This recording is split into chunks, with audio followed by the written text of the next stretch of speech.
report to them confidential human Look, sources step aside. We need to dig up dirt on President Trump.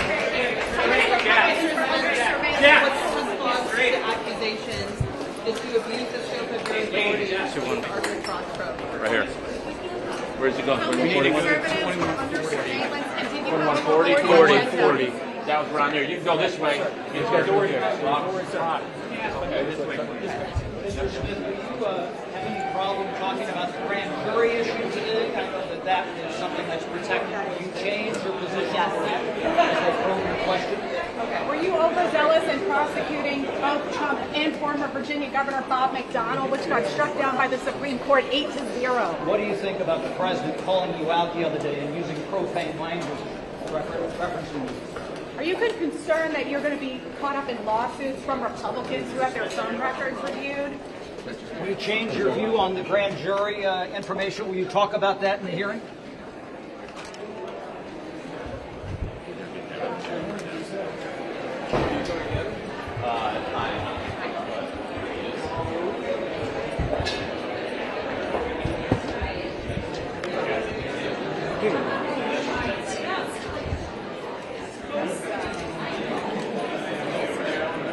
Still more room.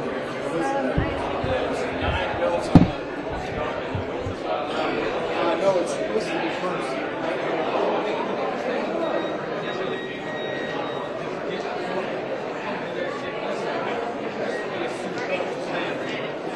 That worked.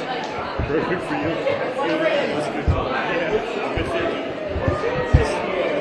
Hug the wall, stay right behind them. But the cop was like, come on. So I moved because he told me to move. Yeah. Do not, so the bald guy that's right over my shoulder, don't talk to him. Hide your credentials. Yeah, do not talk to him.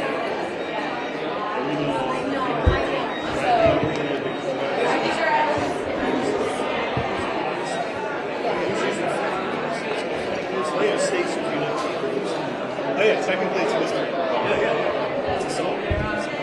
But the problem is it takes pictures of your ID and tries to dox you. We've had 3 of our people have their kids fall from school.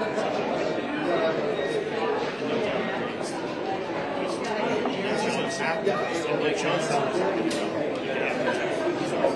right. Because the Speaker of the House establishes the rules. Unlike the Senate, the Senate's the whole oh yeah, so because he's a friend of Mike Johnson, he gets to do whatever the fuck he wants. I'm just going to point against it all.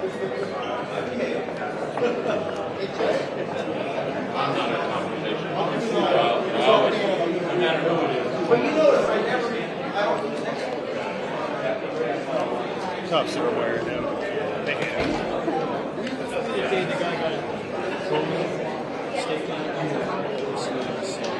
I was here for it. James Comey came out last week. Yeah.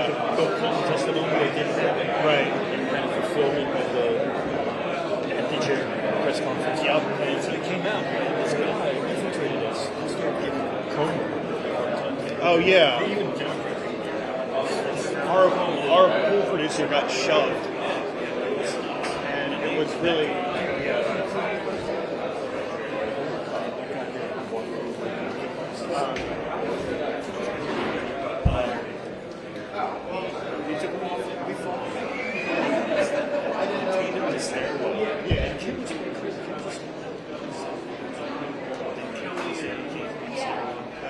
Because we can, technically, but we can't follow people. Yeah.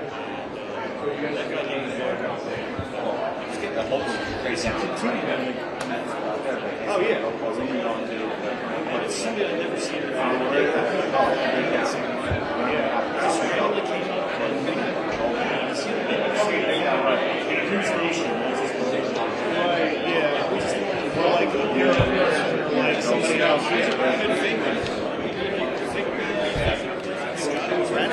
I mean, that's the thing that needs to be brought up with the TCA committee, because so many of these bloggers and activists infiltrating press areas, it's dangerous. Because you don't know if they're passing.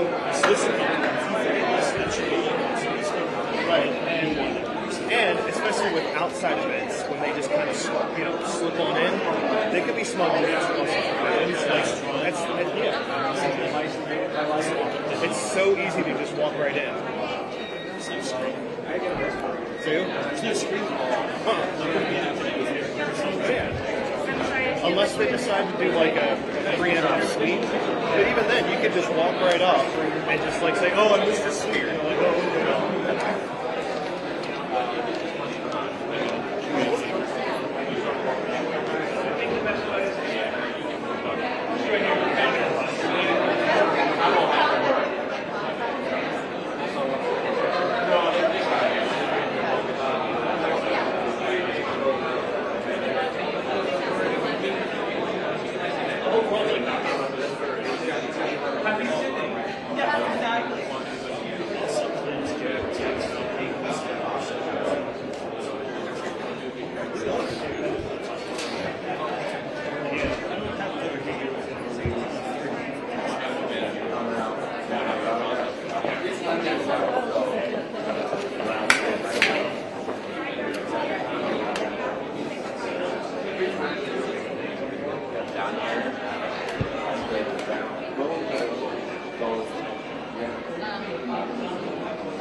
I don't know. Just lose Senate.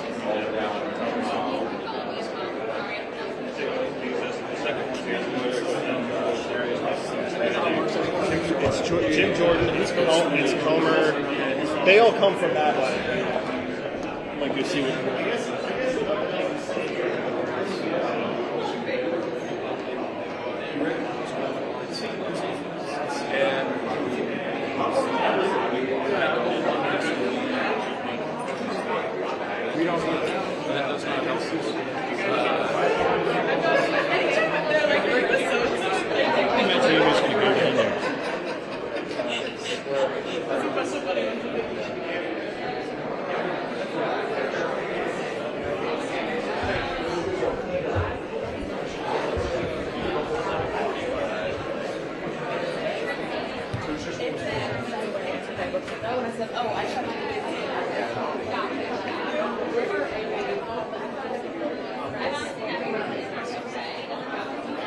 There's TV cuts?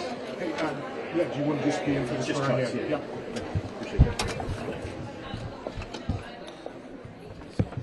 Conventions, inauguration, and then me up here. You rarely, if never, see me. You may hear me talking so much, but then Doug.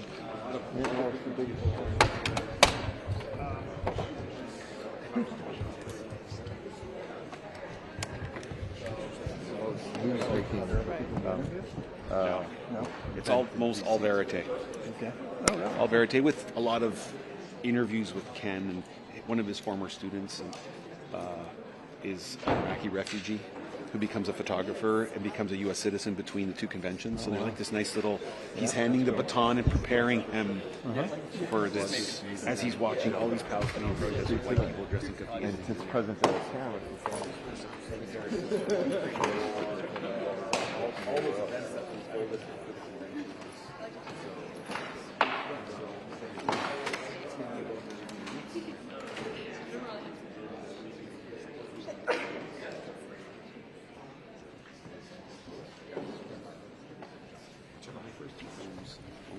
My diaries in Afghanistan. That was kind of an accident. I never made it. I was just shooting video to sell to the pool, and then I accumulated so much footage. I think I took a course on how to use.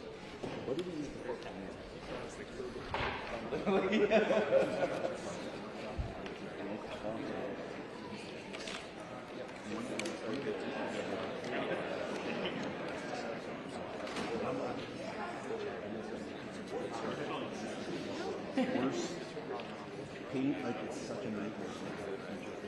But it worked out, and then I made a fully return as a commission, and then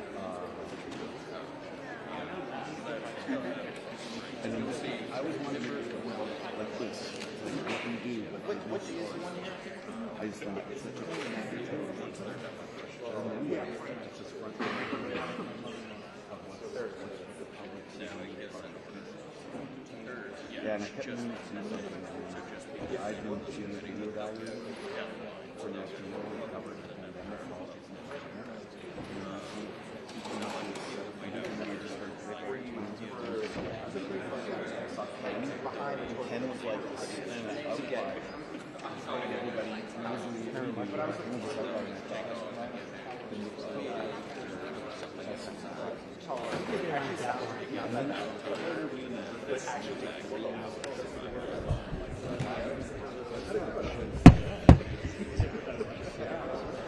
oh yeah. But there's enough there to eat sun. That's like seasoning. Yeah. It's like at the bottom it's always tubers, right? And it's this thing. Yeah, and dude, when you define the human biology,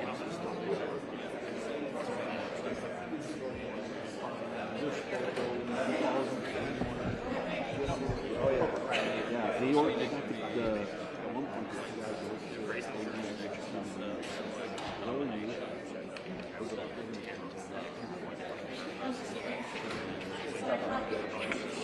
drive them around in my front.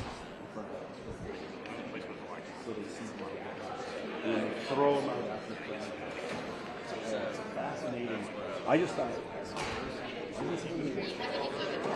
it's a documentary. I'm almost finished. Yes. I've just handed it off to the editor. It's real. Oh yeah.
I hate you. Yeah. You have to buy me breakfast afterward.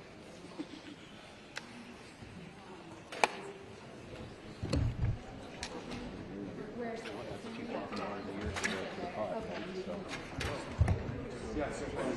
Oh yeah. Yeah. You've already got like 5 or 6 inches of height on it, so.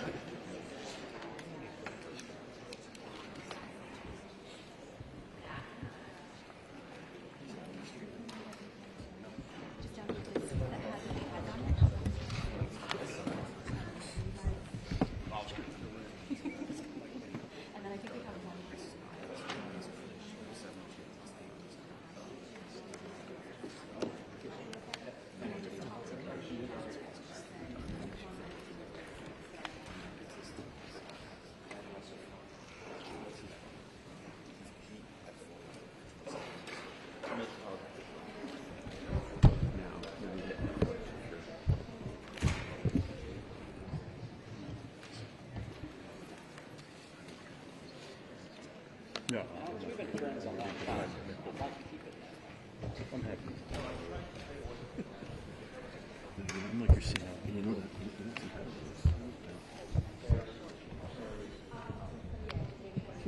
Right in the room to the right. See,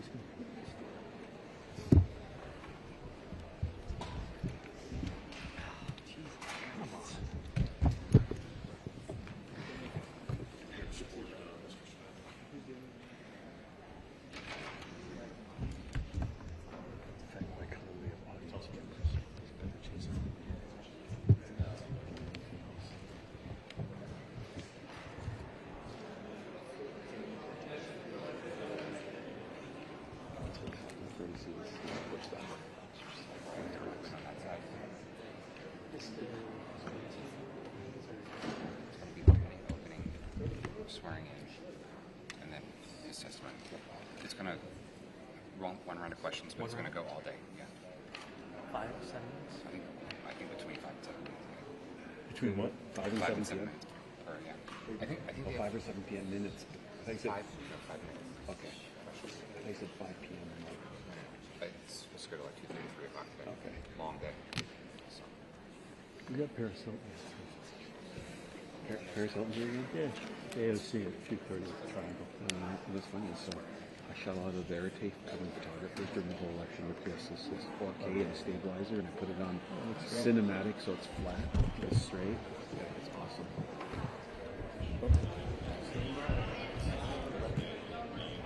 I just think someone from the public's coming in.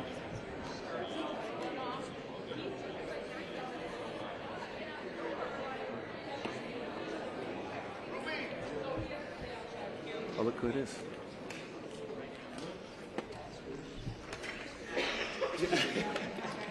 Well, I had to count on you, right?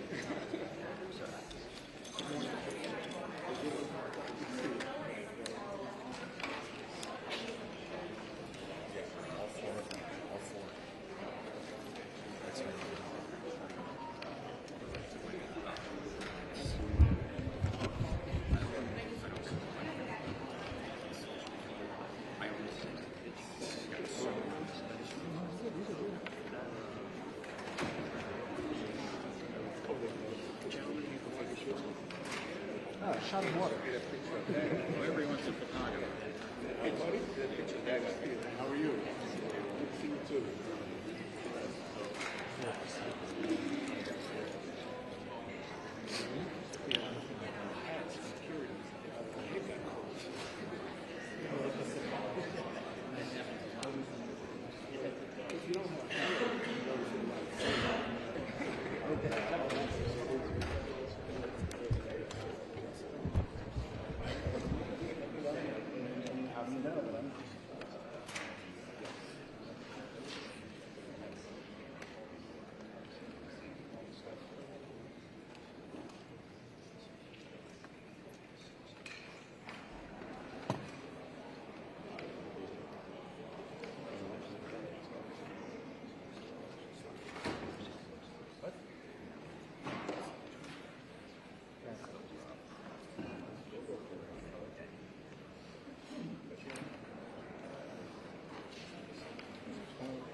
Before the start,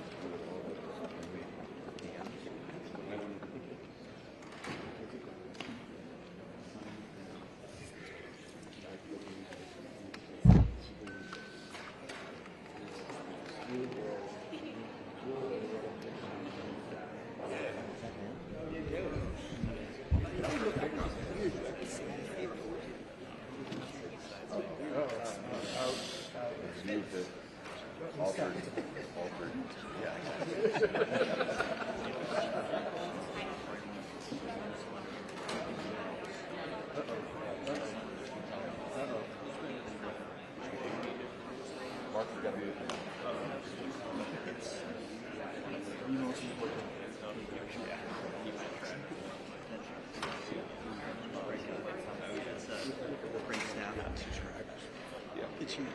That's what you're doing. That's what we used to take. Oh, that's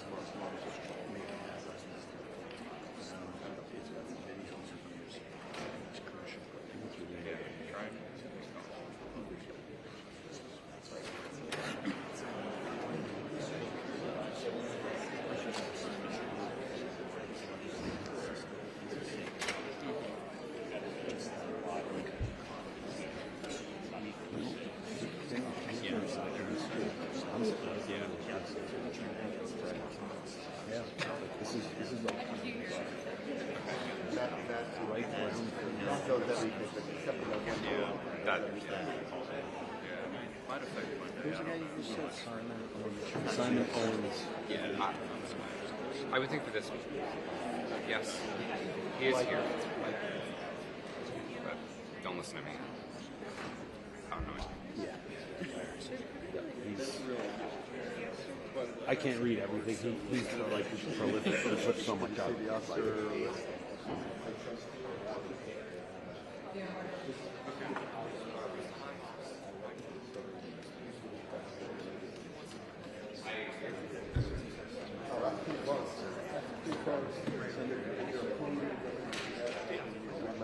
Well, I'm in a like a fantasy league culture, the magazine. So that F1 nomination will give me a lot of points.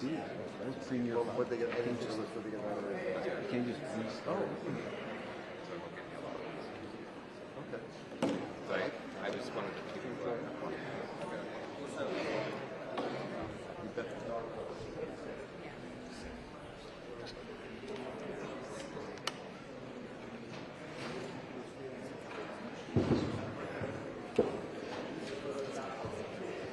Good morning, Mr. Chairman.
Right, because you have to try to.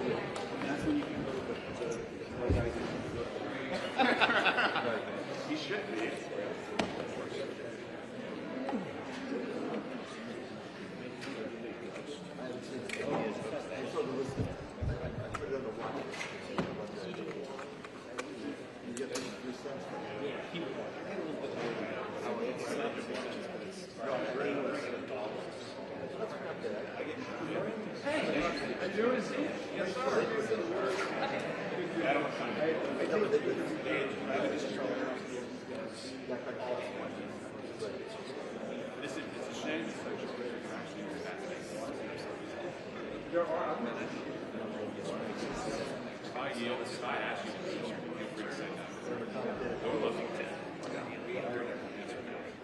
You know my good friend Brandon Gill. This is my good friend David. Well, I know Bob just Oh, really? I'm going to get divorced really soon. No, I'm just going to get divorced and walk away. I just can't stay divorced. What was I thinking? I like the size. Makes it small. Oh no, it's a medium size. You know, it's like you can actually do controlled work too. Like if you go too small, you can't even do a nice paint. It's too lightweight. There's those pens with the Zeiss. Yeah. The Xenon, yeah, that is. So we're all betting on this door, I guess, but it could be on it.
Why?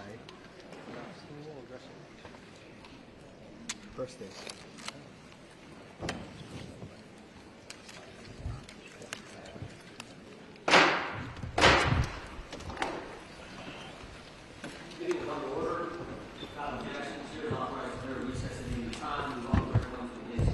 Oversight of the Office of Special Counsel Jack Smith.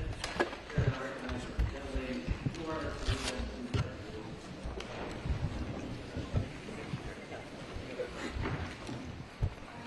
Smith. Chair now recognizes the gentlelady from Florida to lead us in the Pledge of Allegiance.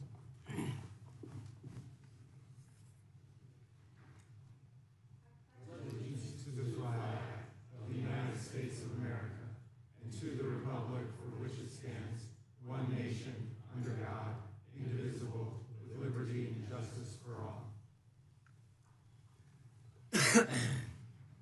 We'll begin today's hearing with opening statements.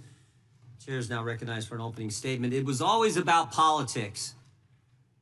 And to get President Trump, they were willing to do just about anything. January 7th, 2023, Kevin McCarthy becomes Speaker of the House. 16 days later, Jack Smith issues a subpoena for his phone records.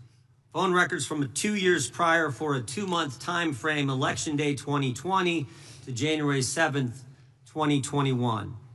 Jack Smith and the Biden Justice Department get the phone records of the top Republican in government, the guy second in line to the president. They know who he called, who called him, when the call took place, and how long it lasted. You can pattern an individual's life. They know who the speaker talked to before big votes, who he talked to after big votes, when he calls his colleagues, when he calls his family. And to add insult to injury, they go to the judge with the subpoena for a gag order on the carrier. AT&T, don't tell your customer, the Speaker of the House, that you just gave his phone calls to Jack Smith and Joe Biden. And here's the kicker.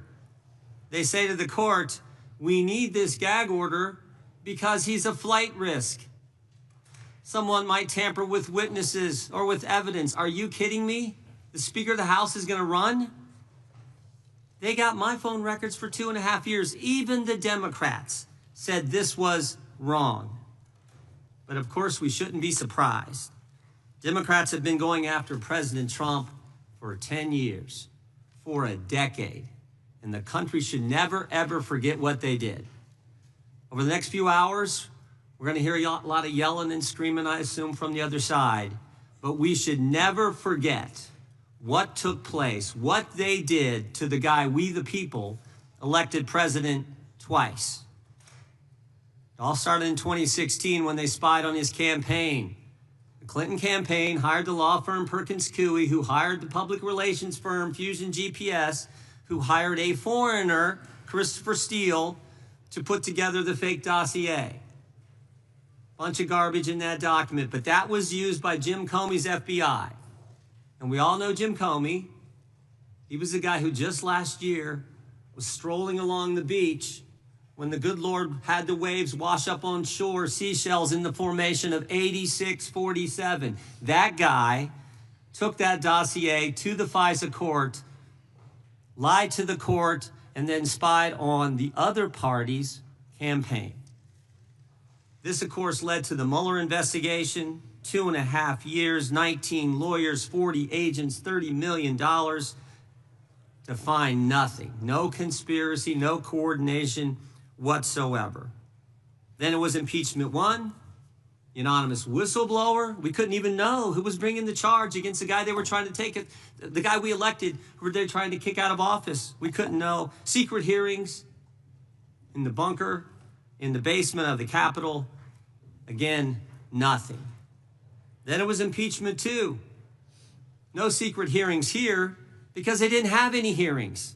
It was the snap impeachment. And the Senate trial actually took place after President Trump wasn't in office. Then, of course, it was Alvin Bragg, who said before he got elected district attorney that there was no case here. Then he gets elected and changes his mind when the left starts pressuring him to go after President Trump. He hires Michael Colangelo, former Democrat National Committee consultant, and the number 3 guy at the Department of Justice. And then, of course, it's Fani and Nathan, Fani Willis and Nathan Wade in Fulton County, Georgia. We actually deposed Mr. Wade, one of the most interesting depositions I've sat through. We said to him, you know, you billed taxpayers in Georgia thousands of dollars for meetings in D.C. with the January 6th committee and with the Biden administration. And we asked him some questions. Who'd you talk to, Mr. Wade? He couldn't remember. We said, where'd you meet? Did you meet the Capitol? Did you meet the White House? Where'd you meet? Couldn't remember that either. We said, were these meetings in person, on the phone, or did you have a Zoom meeting? Couldn't remember, couldn't remember, couldn't remember. We finally just asked him, did you really come to D.C. and meet people? He said, oh yeah, I came, and I billed the taxpayers. I know I came, just no idea who he talked to or what he did. And then there was the raid on President Trump's home, you know, where they searched Barron's room and the First Lady's closet. In our deposition with Stephen D'Antuono, head of the FBI Washington field office, he told us none of the normal process, none of the normal protocol was followed in the investigation. He said, first of all, the case was run out of D.C. Normally you run it out of the Miami field office. No, we're going to run out of D.C. He said he recommended, and the people in the FBI at the time in the Washington field office recommended they give the president notice before they do the search, or at least when they got there, before they start the search, call the president's lawyers, ask them to come there and meet them and conduct the search together. Again, the answer from Maine Justice was no. Which brings us back to Mr. Smith.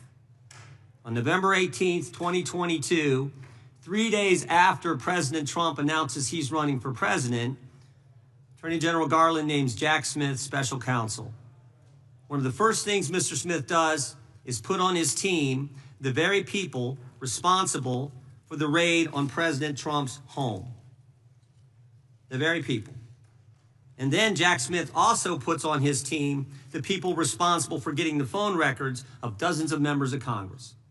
People like Thomas Wyndham, who when we deposed him, took the fifth 71 times We've actually referred him to the Justice Department for obstructing our investigation. Jack Smith then gets a gag order in his investigation on President Trump from Judge Chutkan without filing a single affidavit with the court from a witness or a potential witness that they felt threatened by statements from the president. Stop and think about it. Jack Smith restricts the speech of the former president while he's a candidate for president. Thank goodness Mr. Smith was slapped down on appeal and the order was changed.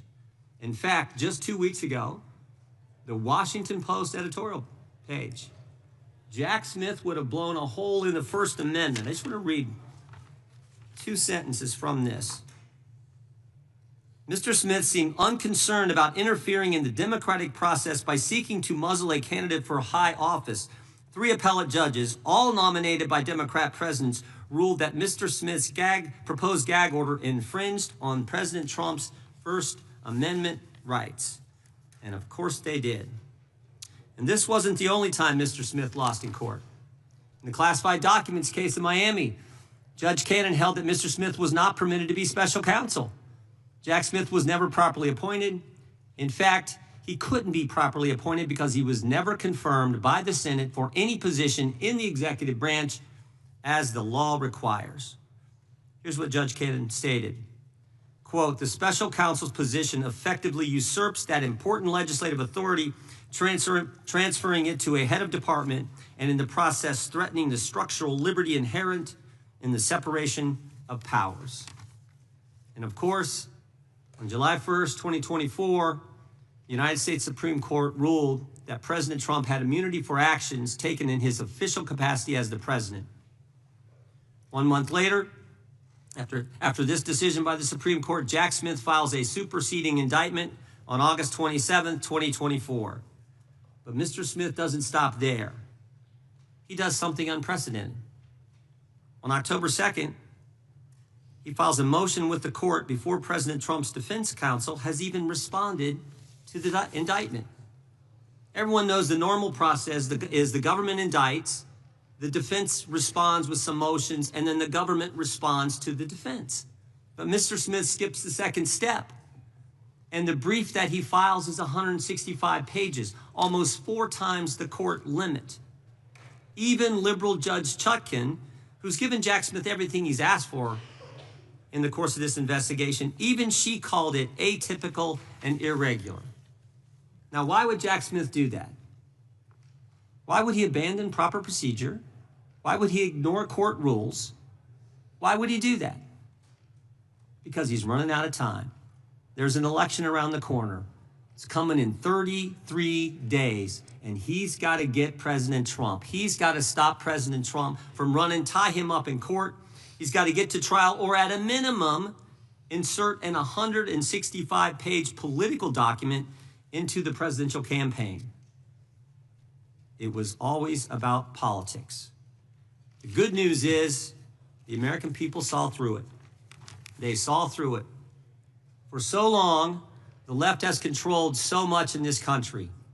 The left controlled big media, the left controlled big tech, the left controlled academia, Hollywood, certainly the Democrat Party, and I think all too much the federal bureaucracy. But the left doesn't control we the people. And in spite of the left and the weaponization efforts of Jim Comey, Alvin Bragg, Fonnie Willis, and Jack Smith, we the people saw through it all. And we elected President Trump twice. Before turning to the ranking member for his opening statement, I would just ask unanimous consent to enter into the record the Washington Post editorial, Jack Smith would have blown a hole in the First Amendment. And with that, I yield to the gentleman from Maryland. Well, thank you kindly, Mr. Chairman. I want to start by recognizing the presence of 4 American heroes here today, 4 of the hundreds of officers who defended us on January 6, 2021, Michael Fanone, Aquilino Gunnell, Daniel Hodges, and Harry Dunn. And I thank them for being here today. Mr. Smith, thank you for appearing before the American people. I'm glad that the committee has finally granted you the same chance to report your findings to the American people that every other special counsel investigating an American president has had. The good chairman started by saying it's all about the politics. Well, maybe for them, but for us, it's all about the rule of law and who's going to stand by the rule of law and who's going to oppose it. Now, Mr. Smith, you're one of America's great prosecutors. For nearly 3 decades, you worked for justice under both Republicans and Democrats. The Manhattan DA office, where you prosecuted sex crimes and domestic violence cases. The Eastern District of New York, where you prosecuted murderers, rapists, gangbangers, and other violent criminals. Leading the public integrity section at the Department of Justice, you brought prosecutions against corrupt public officials across the political spectrum. When you went to The Hague as chief prosecutor in the Kosovo trial, you prosecuted war crimes and crimes against humanity perpetrated against thousands of innocent victims. While others may have devoted their lives to corrupt self-enrichment, you have devoted your life to the rule of law and to public service. You've never been prosecuted for anything. You've never been convicted of anything. As far as I can tell, you've never even been the subject of a disciplinary proceeding over the course of your multi-decade career. But Donald Trump says you're a criminal and you belong in prison. He says you belong in prison, not because you did anything wrong, mind you, but because you did everything right. You pursued the facts, you followed the law, you stuck with extreme caution to every rule of professional responsibility. You had the audacity to do your job. Everybody here knows what you did wrong in Donald Trump's eyes and why he says you belong in prison. You found, and I quote from your sworn testimony before the committee, you found proof beyond a reasonable doubt that President Trump engaged in a criminal scheme to overturn the results of the 2020 election and to prevent the lawful transfer of power. When asked whether you believe the evidence was enough to obtain a criminal conviction against Donald Trump at trial, you had a one-word answer: yes. When asked if Donald Trump was responsible for the violence that took place at the Capitol on January 6th, you said, our view of the evidence was that he caused it and that he exploited it and that it was foreseeable to him. You found that Trump knew he had lost the election. How? Well, his own Attorney General, William Barr, repeatedly told him so and described all of Trump's theories as BS. Trump's top campaign advisors told him he lost the election. Vice President Pence told him he lost the election. More than 60 federal, state, and court decisions, including 8 rendered by judges he appointed to the bench, rejected every outlandish election fraud and corruption claim that he made. Trump himself even privately acknowledged it, gesturing to Joe Biden on TV and saying, quote, "Can you believe I lost to that effing guy?" He knew he lost, but he threw everything into his big lie, which some people, even in this room to this day, will stand by and swear by. Well, when the big lie wasn't enough to convince officials like Georgia Secretary of State Brad Raffensperger, a Republican, to commit election fraud and just fine Trump 11,780 votes, when it wasn't enough to convince Trump's DOJ to, quote, just call the election corrupt and leave the rest to me and the House Republicans, when it wasn't enough to force Vice President Mike Pence to announce and then exercise lawless powers to reject electoral college votes and use counterfeit slates to anoint Trump the winner, that's when Trump incited mass violence on January 6th. While more than 140 officers were being brutally assaulted by Trump's mob, while rioters beat them with flagpoles and sprayed them with chemical agents and crushed them in doorways, and while they chanted, "Hang Mike Pence," and chased the vice president out of the Capitol, Trump and his team worked the phones, calling not the National Guard, which was under the direct unilateral control of Donald Trump, but calling members of Congress, urging them to delay certification and to nullify the election results. Special Counsel Smith, You pursued the facts. You followed every applicable law, ethics rule, and DOJ regulation. Your decisions were reviewed by the Public Integrity Section. You acted based solely on the facts, the opposite of Donald Trump, who now has purported to take over the Department of Justice. He's in charge of the whole thing under his unitary executive theory, and he acts openly, purely based on political vendetta and motives of personal revenge, and he doesn't deny it. Our colleagues have complained about the special counsel's review of toll records, which are phone records like a phone bill, showing only the timing and duration of calls and containing no content, no substance whatsoever from the calls. But those records were lawfully subpoenaed because Donald Trump made those members of Congress relevant to the investigation. It was Trump who chose to call them to advance his criminal scheme. As you testified, Mr. Smith, if Donald Trump had chosen to call a number of Democratic senators, we would have gotten toll records for them too. I trust our colleagues get the point because America certainly gets the point. There is much Mr. Smith still can't talk about, though we know he badly wants to. His investigation developed what he calls powerful evidence that Trump stole documents containing our country's most sensitive secrets, hoarded them in the ballrooms and the bathrooms of his well-trafficked Mar-a-Lago social club. He showed them off to visitors, and then he obstructed a federal investigation by instructing his attorney to pluck out anything really bad before turning materials over to the FBI and having his staff delete incriminating security tape footage. But today, we're not going to hear a lot about that, because you are gagged by an absurd judicial order rendered faithfully by Trump's most servile and sycophantic appointee to the federal bench, Judge Eileen Cannon. This order not only blocks release of Volume 2 of your report, which is unprecedented, about the classified document scam, it also gags you from discussing the report or its contents with us, with America. And so we don't know what's in it, but it must be pretty devastating because Donald Trump is desperate to keep Mr. Smith or any other DOJ official for all time from ever releasing it to Congress and to the American people.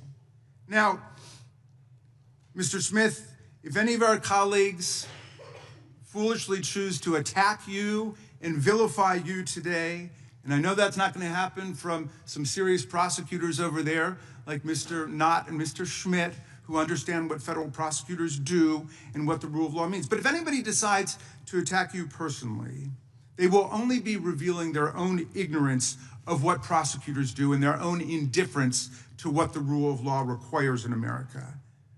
They will only be stroking the wounded ego of a lawless, twice impeached, convicted felon president who not only unleashed a mob against Congress and his own vice president, but is now pardoned and released into our communities hundreds of extremists, insurrectionists, and cop-beating felons who have proceeded to commit dozens more crimes against the American people since they were pardoned.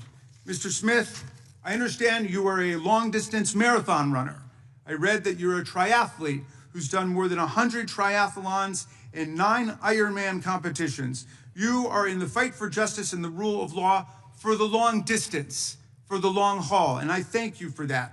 And we should all try to follow your example. America looks forward to your testimony today. I yield back to you, Mr. Chairman. The gentleman yields back without objection. All of their opening statements will be included in the record. We will now introduce today's witness. Mr. Jack Smith was appointed as special counsel on November 18th, 2022. He served until January 7th, 2025. We welcome our witness today. We'll begin by swearing you in. Would you please rise and raise your right hand? Do you swear or affirm under penalty of perjury that the testimony you're about to give is true and correct to the best of your knowledge, information, and belief, so help you God? I do. Let the record reflect that the witness has answered in the affirmative. Thank you. You can be seated. Please know that your written testimony will be entered into the record in its entirety. Accordingly, we ask that you summarize your testimony. Mr. Smith, you may begin. Chairman Jordan, Ranking Member Raskin, members of the committee, thank you for the opportunity to discuss my work as special counsel. I love my country and believe deeply in the core principles upon which it was founded. For nearly 3 decades, I've served as a career prosecutor in both Republican and Democratic administrations. I've handled cases ranging from domestic assault and gang violence to public corruption and election crimes across the United States, and I've prosecuted war crimes overseas. I am not a politician, and I have no partisan loyalties. My career has been dedicated to serving our country by upholding the rule of law. Throughout my public service, my approach has always been the same. Follow the facts and the law without fear or favor. Experienced prosecutors know that specific case outcomes are beyond our control. Our responsibility is to do the right thing, the right way, for the right reasons.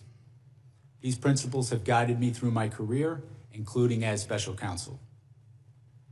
I'm proud of the work my team did, and I appreciate the opportunity to appear here today to correct false and misleading narratives about our work.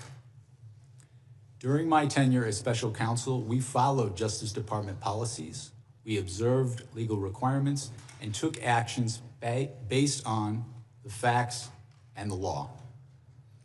I made my decisions without regard to President Trump's political association, activities, beliefs, or candidacy in the 2024 election. President Trump was charged because the evidence established that he willfully broke the law, the very laws he took an oath to uphold. Grand juries in 2 separate districts reached this conclusion based on his actions, as alleged in the indictments they returned. Rather than accept his defeat in the 2020 election, President Trump engaged in a criminal scheme to overturn the results and prevent the lawful transfer of power. After leaving office in January of 21, President Trump illegally kept classified documents at his Mar-a-Lago social club and repeatedly tried to obstruct justice to conceal his continued retention of those documents. Highly sensitive national security information was held in a ballroom and a bathroom. As I testify before the committee today, I want to be clear. I stand by my decisions as special counsel, including the decision to bring charges against President Trump. Our investigation developed proof beyond a reasonable doubt that President Trump engaged in criminal activity. If asked whether to prosecute a former president based on the same facts today, I would do so regardless of whether that president was a Democrat or a Republican. No one should be above the law in this country, and the law required that he be held to account, so that is what I did. To have done otherwise on the facts of these cases would have been to shirk my duties as a prosecutor and as a public servant, of which I had no intention of doing. I remain grateful for the counsel, judgment, and advice of my team. President Trump has sought to seek revenge against career prosecutors, FBI agents, and support staff simply for having worked on these cases. To vilify and seek retribution against these people is wrong. Those dedicated public servants are the best of us, and it has been a privilege to serve with them. After nearly 30 years of public service, including in international settings, I have seen how the rule of law can erode. My fear is that we have seen the rule of law function in our country for so long that many of us have come to take it for granted. The rule of law is not self-executing.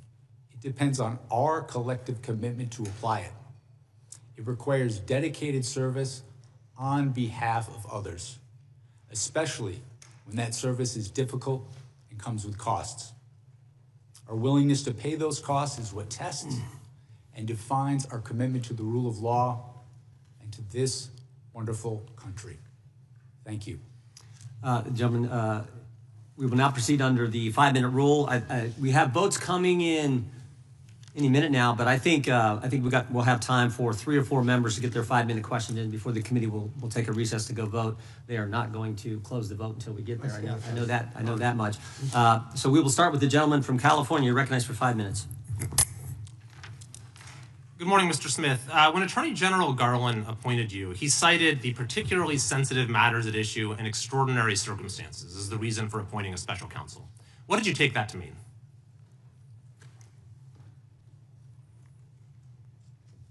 What I understood that to mean is I was to conduct an independent investigation and come to my own conclusions about whether the facts and the law supported a prosecution.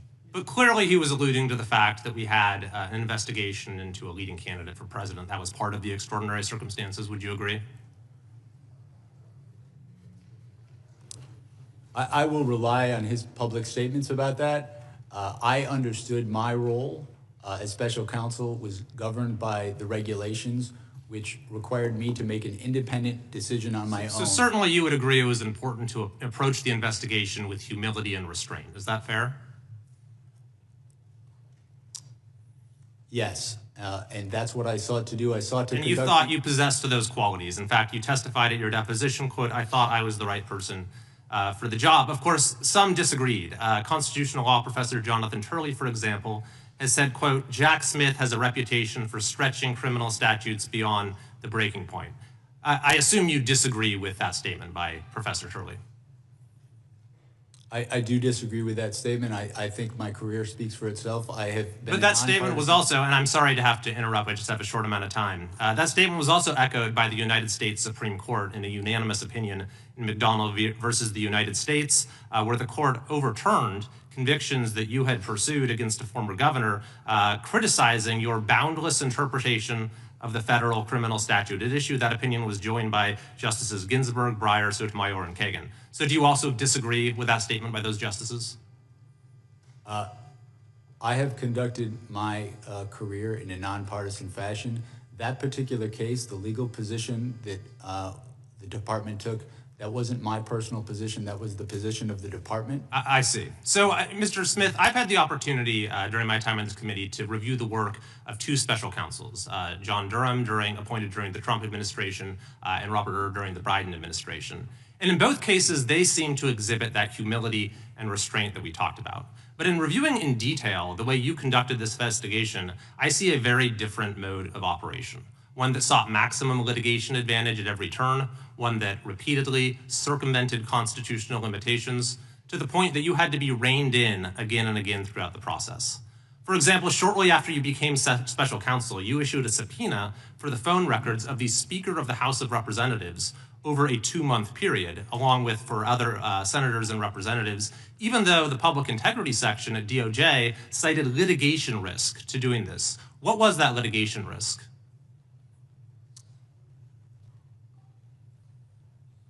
With respect to the toll record subpoenas that we issued, they were approved by the public integrity section. The public integrity section, in approving those subpoenas, noted the fact that the subpoenas were for records for people who were not targets of our investigation. But they said there was a litigation risk and you moved forward with it anyway. And not only that, but you also sought orders from judges, making it so those who were having their records seized would not know about it. And you even didn't tell those judges that it was members of Congress whose records you were going after, in apparent contravention of a federal statute saying that a telephone provider for a Senate office shall not be barred from providing notice that the records had been requested. Now, if you sought to do that today, would you be able to get away with that, with asking the judges for a non-disclosure order without telling them these are members of Congress? When we secured these toll record subpoenas, it was done consistent with department policy. You're correct in that that policy has since changed. They changed the policy based upon the actions that you took. Similarly, you issued a gag order against President Trump that the D.C. Circuit Court of Appeals vacated as overbroad. Is that correct?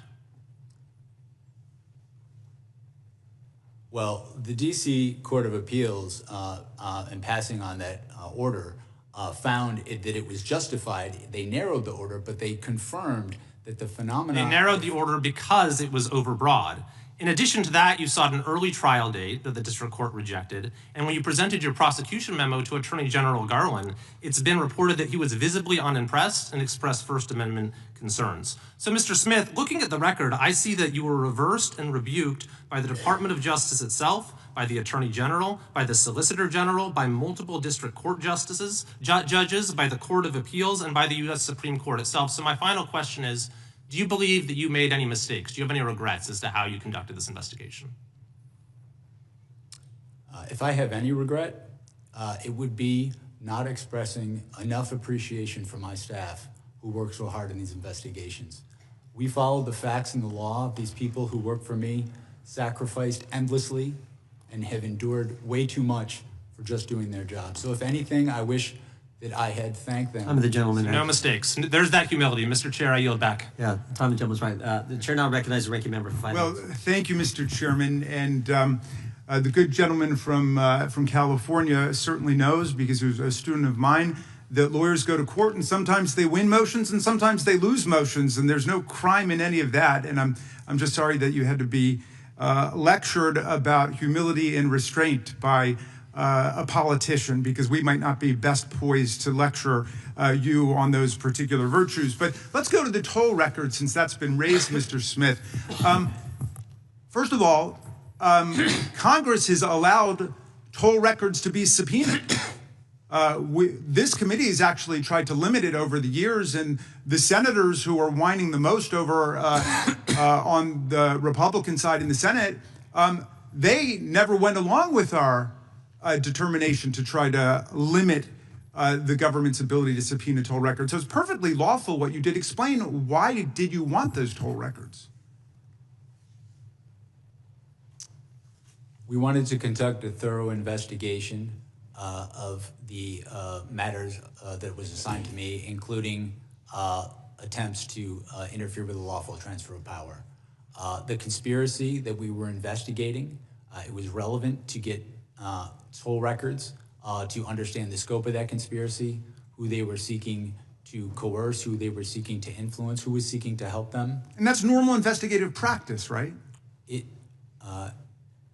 In conducting a criminal investigation, securing non-content toll records, as you described, is a common practice in almost any complex conspiracy. Okay, let's go to something else that I've been hearing over the last week by our colleagues as they've eagerly anticipated your arrival here. They've been saying that there's some kind of First Amendment defense that Donald Trump would have had to the crimes you indicted him for.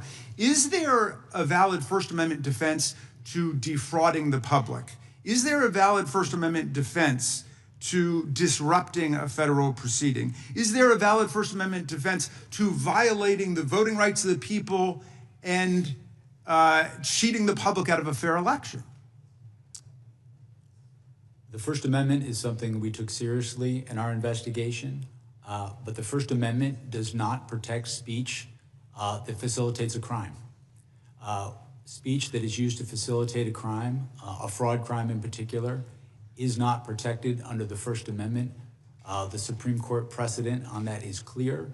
This is an issue that we litigated before the district court, and the district court ruled, as I just stated, that it is not in fact protected. And the case law is perfectly clear on this, right? All frauds are perpetrated by speech, right?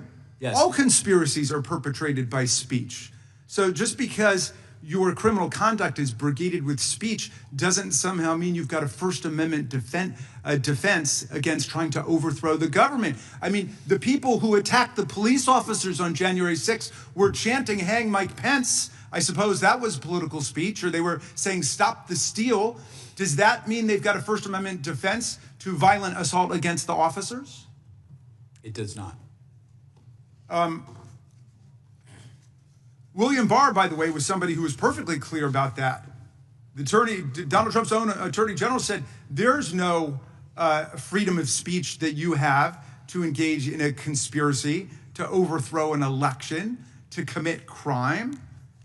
He was perfectly clear about that. Back in those days, in fact, lots of people on that side of the aisle, including my good friend, the chairman, denounced the violence that took place on January 6th. The cat's got their tongue these days.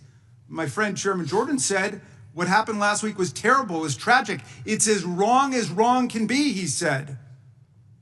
Republicans, we know all political violence is wrong. I asked my friend Chairman Jordan at a rules hearing, are you also not interested in what happened to us on January 6th? He said, of course, everyone's interested in holding people accountable who did wrong. The FBI is doing that. The Justice Department is doing that, appropriately so. What do you think about the attack on the Department of Justice and the Special Counsel for doing your jobs? I think the attack is unjustified.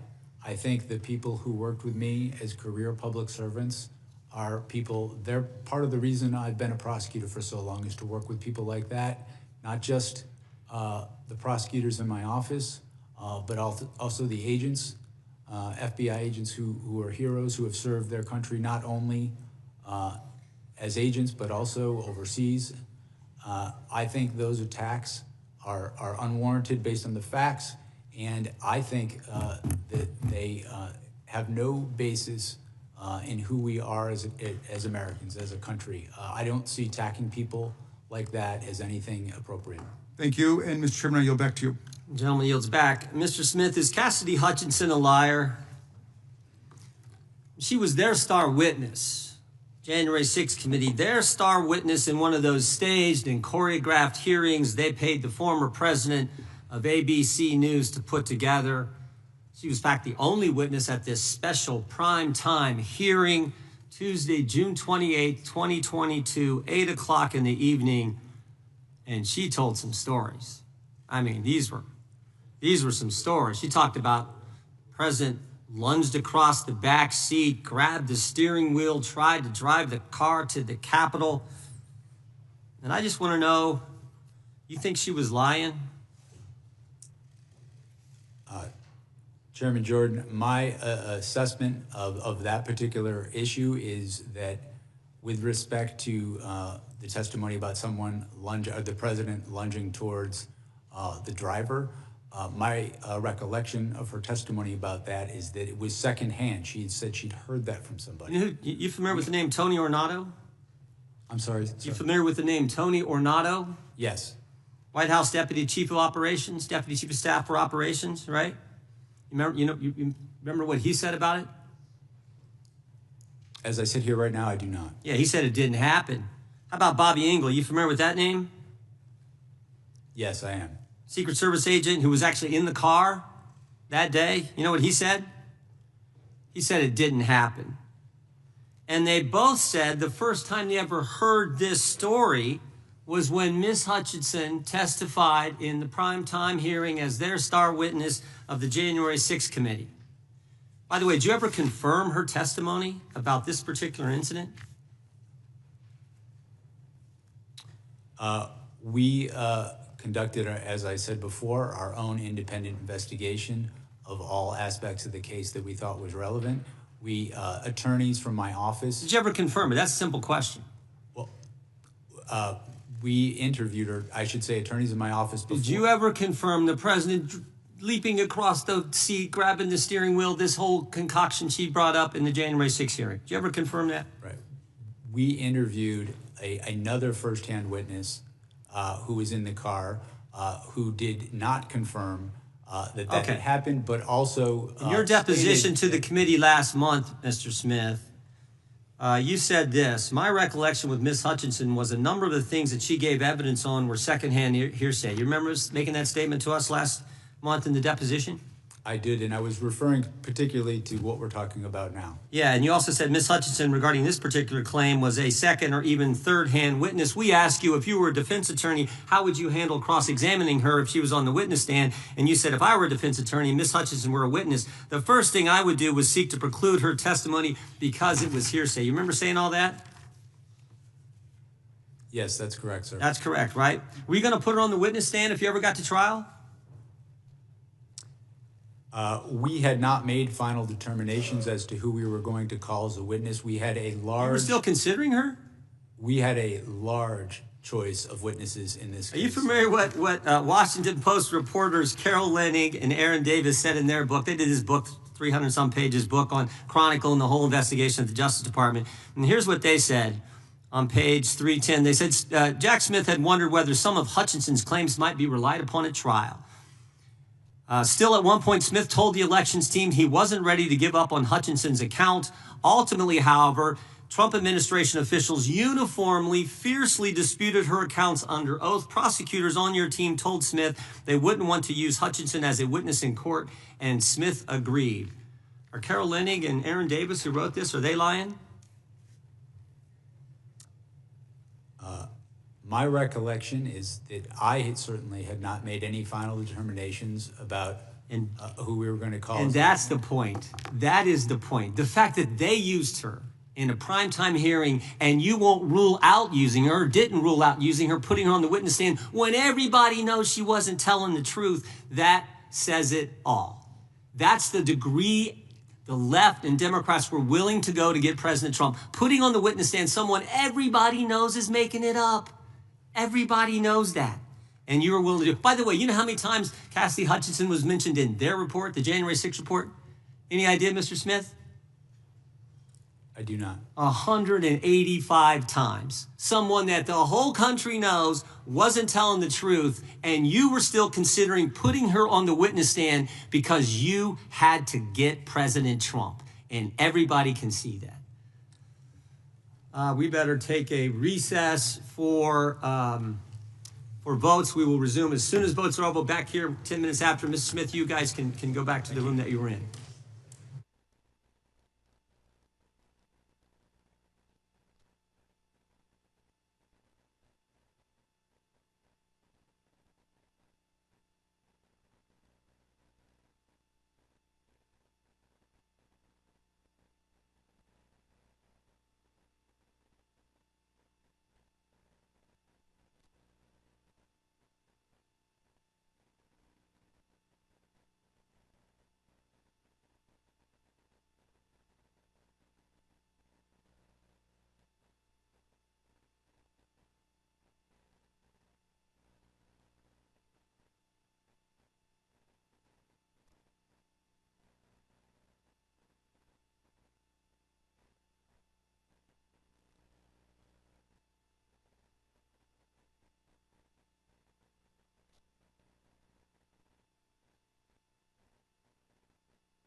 Committee will come to order. Gentlemen from ranking members recognized for unanimous consent request. Thank you very kindly, Mr. Chairman. And this just goes to the question of the hypothetical witness at the trial that didn't happen.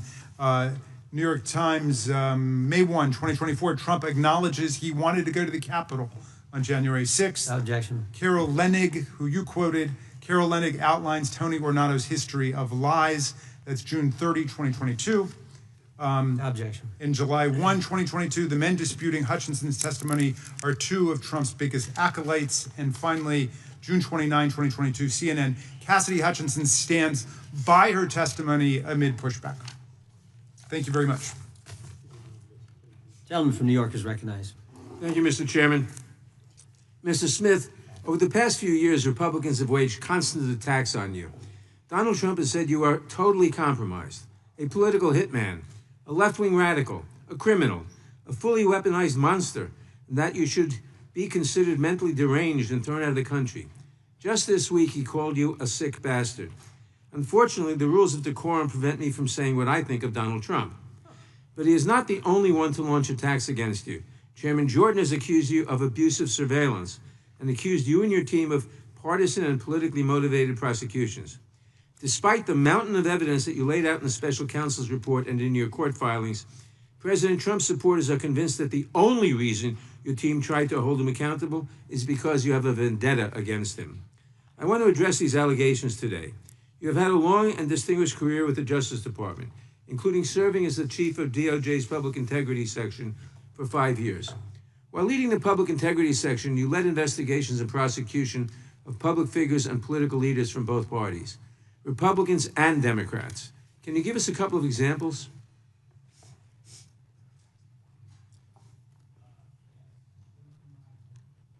Sorry about that. During my time as the Chief of Public Integrity, I investigated cases involving both Republicans and Democrats. The standard in all of those cases was the same: follow the facts and the law. Didn't matter what party you were in, it mattered the facts of the case. In doing that, there were cases I brought against Democrats and cases I brought against Republicans. There were also cases that I investigated and did not bring against Democrats and Republicans. Party affiliation played no role in my investigations. I can think of multiple cases of prominent members of Congress that we investigated who were Republicans who, upon reviewing the law and the facts, I decided not to go forward in those cases. And the same could be said with people on the Democratic side. I've always tried to follow the facts and the law in my career. When it comes to deciding whether to pursue a criminal prosecution of an individual, what factors do you consider? The primary factors are the facts and the law. As a federal prosecutor, in making a prosecutorial decision, you're guided by the federal principles of prosecution, which guide one not only to look at the facts and the law, but the federal interests. And that is exactly what we did in this case, as set forth in my final report. Does partisan politics play a role in your decision whether or not to prosecute someone? None. To be clear, did partisan politics play a role in your decision to charge Donald Trump? It did not. What does it do to the justice system if political leaders place pressure on prosecutors to file charges against their political enemies? What are the implications if prosecution decisions are based on politics, not the law? I think it weakens the rule of law in our country because it weakens the mechanism for us to prosecute, among other things, corruption.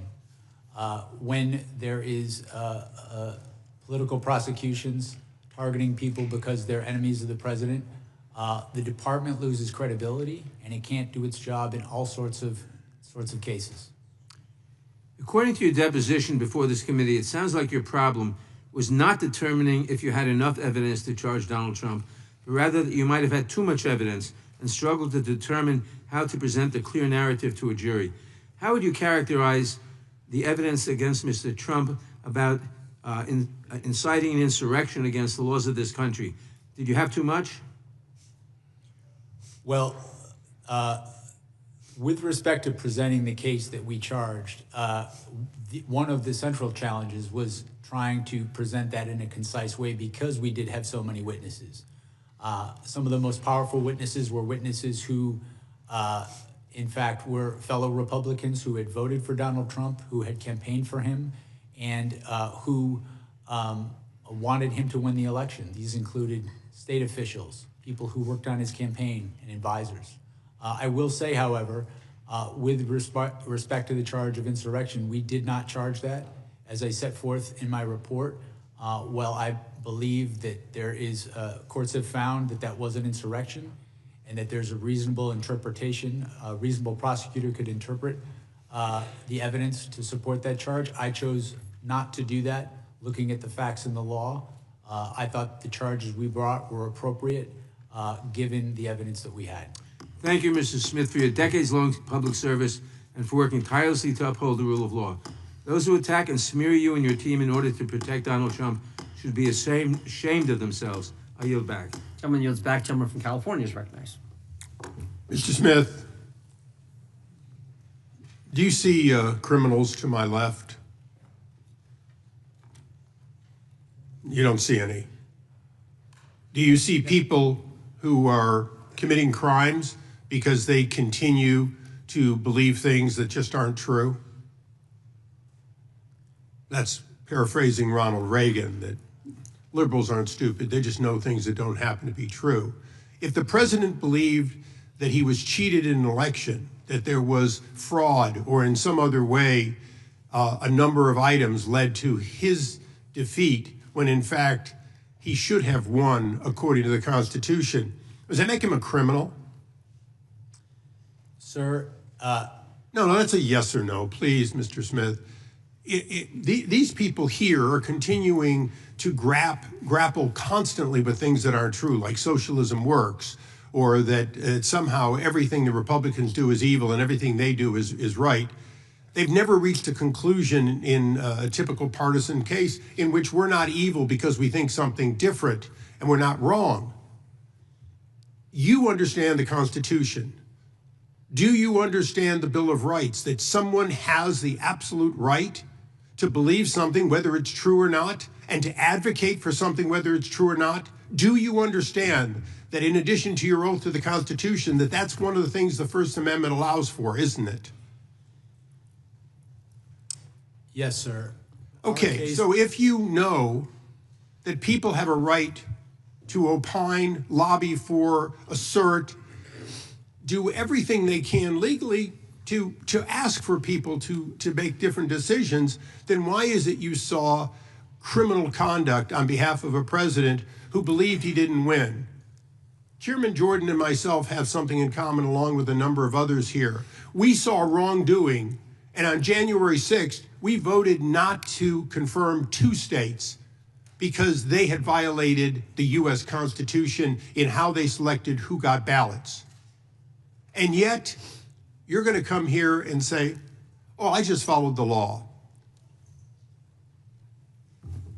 When you went after these people and you said, well, technically I can do that, you didn't see any selective nature or any separation of powers under the Constitution to spying on the activities and the conversations of the Speaker of the House? To what end would conversations between the Speaker of the U.S. House, third or second in line to be the president, and the president, in what basis would it be any of your business other than you believe that there was a conspiracy without conspiracy as a basic premise? You, like the president's men for Richard Nixon, went after your political enemies. Maybe they're not your political enemies, but they sure as hell were Joe Biden's political enemies, weren't they?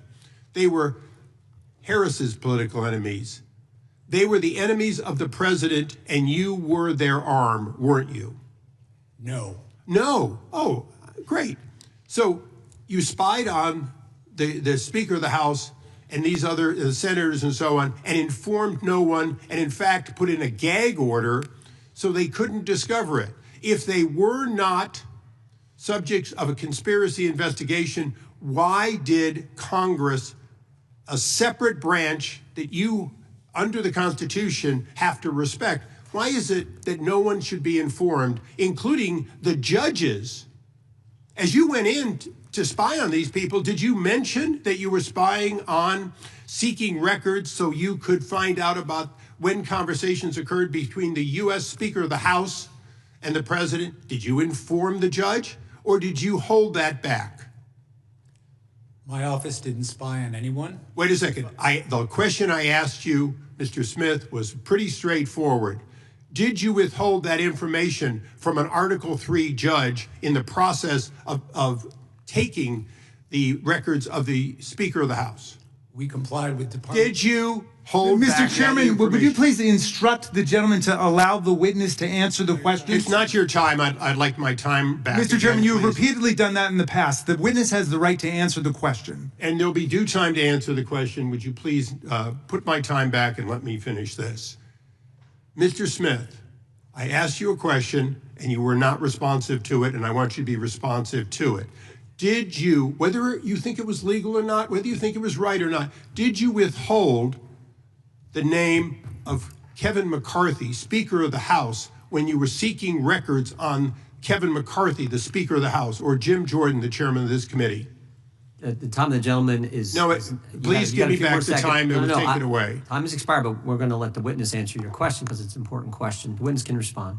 We did not provide that information to the judge when we requested a non-disclosure order, consistent with the law and consistent with department Mr. policy. Chairman, the amazing thing here today is that we have an admission that an Article Mr. Chairman, one, the gentleman's time has expired by now 34 seconds. It gets more than 5 minutes. How many Is it times a you good interrupt question? me? The time belongs to the gentleman from California, but it has expired. I will be brief in my address to the chairman.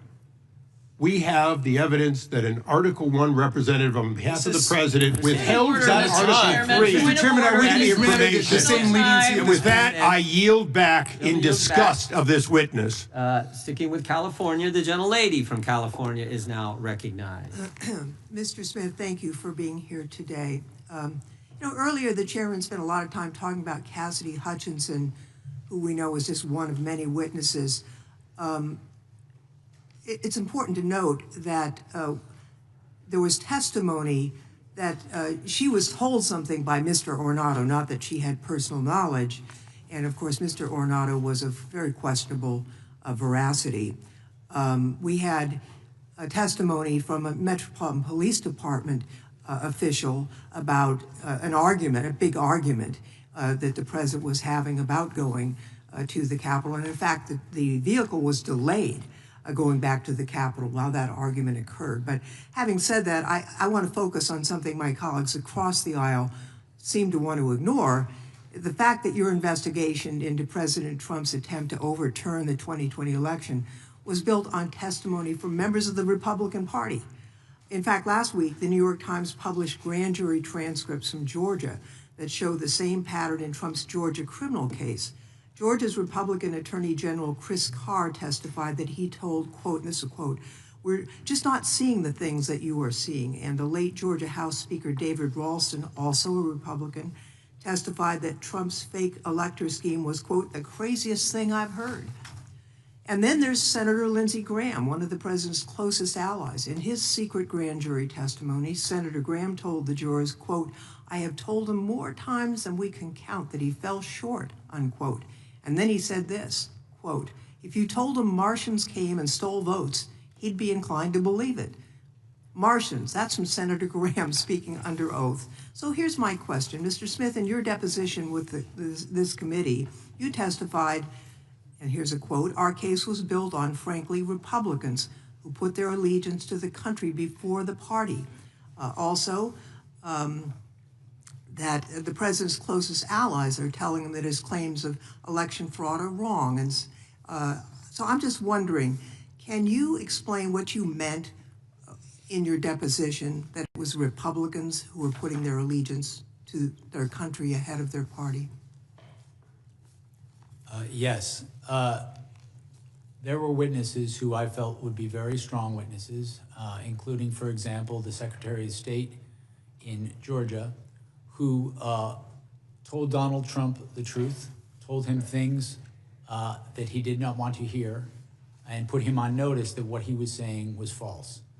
These were people who knew how the elections were conducted in these states, and I believe that witnesses of that nature, witnesses who are willing to tell the truth, even if it's going to impose a cost on them in their lives, my experience as a prosecutor over 30 years is that witnesses like that are very credible, and that jurors tend to believe witnesses like that because they pay a cost for telling the truth. In terms of the grand jury testimony that's now been released, the fact that Donald Trump, according to Senator Graham, would believe that Martians stole the election, what does that tell you about Trump's state of mind?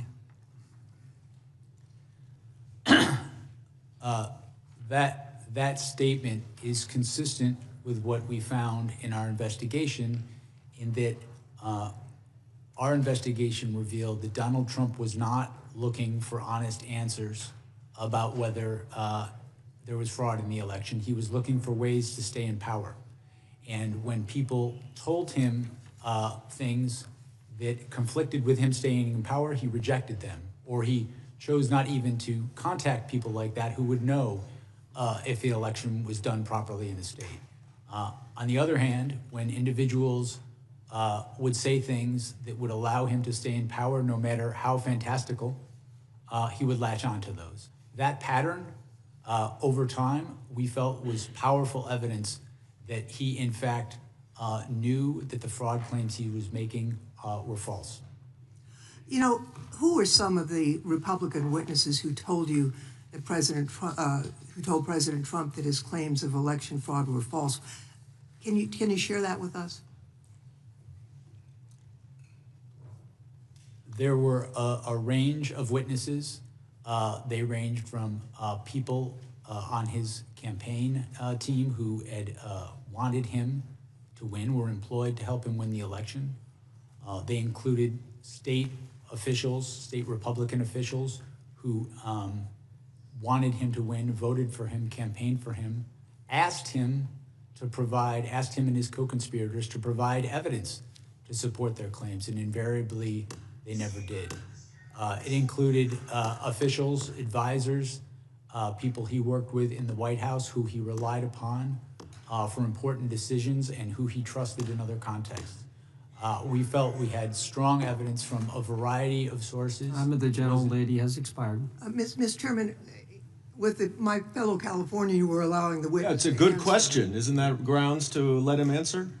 I've given him 30 seconds extra, the gentlelady 30 seconds extra. If the gentleman can be concise and finish up here quickly, we will allow him to finish.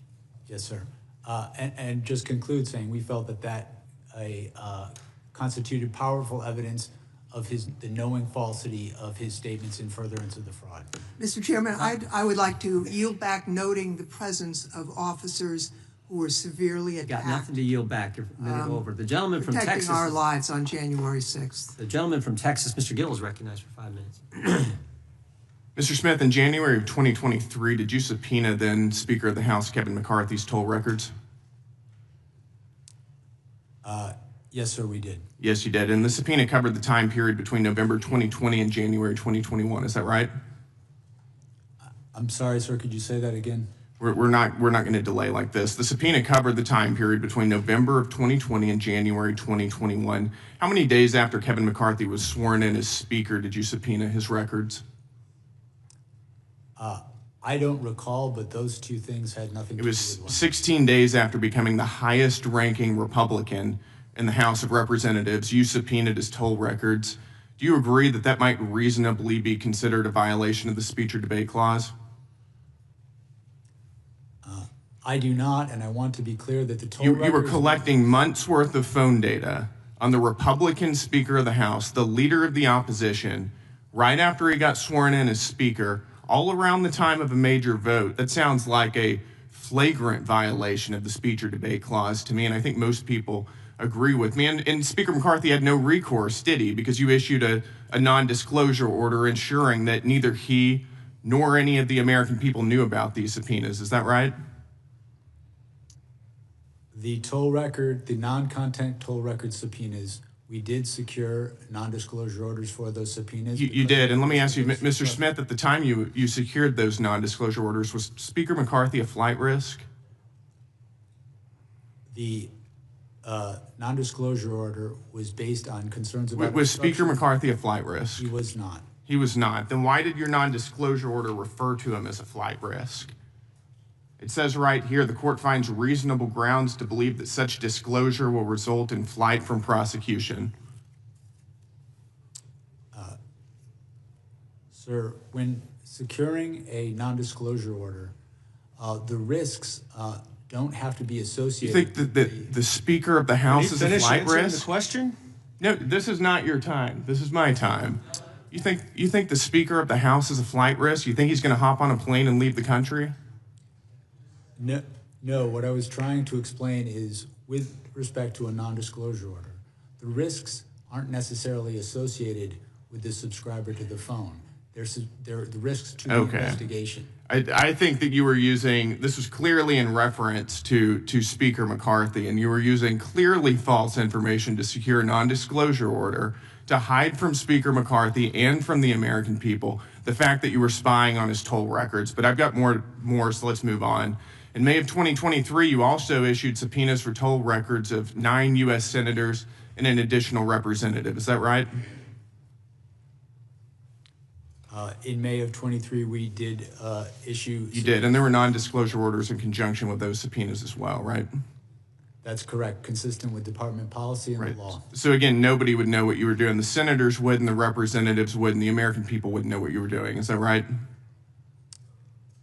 The toll records that we secured and the non-disclosure orders were consistent with policy and consistent... And you knew whenever you were doing that there was a risk you were violating the speech or debate clause. Is that right? The toll record subpoenas that we secured were with the concurrence of the public integrity. Your own analysis says that you knew there was a risk you were violating the speech or debate clause. I have it right here. This is an email from John Keller at Public Integrity Section to your team. As you are aware, quote, as you are aware, there is some litigation risk regarding whether compelled disclosure of toll records of a member's legislative calls violates the speech or debate clause in the D.C. Circuit. That's from your own analysis right there. So you did know, didn't you? Sir, with respect to the item you just put up on the screen, the last sentence states... oh, we're going to get to the last sentence. Okay. We're going to get to the last sentence. And you cite case law in here, quote, the bar on compelled disclosure is absolute. Is that right? Or do you think that you didn't have to abide by that precedent? To be clear, this statement is not from my office. This is the statement this of public This is your justification for those subpoenas and NDOs that you ordered. This was part of your analysis. It's a cursory analysis. I think it's worth noting. But let's get to that last sentence then. Quote, given my understanding of the low likelihood that any of the members listed below would be charged, the litigation risk should be minimal here. In other words, you're using a novel legal theory, which you knew was novel, has never been tested by any court. You're not charging any of these members. Nobody's going to know about it because you issued NDOs. Nobody's going to sue about it, so who cares? We're going to do it anyways.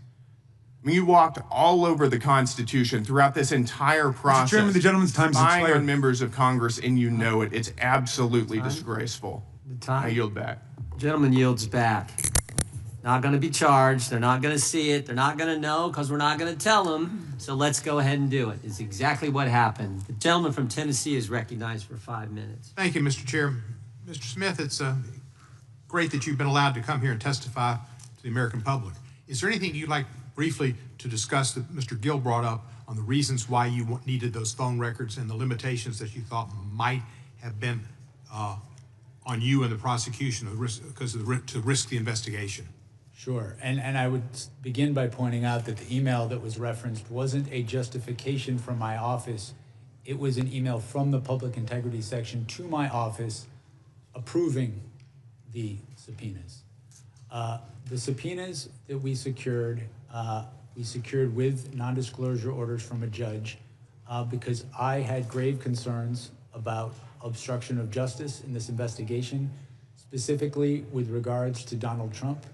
Not only did we have the obstruction of justice that we were investigating in the classified documents case, but I was aware during the course of our investigation of targeting of witnesses during the course of the conspiracy itself.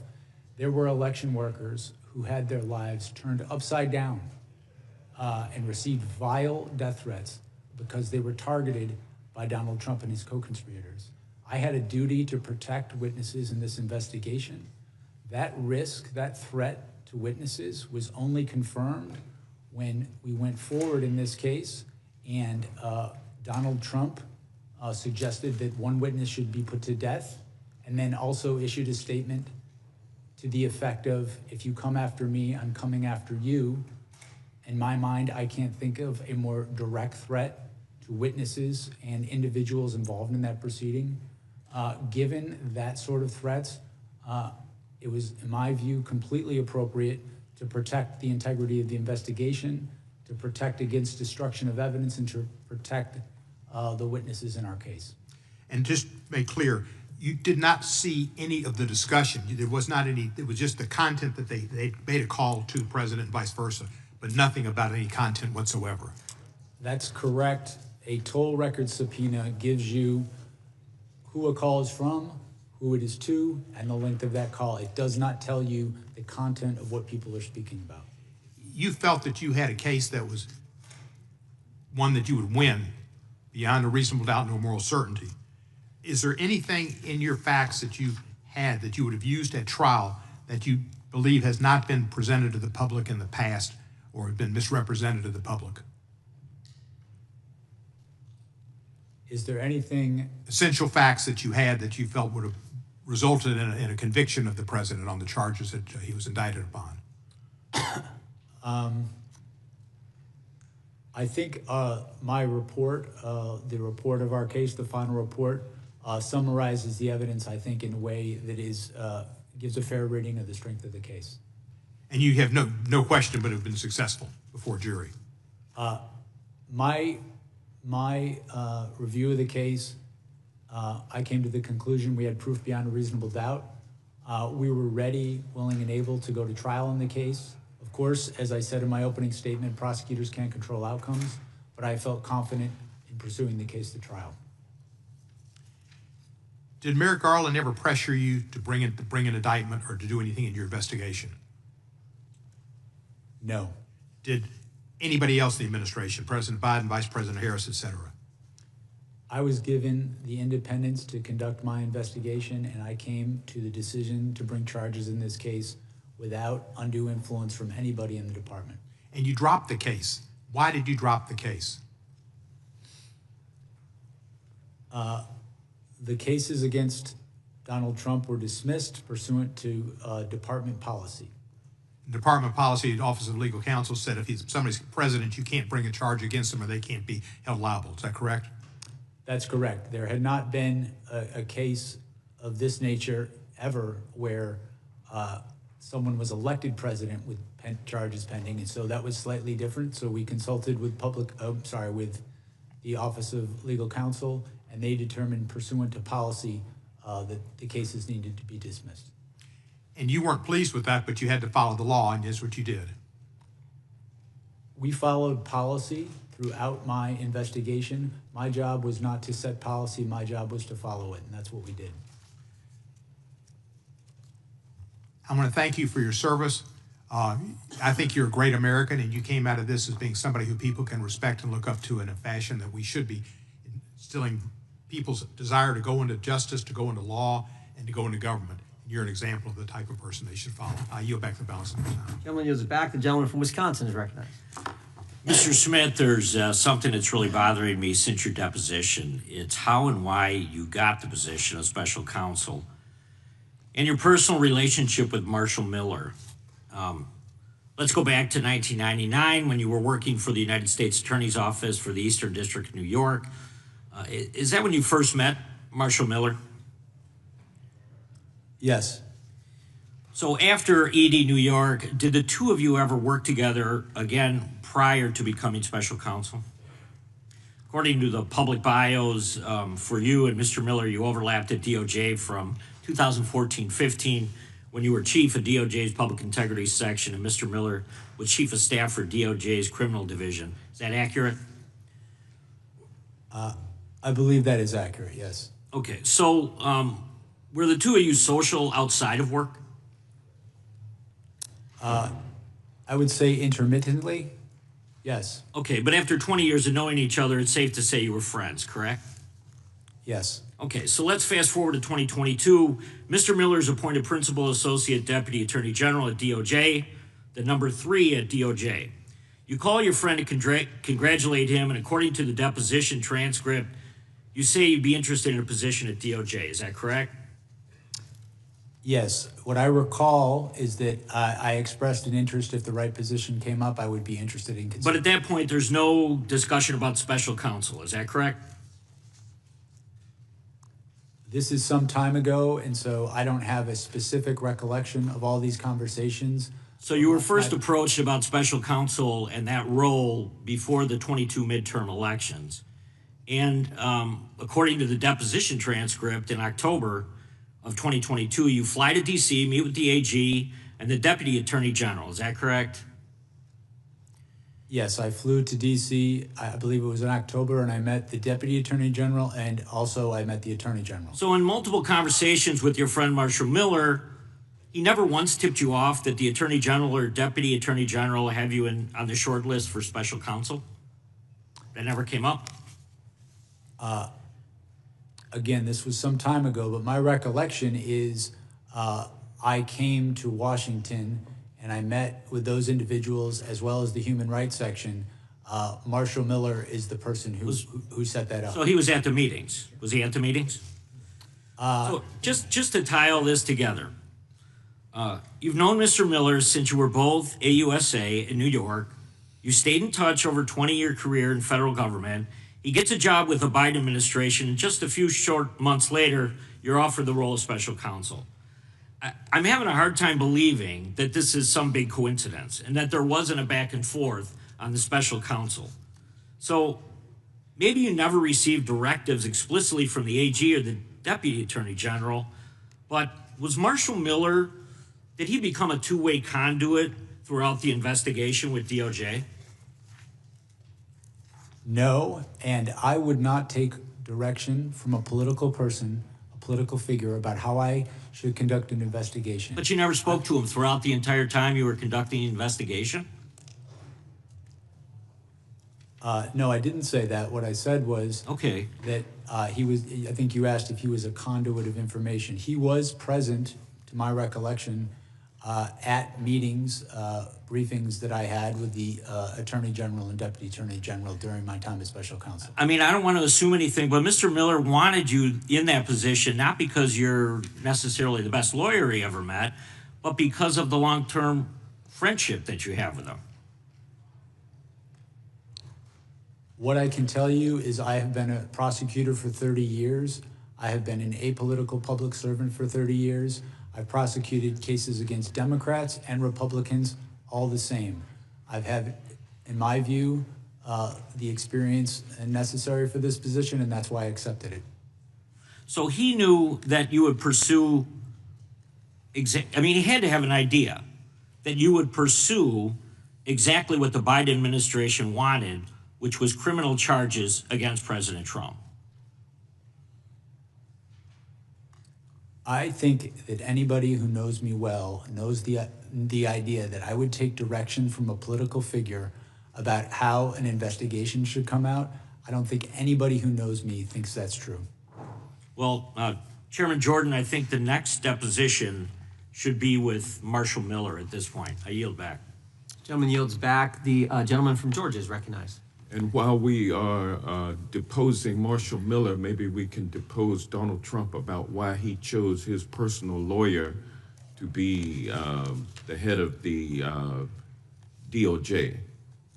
On January 6, 2026, the 5th anniversary of the insurrection, the White House launched a taxpayer-funded website that attempts to rewrite history about what happened on that day of infamy.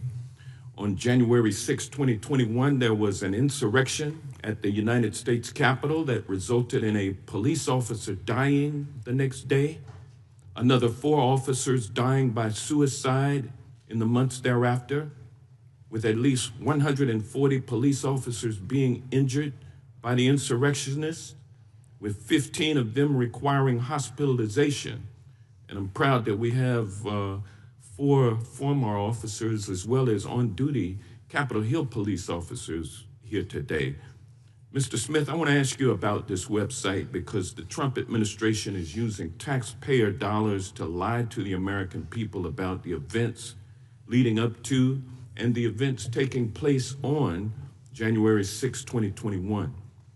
For example, this Trump propaganda site claims that the 2020 election was, quote, stolen. Mr. Smith, did your investigation uncover evidence sufficient to prove beyond a reasonable doubt that Donald Trump knew that his claim that the election was stolen was false?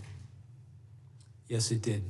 And did your investigation uncover evidence sufficient to prove beyond a reasonable doubt that Donald Trump publicly claimed that the 2020 election was stolen from him while he privately acknowledged that he had lost the election? Yes, we cited instances of that during our in our case. But yet here we see that on the 5th anniversary of the insurrection, the Trump White House propaganda machine is still promoting the stolen election theory on this government webpage with a text box titled, quote, fraudulent election, stolen election certified, end quote. The site also has a subsection reading in part, quote, FBI entrapment operation exposed. Mr. Smith, did your investigation develop any evidence to support the allegation that the FBI entrapped insurrectionists into committing crimes on January 6th? Our investigation revealed that Donald Trump is the person who caused January 6th, that it was foreseeable to him, and that he sought to exploit the violence. This website also accuses you of being a, quote, Biden prosecutor who brought, quote, weaponized charges against Mr. Trump. Mr. Smith, were you a Biden prosecutor who weaponized the Department of Justice against Donald Trump? Absolutely not. Did Attorney General Merrick Garland direct you to prosecute Trump because Donald Trump was running against Joe Biden in the presidential election? No.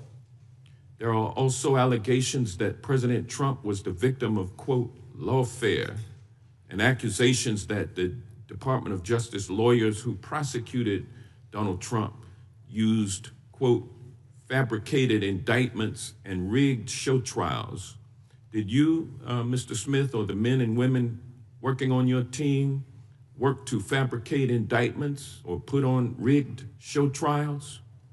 No, we secured indictments from grand juries, and we were prepared to prove our case in court beyond a reasonable doubt. Did you use your appointment as special counsel to conduct a politically motivated witch hunt, scam investigation, and prosecution of Donald Trump? I did not. We followed the facts and we followed the law. Where that led us was to an indictment of an unprecedented criminal scheme to block the peaceful transfer of power. And those indictments have been dismissed. Can they be re-brought or resurrected after this, after Trump leaves office? They were dismissed without prejudice. So they can be refiled? And he can be prosecuted after he leaves office, is that correct? I'm not going to speak to that. I can only speak to what we did, which was dismiss the case without prejudice. All right. The website put out by the Trump White House on the anniversary of January 6th is nothing more than a pack of lies. It proves that Donald Trump is hell-bent on misusing taxpayer dollars in a feeble attempt to rewrite his criminal history and the history of what happened on January 6, 2021. And with that, I yield back, but I would like to, Mr. Chairman, offer for the record unanimous consent. Unanimous consent. A statement from Cybersecurity and Infrastructure Security Agency released on November 12th, 2020 that states the November 3rd election was the most secure in American history. Objection. And also testimony from, I would like to request unanimous consent to enter into the record the September 24th, 2020 testimony of Trump's former FBI Director Chris Wray, who told Senate Homeland Security, the Homeland Security Committee of the Senate, that the FBI had, quote, not seen or historically had any kind of coordinated national voter fraud effort in a major election. Without objection. And last but not least, Mr. Chairman, I'd like to ask unanimous consent to enter into the record this article titled "Disputing Trump, Barr Says No Widespread Election Fraud." Without objection. The gentleman yields back. The gentleman from Texas is recognized for 5 minutes. Thank you, Mr. Chairman. Mr. Smith, on November 18th, 2022, A.G. Garland appointed you as special counsel. Can you tell me about your swearing in or the oath of office that you took after that? I don't recall the specifics of it. I know I was sworn in. I don't recall the specifics of how that was done. You don't remember who swore you in? I don't. Would you agree that taking the oath of office is a legal requirement for the job that you had? I've taken oaths of office regularly. I haven't researched whether it's required or not, but I have done that, I think, in every government case. It is required. Terms I heard earlier today were atypical, irregular, no proper procedure. Yet in your opening statement, you said that we followed Justice Department policies, and I would assume you meant the law as well. It strikes me as odd that you don't remember who swore you in, how you were sworn in. It's pretty significant. We all get sworn in here, and I remember every day. You don't remember who swore you in. I don't remember the details of it as I sit here today. But you did take the oath of office before you got rolling. I think my recollection is it was when I was appointed. It was when. It strikes me as odd that Attorney General Garland had you retake the oath of office on the 14th of September of the following year. Why did he make you do that? As I sit here right now, I do not recall. I know that there is the oath of office that I signed. I believe it was on the 18th, the day that I was appointed. And I know the department had me do a second one. I don't know the particulars of why they asked me to do it again, but I know you signed it on the 20th of November 2022, but there was no witness, which, I mean, you have to agree it's a little odd. If there's no witness saying that you took the oath of office, it would maybe make someone like me question whether or not you were legitimately doing the job until you finally took the oath of office. It sounds like the Attorney General had the same question and thought, oh shit, we got to have him sign this on the 14th day of September of the following year. So why did you take the oath of office again on the 14th of September of the following year when you say you took the office in November of 2022? Why'd you need to do it twice? My recollection is that I took the oath of office, as you said, it was the 18th or the 20th, and felt I was under the oath of office. I believe, if you have it in front of you, I think I signed an oath. You signed it, but there was no witness. There was supposed to be either notarized or a witness, and apparently Attorney General Garland thought it was significant enough to have you do another oath 11 months later. That's strange, right? I don't know why they asked me to sign it again. I don't recall ever discussing this issue with Attorney General Garland. Well, that is just wild to me. I'd like to yield the balance of my time to Mr. Jordan. Well, which one was the official one?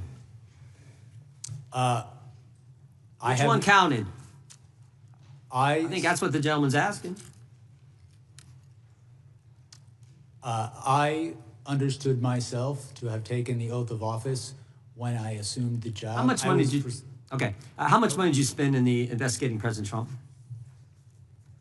How much money did your office spend? I do not recall as I sit here now, but I know that pursuant to, I believe it's the Special Counsel regulations, reports were issued each 6 months detailing how much. We gathered at $35 million. And what I want to know is how much of that $35 million of taxpayer money did you give to confidential human sources?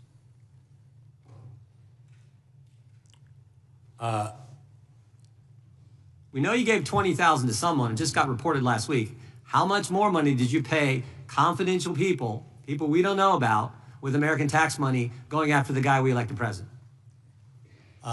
My recollection regards the $20,000, which was not a payment from me. It was me approving a payment by the FBI to a confidential human source who was reviewing video and photographic Who's the source? evidence. I do not know the identity of the source. How many other payments went to this source or other sources? As I sit here, I do not know the answer to that question. My role as special counsel, $35 million, and you're giving money to people the country doesn't know who they are, and you're giving their hard-earned money to these folks? The main question I have, too, with this is, why'd you have to do it? You subpoenaed bank records from the RNC, phone records from members of Congress. You got subpoenas for bank records for people sitting right down the front row. Why did you have to pay people for information when you could subpoena them and get it? Time has expired. Time has expired. You can answer the question, though. Country'd like to know why you had to do it. My recollection and understanding is the payment, the $20,000 that I approved, was for a confidential human source to assist in the review of video and photographic evidence showing people who were attacking the Capitol, attacking police officers, obstructing the proceeding, and seeing if we could prove that some of those people had come directly. That wasn't my question, but my time has expired. The gentleman from California is recognized. Mr. Smith, I want you to have the utmost confidence in what you did. You did everything right. Harry Dunn, Danny Hodges, Sergeant Cannell, Mike Fanone, they did everything right. These guys, my Republican colleagues, are a joke. They're wrong.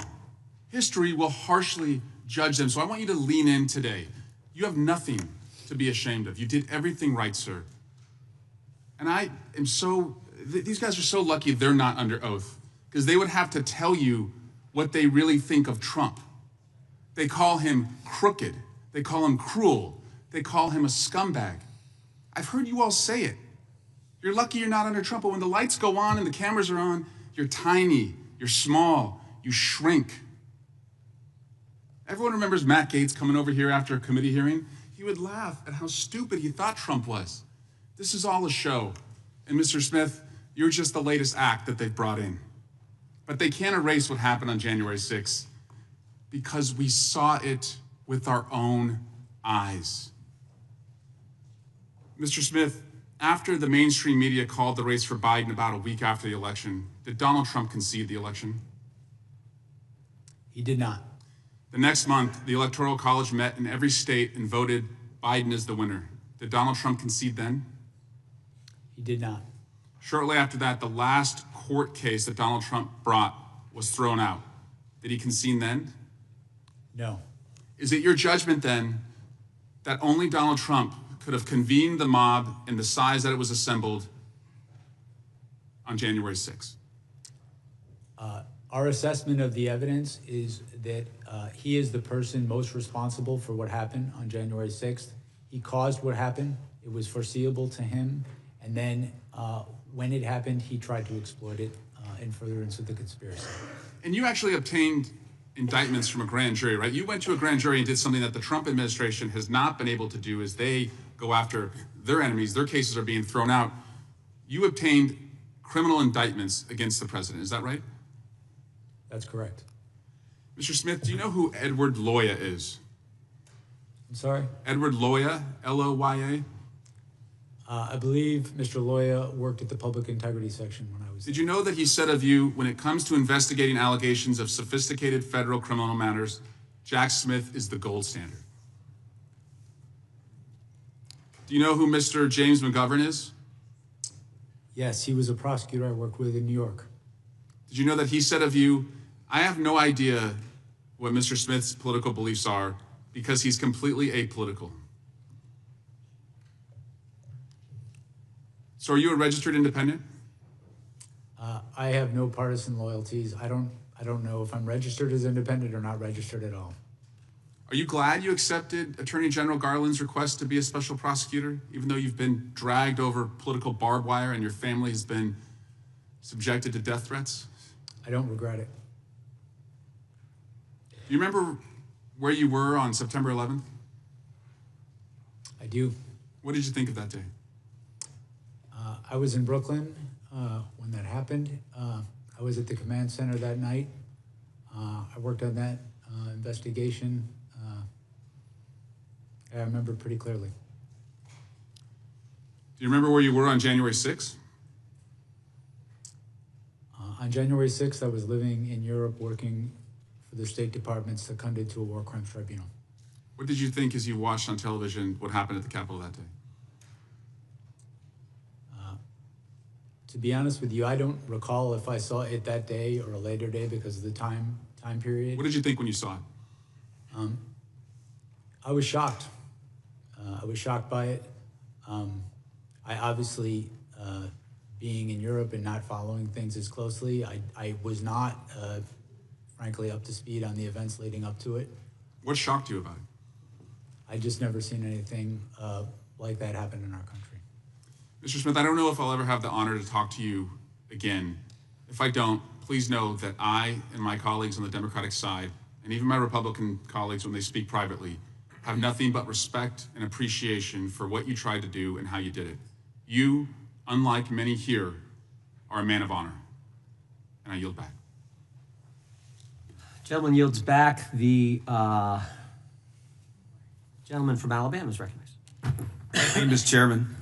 Mr. Smith, you appear before this committee today not as a neutral observer of the law, but at one point you were one of the most powerful prosecutors in the federal system, armed with enormous discretion, minimal oversight, and a mandate that goes to the very heart of our constitutional order. You brought charges during an active election cycle. You relied on legal theories that had never before been tested in context. And you did so while disregarding long-standing Department of Justice policies designed to prevent prosecutors from influencing elections. Mr. Smith, you claimed in your investigation you developed proof beyond a reasonable doubt that President Trump engaged in criminal scheme to overturn the results in the 2020 election and to prevent lawful transfer of power.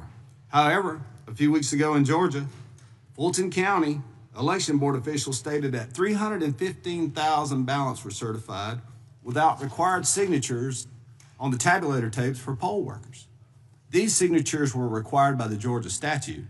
If not counted, this could have turned the state of Georgia red, and I won't doubt there were similar schemes in many other states. You were illegally appointed to serve as special counsel since you were not confirmed by advance and consent Senate and stated in the appointments clause. You also issued an indictment against then President Biden's most formidable political opponent. The candidate was President Trump, and you issued a gag order for President Trump during a 2024 election cycle. This was a major violation of President Trump's First Amendment rights and a poor attempt to outright censor the leading political candidate. These actions were nothing short of election interference. 9 senators, including Senator Tuberville from my state of Alabama, and multiple Republican members of the House of Representatives had their phones subpoenaed, or their records subpoenaed. Some you seized their phones. Even then, Speaker of the House Kevin McCarthy, one of the highest ranking Republicans in the country, had his phone records subpoenaed, all for political gain. These subpoenas clearly violated the speech and debate clause. As John Keller of the DOJ's Public Integrity section addressed this issue in an email dated May 17th of 2023, D.C. Circuit President stated that the speech and debate clause, and the bar is this, bar on compelled disclosure is absolute. These instances are not only the tip of the iceberg about you and your team's flagrant disregard of the Constitution. Mr. Smith, your actions have changed and damaged confidence in our justice system. Today, this committee will determine whether that damage was a result of reckless judgment, political bias, or deliberate misuse of authority. And with that, Mr. Chairman, I'll yield you the balance of my time for questions. I thank the gentleman for yielding. I want to go back to that email, if we could put that up, this email that Mr. Gill highlighted a few minutes ago. This is the justification from the Public Integrity section. If you look at the bottom, John Keller, Public Integrity section, for going and getting the phone records, toll records of members of Congress. And there's a couple things I want to highlight. That first highlighted area, there is some litigation risk. So they admit there's some concern here. And they send this to the copy to Jack Smith's team. And then you go down later, as Mr. Gill pointed out, the case law is clear. A legislator may intervene and oppose such use. So the risk is real. But here's the deal. There was really no risk because we weren't going to know. They weren't going to tell us. They made sure they didn't tell us because they went to the judge and got a gag order. And look at the last sentence. The last sentence. Low likelihood that any of the members listed below would be charged. So they're not going to know because we're not going to charge any of these guys. They didn't do anything wrong. And so therefore, the litigation risk should be minimal. They're not going to be charged. We're not going to go after them. The litigation risk is minimal.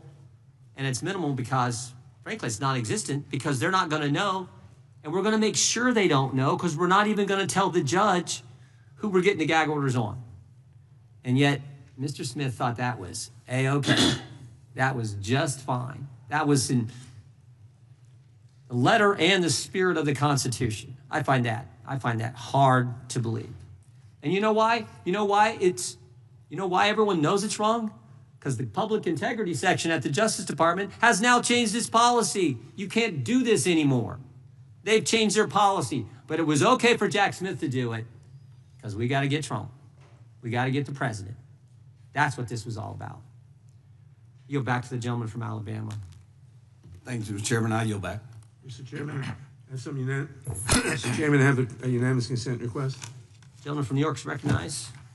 Mr. Chairman, I ask unanimous consent to enter into the record a transcript of the voicemail that President Trump's lawyer, Rudy Giuliani, left Senator Tuberville on January 6th, in which he states, "I'm calling you because I want to discuss with you how they're trying to rush this hearing and how we need you, our Republican friends, to try to just slow it down so we can get these legislatures to get more information." Without objection.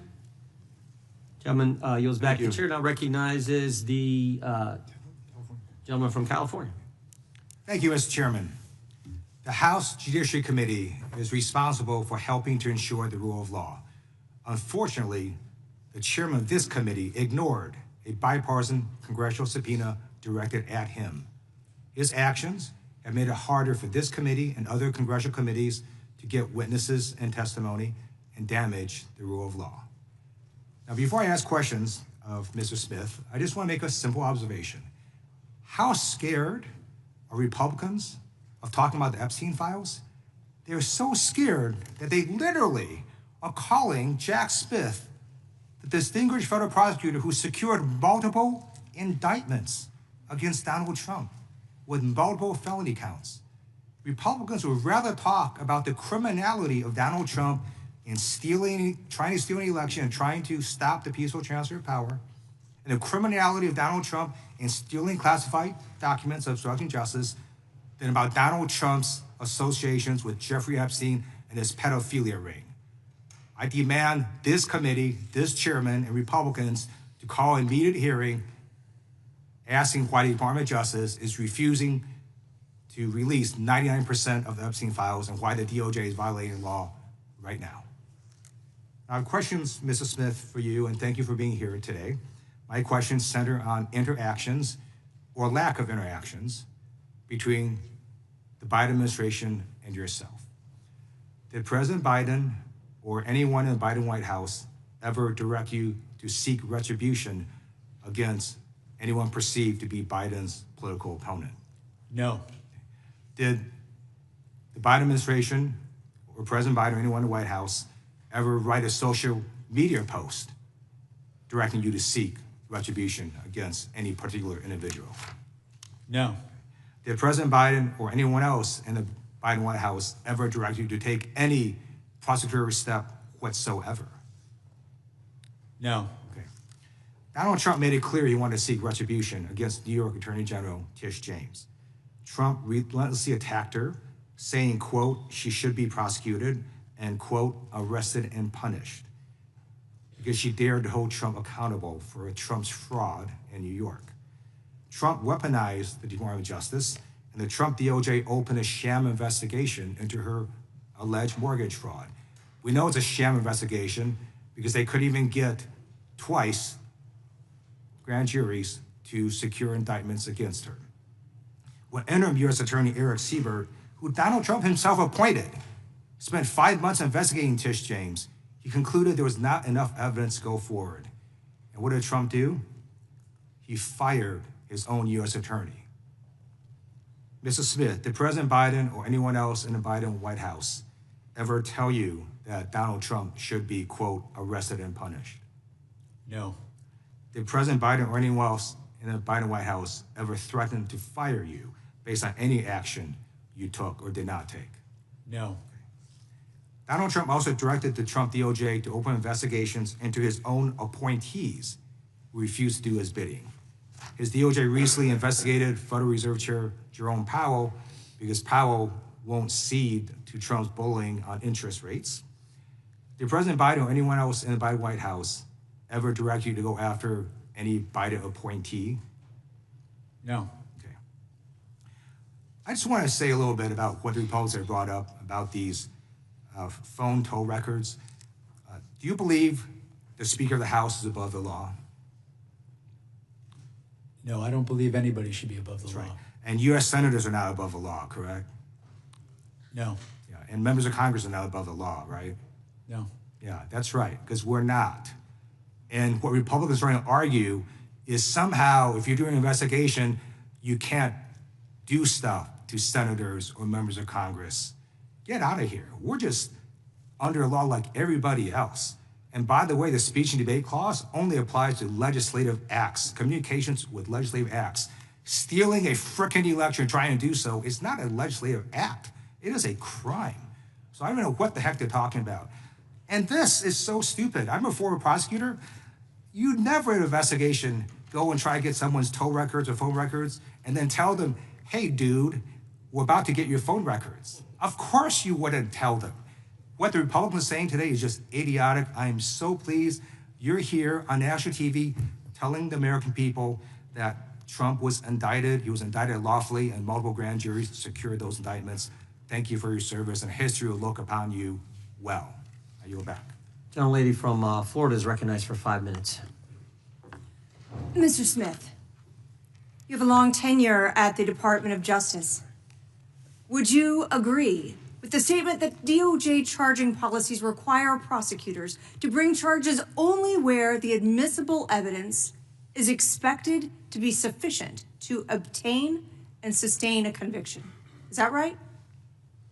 That is correct. That's from the federal principles of prosecution. And in this case you brought against President Trump, one of the charges you pursued was under Title 18, Section 371, which requires an agreement to interfere with the lawful function of the United States through deceit or dishonesty that the defendant knowingly and intentionally joined, and an overt act. And what I'd like to ask you about is this. So you would agree that Section 371 requires dishonesty or deceit and also proof that a criminal defendant acted knowingly and intentionally. Is that right? I believe that's correct. It requires knowing deceit targeted a lawful government function. So you would then also agree, would you not, that opinion, disagreement, or even mistake is insufficient to satisfy the burden of criminal intent set forth in that statute? A mistake certainly would. We needed to prove and intended to prove at trial that the false statements that Donald Trump made were knowingly false. That they were false and that it was done knowingly. So even under your theory of the case, even if we took your facts as true, you still would have been required to prove that the president said something false and that he or did it knowingly. So going on to your next charge, let's talk about obstruction. There too, that charge requires proof of wrongful intent, does it not? That's correct. So if a defendant there actually believes a factual claim is true, that would mean he could not be convicted of that charge. Isn't that right? Well, Not correctly convicted. The defendant for that charge would have to behave corruptly, and corruptly could include seeking an unlawful benefit, seeking a benefit to benefit themselves, in this case, to stay in office when they had in fact not won the election. But there too, there's a requirement of intent that this conduct must be knowing and intentional. Isn't that right? There is an intent requirement, yes. And corrupt didn't you intent. also acknowledge in your deposition that the president was receiving information from multiple advisors? Giuliani, Eastman, Clark, Powell, and in your deposition you said he was almost just regurgitating what they told him. Isn't that right?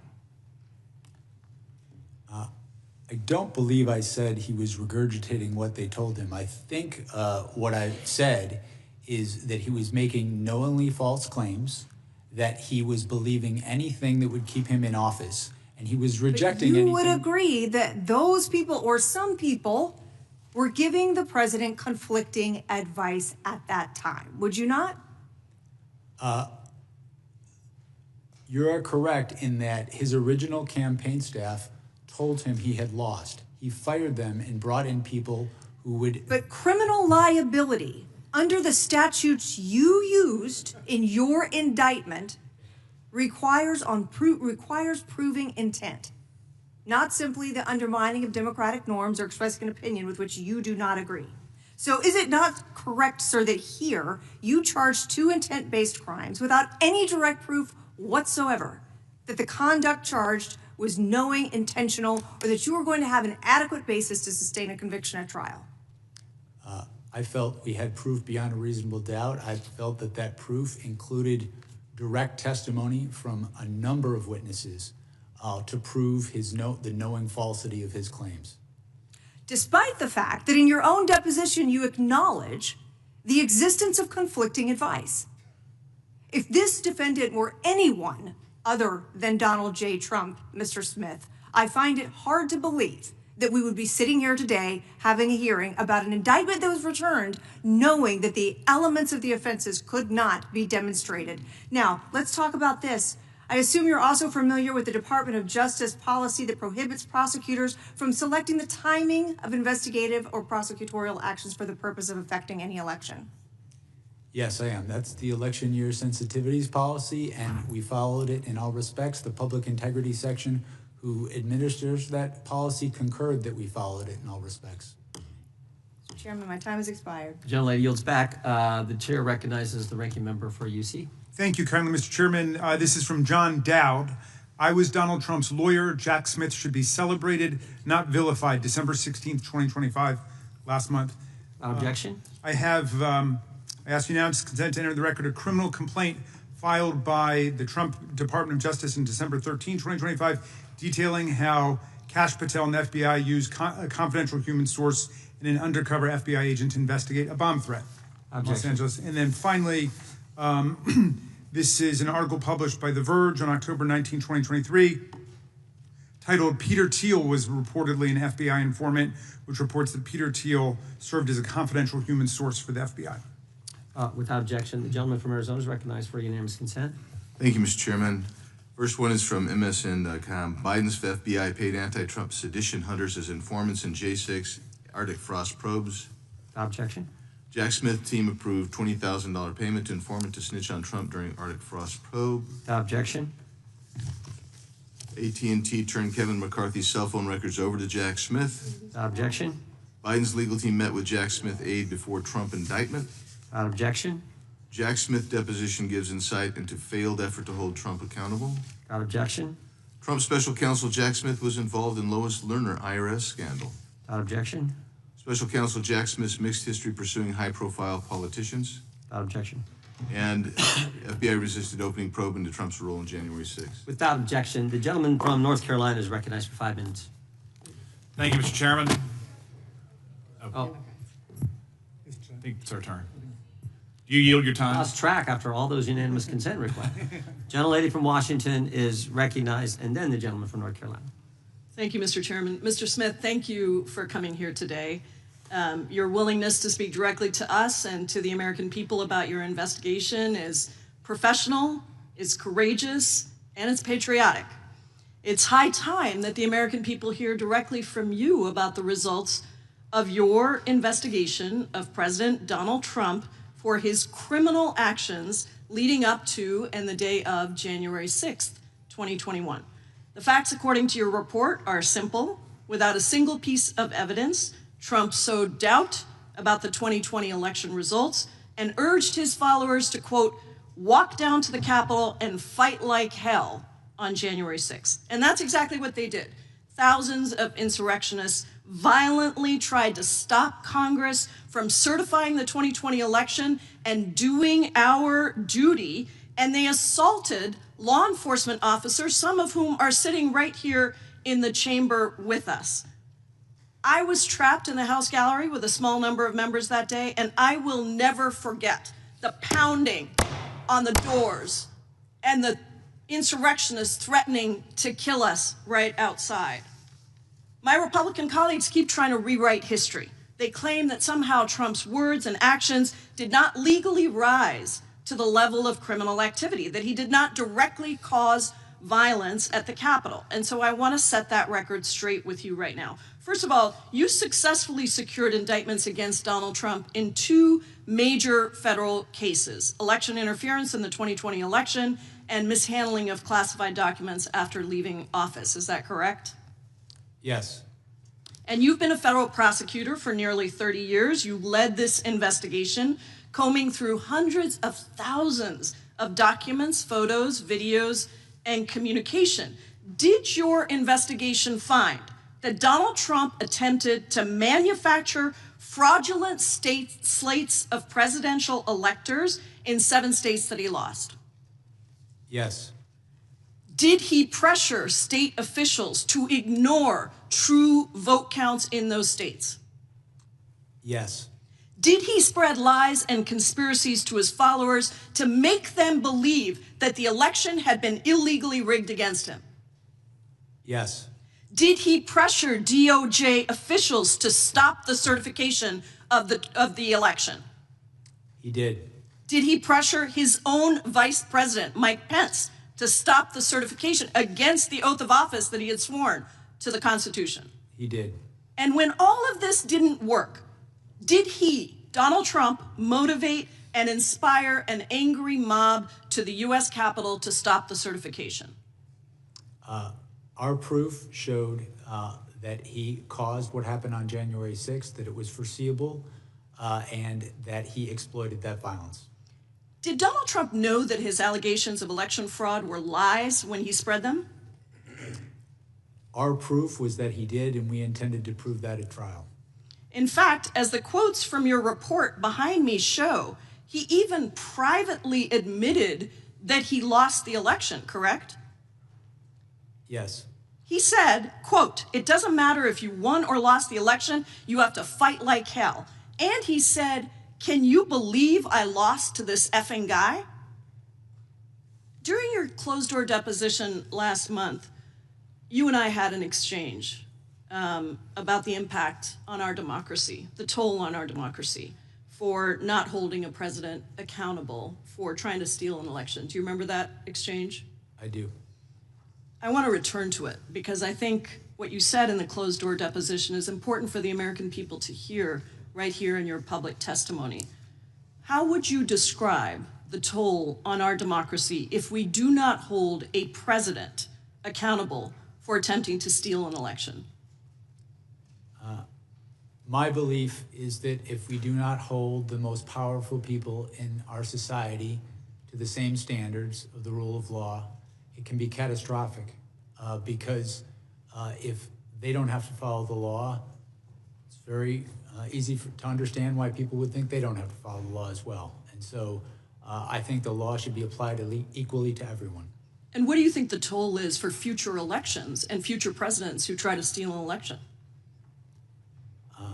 I think if we don't hold people to account when they commit crimes, it sends a message that those crimes are okay, that our society accepts that. I believe that if we don't call people to account when they commit crimes in this context, it can endanger our election process, it can endanger election workers, and ultimately our democracy. The attack on this Capitol on January 6th was, and the Court of Appeals in Washington, D.C. said this, it was an attack on the structure of our democracy. And we could experience much worse results down the road if this happens again. I thank you for your work, for your courage, and for your patriotism, and I yield back. Gentleman yields back. Gentleman from North Carolina, North Carolina is recognized. Mr. Smith, just briefly, if there was no mob on January 6th that attacked the Capitol, we would not be here today, would we?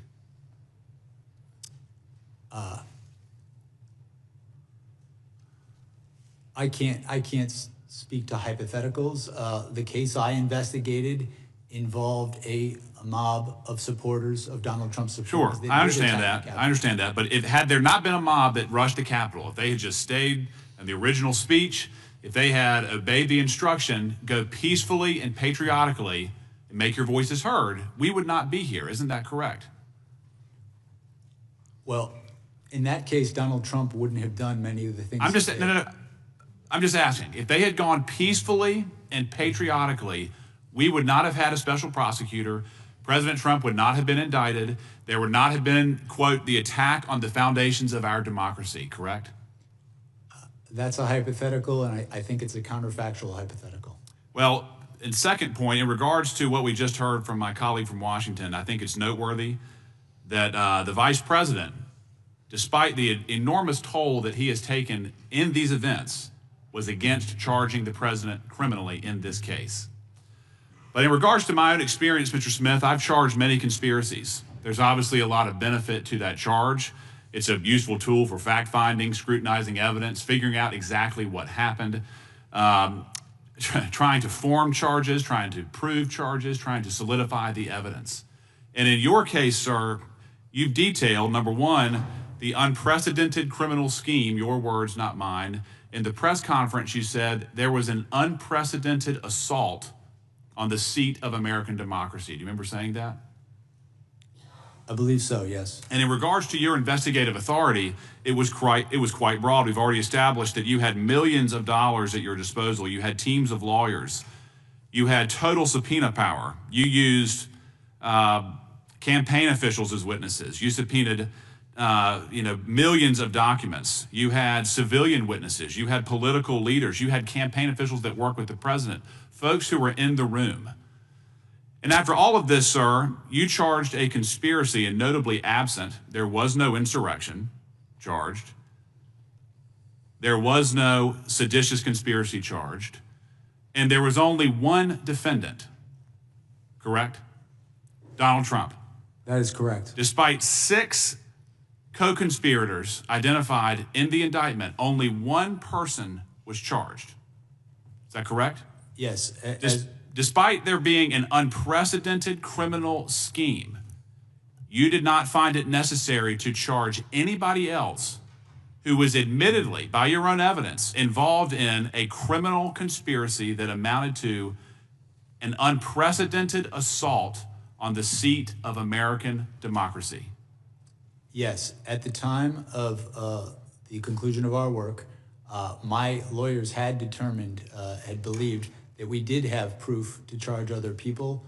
I was in the process of making that determination when our work was concluded. But you are correct that the only person charged in this case was Donald Trump, who, in my estimation, was the person most culpable for the crimes charged. Well, I understand your position, sir, but again, you started at the very top and only charged the top conspirator, in your opinion. You didn't charge anybody underneath him, correct?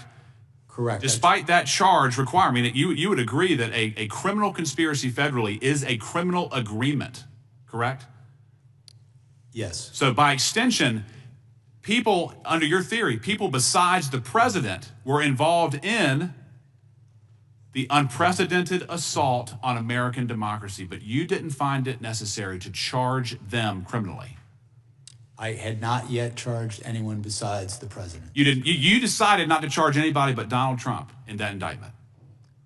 Consistent with the federal principles of prosecution, which emphasize the degree of someone's culpability in making a charging decision, Donald Trump is the person that was charged. I understand that. I understand your position, but you made the decision to charge one person and nobody else, correct?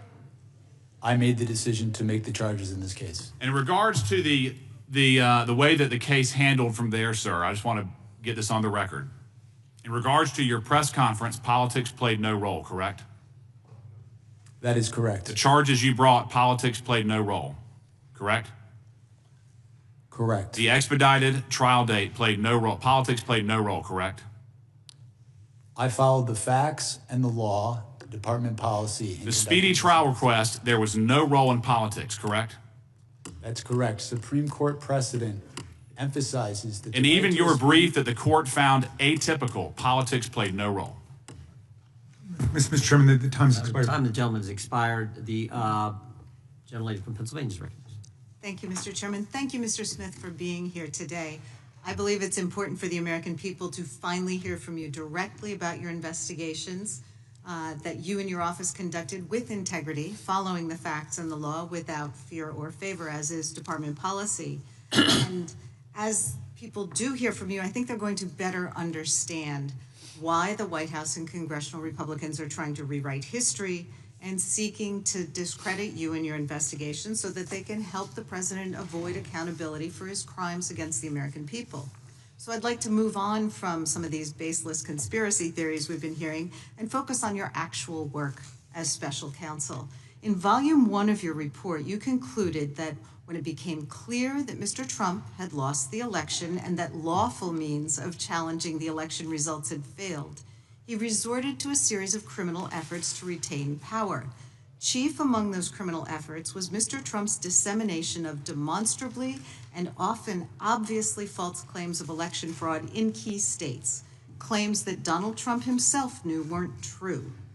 In order to pressure officials to ignore vote tallies and submit fraudulent certificates of fake electors to Congress, he repeated these false claims and ultimately used them to direct an angry mob to attack the Capitol.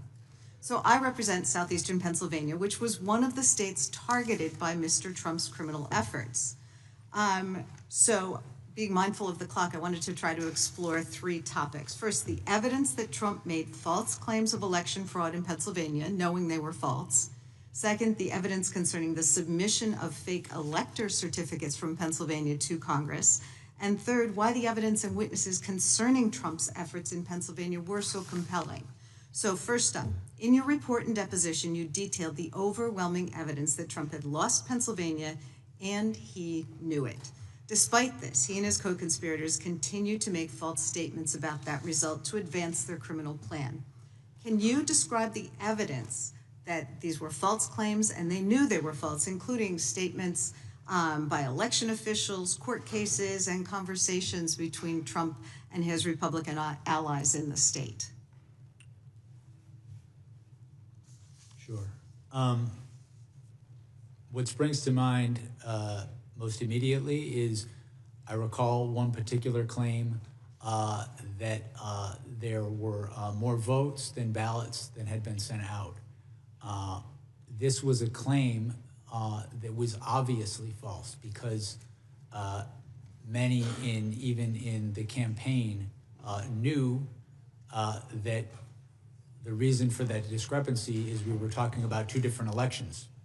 One was the primary and one was the general election. My team interviewed Rudy Giuliani regarding that claim, and he admitted it was wrong. He admitted flat out that that was a mistake. And so that's one of several. With respect to witnesses in Pennsylvania, what springs to mind is the chair of the Republican Party, I believe, in Pennsylvania. This is relatively early, shortly after the election, had informed Donald Trump that the idea that fraud was the reason was not accurate. It was because of the counting of mail-in ballots, which was totally normal in this process. And again, this is someone who is a Republican who supported Donald Trump, wanted him to win. I submit he would have been a credible witness at trial. And I mean, a second part of this, in addition to making false claims about election results that they knew were false, and your deposition and report go into this in some detail, there was also this fraudulent elector plan where Trump and his co-conspirators solicited folks who had been planning to be Trump electors if he won and asking them to submit fake certificates to Congress. And I think what you found was pretty remarkable, including a former congressman who told the co-conspirators that this was illegal and it was an attempt to overturn the government. Is that right? That's correct. That particular elector who was signed up to be a legitimate elector had Donald Trump in fact won the election was a former U.S. attorney and former member of this Congress. I mean, the bottom line is that despite the facts and over objections from his allies, Trump still went to the ellipse on January 6th and lied about Pennsylvania's votes to direct his angry mob to attack the Capitol. So I just want to thank you for your work and your years of service to the country. And I would invite everyone to read your deposition and to read the report because it tells a very different story than what our colleagues do. Mr. Chairman, I have a unanimous consent. Ladies recognized. Mr. Chairman, I ask unanimous consent to enter into a record a speech by former Vice President Pence published on C-SPAN in June of 23, in which he calls the president's comments on January 6th reckless. Trump was wrong then, he's wrong now. Anyone who puts themselves over the Constitution should never be president, and anyone who asks someone else to put them over the Constitution should never be president. Without objection. And the gentleman from Virginia is recognized for 5 minutes. Thank you, Mr. Chairman. Mr. Smith, you've said several times in your deposition that you believe that the facts and the law, your interpretation of the law, would lead to a conviction of President Trump. Is that correct? Yes. And did you believe that same thing, that your interpretation of the law, your reading of the law, would have resulted in the conviction when you went after Virginia Governor Bob McDonnell back in 2014? Did you believe it at the time? I did believe, and ultimately you got a conviction in lower court, but that was overturned by the Supreme Court, correct? yes, the Supreme Court changed the law on what constituted an official act. And Actually, that's as a result, incorrect. that conviction was overturned. That's incorrect. They applied the law, and they said in their ruling, our concern is not with tawdry tales of Ferraris, Rolexes, and ball gowns. It's instead with the broader legal implications of the government's boundless interpretation of the federal bribery statute. A more limited interpretation of the term official act leaves ample room for prosecuting corruption while comporting with the text of the statute and the precedent of this court. They accused you of using a boundless interpretation of the federal bribery statutes. Now, did you believe when you went after John Edwards that your interpretation of the facts and the law were correct and that you would convict John Edwards of corruption? Yes. But in fact, that case resulted in a jury deadlock on 5 charges and acquittal on another charge. Is that correct? That is my recollection. That's correct. Let's move on to the court's interpretation of your gag order requests. Mr. Smith, America was founded on the principle that the government doesn't silence political speech, in particular speech before it happens. You sought a prior restraint against President Trump without a single violation of pretrial release. In fact, there was no real-world harm that you could articulate justified giving the federal government the power to silence him as a presidential candidate, was there? The court granted those motions and found that the prosecutor did not have to wait until someone was harmed to make such a motion. Actually, the request was rejected when the case was actually, when you actually were not able to, it was restricted, correct? The gag order was restricted, correct? Well, we filed for an order in the district court. The district court granted an order.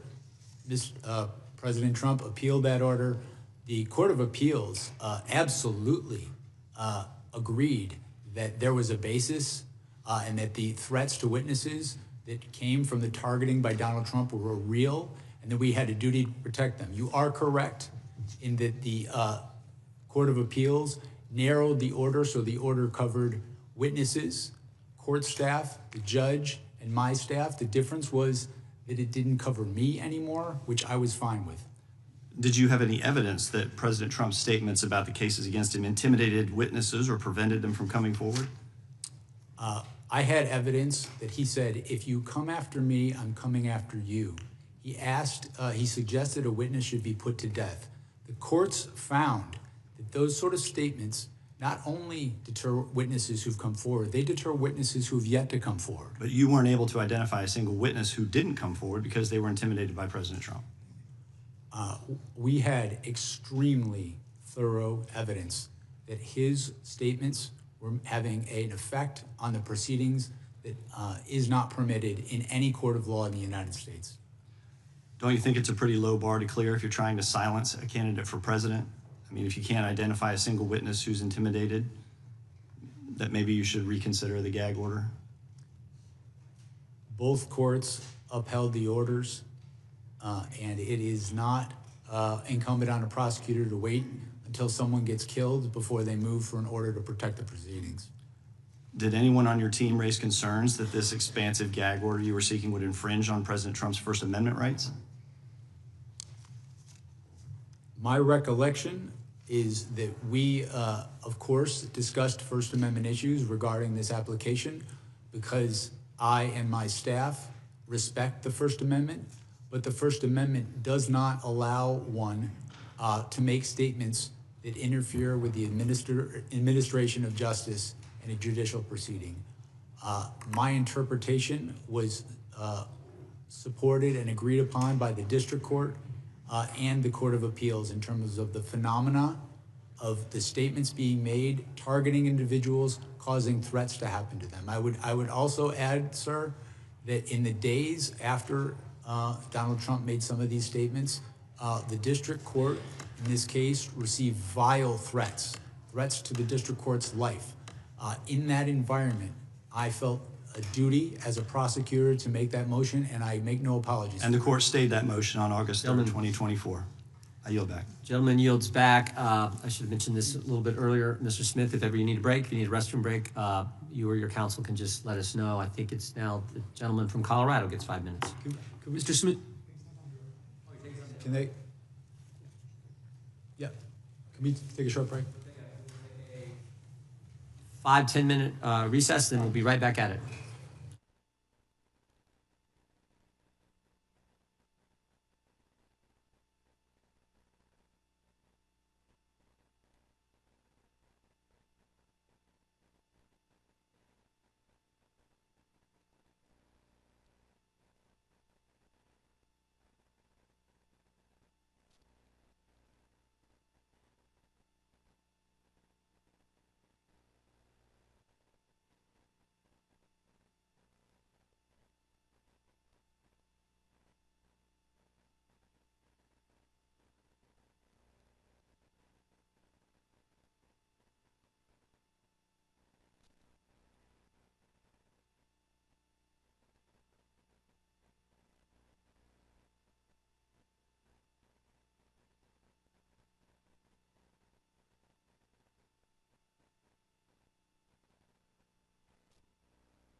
Hey, the committee will be in order. Mr. Chairman,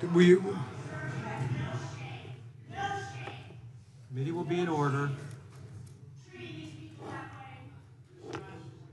With the members of the audience will please sit down or remove themselves from the committee room.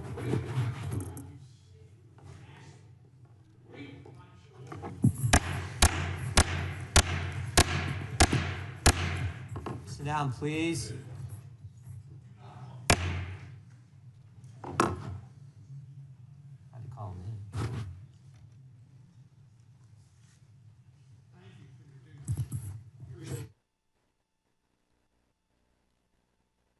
Thank you, Officer Fanone. Mr. Chairman, please control the deranged observer, Mr. Rakeland, so he doesn't create any other problems with us today.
Committee will come to order. Mr. Chairman. Witness will go ahead and take the stand. We want to make sure the Capitol Police remains in the room just in case we have any other concerns. General Lady from Washington is recognized. Thank you, Mr. Chairman. I have a unanimous consent request. General Lady is recognized. This is an order of the D.C. Circuit dated December 8th, 2023, in which the court recognizes that Donald Trump's statements about the judge and his case have led to threats against the judge, where callers labeled the judge and clerk, quote, Nazis, dirty Jews, and child molesters, and represent, quote, Mr. Trump's documented pattern of speech and its demonstrated real-time, real-world consequences pose a significant and imminent threat to the functioning of the criminal trial process in this case. Without objection. A lot. And the gentleman from Colorado is recognized for 5 minutes. Thank you. Mr. Smith, thank you for being here. Thank you for your service to our country. My colleague from Virginia, a Republican colleague who was questioning you right before the break, do you know what he said in the days after January 6th? Let me share this with you. This is a quote of his from a press release on January 8th. Congress stands united in our rejection of the violence that occurred this week, and I'll continue to urge the swift prosecution of those involved to the fullest extent of the law. Mr. Smith, this is theater. Republicans are trying to rewrite history. That's what this is. Many of them were with us in the House chamber on January 6th. I remember it well. The chairman was there, as was I. There's been a lot of discussion about witnesses today. Perhaps the chairman could muster the courage to call the 4 witnesses who I see, the American public may not see, I see standing behind you, Mr. Smith, the 4 police officers who risked everything, life and limb, to do what? To protect the Republican members on the dais. It's an outrage that they now sit here and have the audacity to try to rewrite history in front of the very officers who sacrificed everything to protect them. Mr. Smith, you're of course aware that President Trump was impeached for his conduct connected to January 6th, right? Correct. Do you know how many members of Congress voted to impeach him? I don't recall. 232. Do you know how many Republican members of Congress voted to impeach him? I don't recall. 10 Republican members of Congress voted to impeach him for his conduct related to January 6th, including at the time, the sitting Republican chairwoman of their conference. There was a trial in the United States Senate. Senators sat as jurors. I remember it well because I was one of the prosecutors who prosecuted that case. Do you know how many senators voted to convict President Trump of high crimes and misdemeanors during that trial, Mr. Smith? I don't recall. 57 senators. Do you know how many Republicans voted to convict him? I don't recall. 7 Republican United States senators voted to convict President Trump of high crimes and misdemeanors. It was the most bipartisan vote for conviction of a president in the history of the Republic. So they can engage in as much histrionics as they want to try to rewrite history. But facts are facts. They talk about weaponization. They accuse you of weaponization of the justice system. While the Federal Reserve Board chairman rings the alarm about political retaliation by this Department of Justice. Mr. Smith, I don't know if you're aware of this. I don't know if your counsel has made you aware that President Trump is live tweeting, I guess you call it truth socialing, as we speak. Are you aware of this, about this hearing? No. Let me read to you what he posted an hour and a half ago.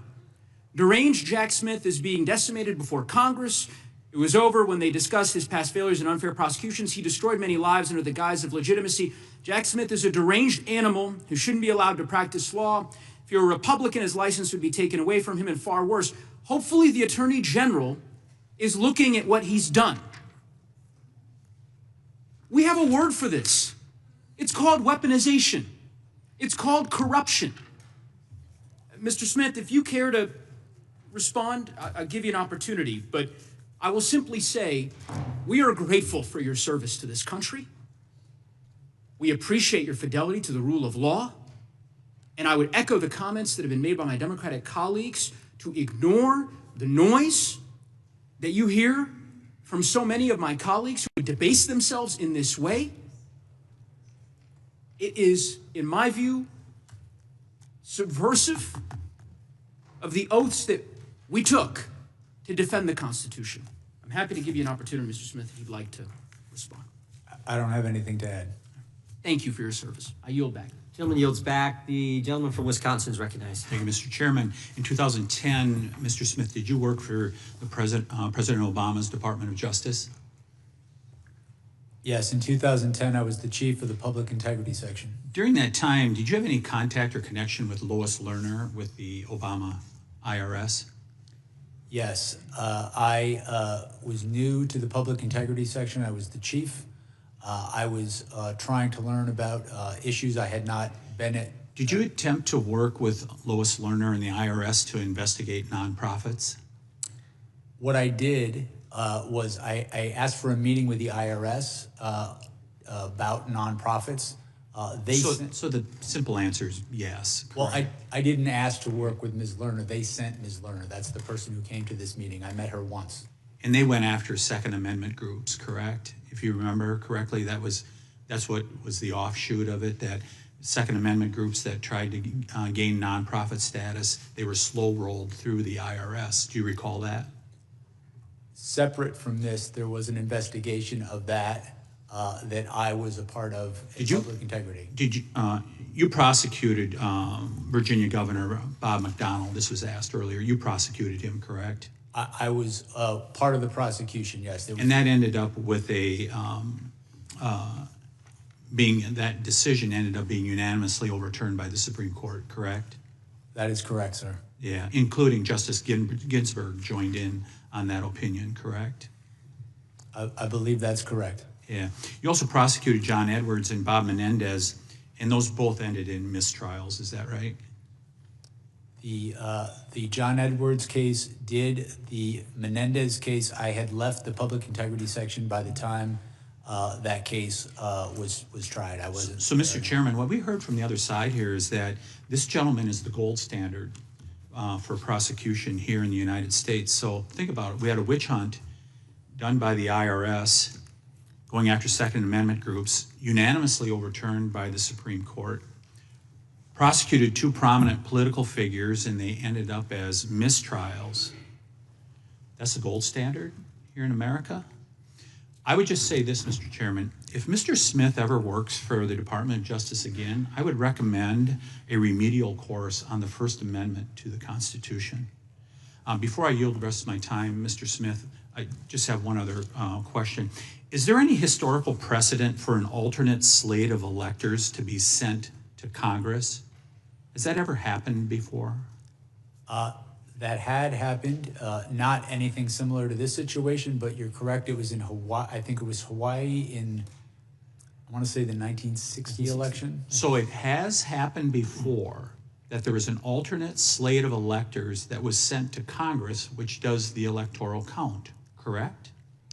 There was a prior time that an electoral slate was sent where there was litigation and recounts going on. Actually, there's twice that it happened, Mr. Chairman. It happened in 1876 and 1960 that these alternate electors happened. I'd like to ask unanimous consent to introduce the 1960 Hawaii case. Objection. With that, I yield to the chairman. I appreciate the gentleman yielding. The gentleman from Colorado talked about noise from this side. It's not noise, it's facts. The fact is, you approved a $20,000 payment to a confidential human source. And I think you said earlier, the reason this individual or entity or person was paid was to review photo and video evidence. Why'd they have to be confidential? Why didn't you just contract with them? My understanding is that this person was a confidential human source with the FBI. I do not know why they were confidential, but it would make sense to me, given that this person was assisting. Well, confidential just raises the question of what were you trying to hide? Why not tell us? We know you hid the fact that you were getting phone records from members of Congress. We want to know why this payment had to be hidden. Why couldn't you just contract? Which would be the customary normal way, I think, of doing it. I did not make the determination that this source would be confidential, but given that this person was working on an investigation involving attacks on the Capitol, and given the violence in that, it makes complete sense to me that the Bureau would. You know of any of the other special counsels who approved payments to like I don't remember Robert Mueller approving payments to confidential human sources. I don't remember Durham. I don't remember her. We brought all those guys in front of the committee. It's the first time I've ever heard of a special counsel having to pay secret money to someone to get information when you had the broadest subpoena power you could possibly have. You aware of any of the other special counsels who had to do this? I am not aware whether confidential sources were or were not used in those That's investigations. because I don't think they were. I don't think they were. I'm not aware one way or the other. I can say that the use of confidential human sources is a standard thing done by the Federal Bureau of Investigations. The time of the gentleman from Wisconsin has expired. I now yield to the gentlelady from Georgia for 5 minutes, Ms. McBath. Thank you, Chairman. And Mr. Smith, thank you for appearing today to speak publicly about the major issues that you handled as special counsel. Your work on election interference in my home state is especially important, as Georgia still today remains ground zero for voting rights. My state has a long history of voter suppression, including violent tactics and legislation that has actively disfranchised our voters. In fact, the Department of Justice filed a lawsuit against Georgia in 2023 challenging recently passed voter suppression legislation. That lawsuit was later withdrawn by Donald Trump's Attorney General, Pam Bondi. But this is not the first time that Donald Trump has encouraged voter suppression. In the 2020 presidential election, which many have accepted that he lost, he pressured his party members to overturn a legal election. Thankfully, several public servants upheld our constitutional process and respected the voice of the people. Your investigation revealed how far he is willing to go. In your final report, you wrote that, and I'm quoting, "The through line of all Mr. Trump's criminal efforts was deceit, knowingly false claims of fraud." Mr. Smith, what did your investigation reveal about President Trump's interactions with Georgia's officials regarding his frauds claims? As I sit here now, I can recall two specific officials. The first was the Secretary of State, who was a fellow Republican. My understanding, he voted for and supported Donald Trump in the election, but told Donald Trump in a conversation that was recorded in no uncertain terms the results of the election and debunked many of the fraud claims that Donald Trump had to him in real time. In addition to that, I recall that Donald Trump also spoke firsthand with the Attorney General of your state, also a Republican, who informed Donald Trump that he had supported him and voted for him twice in the past. He also told Donald Trump he did not see outcome determined fraud in that state. I have an audio from a phone call between Trump and the Georgia Secretary of State regarding the 2020 election. Could you please play the audio? Are angry. The people of the country are angry, and there's nothing wrong with saying that, that you've recalculated. Well, Mr. President, the challenge that you have is the data you have is wrong.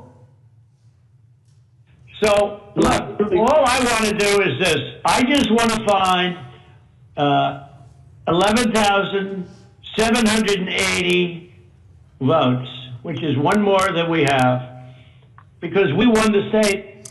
Mr. Smith, you explained in your deposition that Georgia Secretary of State was one of the witnesses who disabused President Trump's false claims. How did Georgia Secretary of State push back against Trump's efforts? I think my recollection is in this same call, President Trump repeatedly raised fraud claims, and the Secretary of State repeatedly explained not only that they weren't true, but I believe my recollection is in several instances explained why they weren't true. And I believe that call ended, my recollection is that it ended with President Trump in essence threatening the Secretary of State that he might be a target for criminal prosecution if he didn't do what President Trump wanted him to do. So see, that raises a very critical point. President Trump didn't just spread lies about the election. In your words, and I'm quoting, he preyed on, end quote, Republican officials in Georgia and other states who believed would help him. Mr. Smith, Donald Trump thought these officials would break the law out of party loyalty. And when those officials, his own political allies, told him the truth, he dismissed them and continued to spread the lies anyway. Is that correct? That is correct. Mr. Smith, if your case had gone to trial, Would the evidence from Georgia have helped prove that President Trump knowingly engaged in a criminal scheme to overturn the 2020 election? Yes. After an investigation following the facts and the law, we believed we had proof beyond a reasonable doubt to prove those charges. And in your deposition, you mentioned a fake elector witness in Georgia who you thought would have been a very powerful witness at trial. Can you tell us a little bit more about that in a very limited amount of time? Sure. It was a witness who had been made to understand that his electoral vote, his alternative electoral vote, would only be used if they won in court, if they won in litigation. That didn't happen, and President Trump and his co-conspirators tried to use those alternative fake elector certificates to get Mike Pence. Mr. Chairman, regular order. Himself. Okay, well, Mr. Smith, thank you so much for the work that you and your team of career prosecutors have put forth in uncovering this evidence. The American people need to know what happened, and they need to know how their president pressured Georgia state officials to overturn their free Gentleman and fair from and I Alabama has a unanimous consent request. Thank you, Mr. Speaker. December 6, 2025, Atlanta News First. Fulton County admits to verifying 315,000 votes in the 2020 without poll worker signatures. I yield back. Without objection, the chair now recognizes for 5 minutes the gentleman from Arizona. Thank you, Mr. Chairman. Mr. Smith, isn't it true that for a federal criminal conspiracy charge, it requires more than one individual? In other words, you're making a contractual agreement of some kind with somebody other than yourself, right? That is correct. There has to be an agreement. And so when you made the determination to charge President Trump with conspiracy, you surely knew that you had somebody else that he must have agreed upon somewhere to engage in this act that generated the conspiracy, right? That's correct. We alleged specific individuals in the indictment as co-conspirators. And so you knew who you were going to do who you were going to charge when you pursued the indictment. You knew who the agreeing parties were, but you chose to list them as co-conspirators, but you didn't indict them. How often have you done that in the past?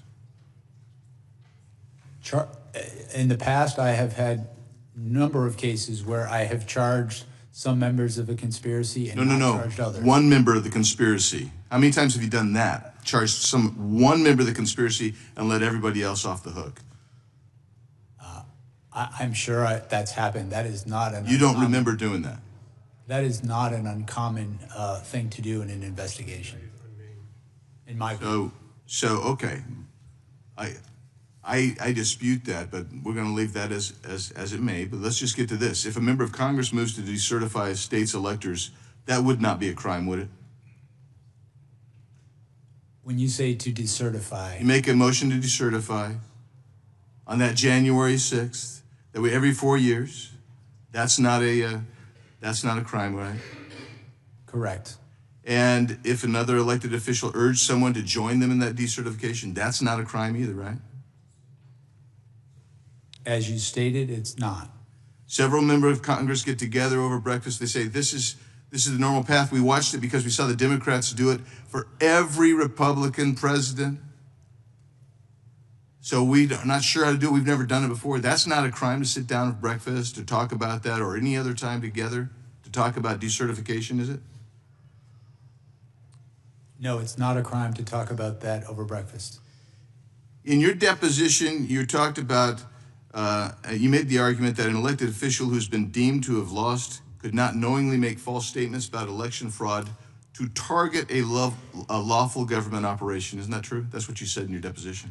Page 27. I believe it's a lawful government function. Yeah, I'm sorry. Yeah, lawful government function. That's what you said. You remember saying that? I said lawful government function. Could you read back what you said again? I'm sorry. Yeah. An elected official has been deemed to have lost could not knowingly make false statements about election fraud to target a lawful government function. You said that would be illegal. Remember that page? Do you want me to actually read this back? Surely you remember that position. I'm not denying it, and I apologize. I'm just trying to listen to you closely. Okay, let's just go right from this. You said there's, as we said in the indictment, he was free to say that he thought he won the election, right? That is correct. He was even free to say falsely that he won the election, correct? That's correct. What you said is he was not free to do was violate federal law and use knowingly false statements about election fraud to target a lawful government function. That is correct. Yeah, and for you, that lawful government function is the certification process, I suppose, on January 6th. Well, it's a slightly broader than that. It's the collecting, counting, and certifying of the votes. Our view of the evidence is that begins from the point of time that the electors are certified through the counting of the votes. So that would be the entire certification process from the state to the feds. My recollection, as it's pled in the indictment, as I sit here, I don't have it in front of me, but I believe it's from December 14th. I think that was the day through the voting. Okay, so you can't recall, but for you, it's from the certification moving forward to the actual ratification of the certification process on inaugural day. My recollection, that's what we pled in the indictment, yes. Okay, so you've managed to filibuster us right out of this thing, but your beef was, you said that President Trump engendered a level of distrust. You said he made false statements to state legislators, to his supporters of all sorts, and somehow you discerned that his supporters were angry and that was somehow related to a criminal offense. I find that absolutely weak. I think it's misdirected, and Time the gentleman's expired. Gentleman yields back. Mr. Chair, I ask unanimous consent to enter into the record. Axios dated August 2nd, 2023. Barr says Trump's First Amendment argument in January 6th case is not valid. Objection? Did you have one? Okay. Gentlelady from North Carolina is recognized. Thank you, Mr. Chairman. Mr. Smith, many of us were here on January 6th and directly experienced what happened. Yet some of my colleagues across the aisle still insist that Trump had no role in the violence. In videos of the raging battle against our brave Capitol Police officers, many rioters were screaming things like, "We were invited here by the president." Mr. Smith, did your investigation uncover evidence that some of the rioters had gone to the Capitol because they really believed the president had invited them there? There were, I believe there's video of rioters saying, in fact, that, as we pled in the indictment, the knowing lies that Donald Trump put out in the weeks leading up to that led to a level of distrust, and he ultimately knew that the crowd at the Capitol, or at the ellipse, I should say, was angry before he told them to march toward the Capitol. And we've seen report after report of rioters who have said that if Donald Trump had not convinced them that the election had been stolen, they might not have even come to Washington. I'm going to share some quotes from some of those rioters. "I believed I was following up on the instructions of former President Trump," one rioter said about going to the Capitol. "I marched to the U.S. Capitol because President Trump said to do so," another said. "He personally asked for me to come that day," said another. Can you give us a few examples of Trump's rhetoric and language that inspired people to go to the Capitol believing that they were going on the president's direct order?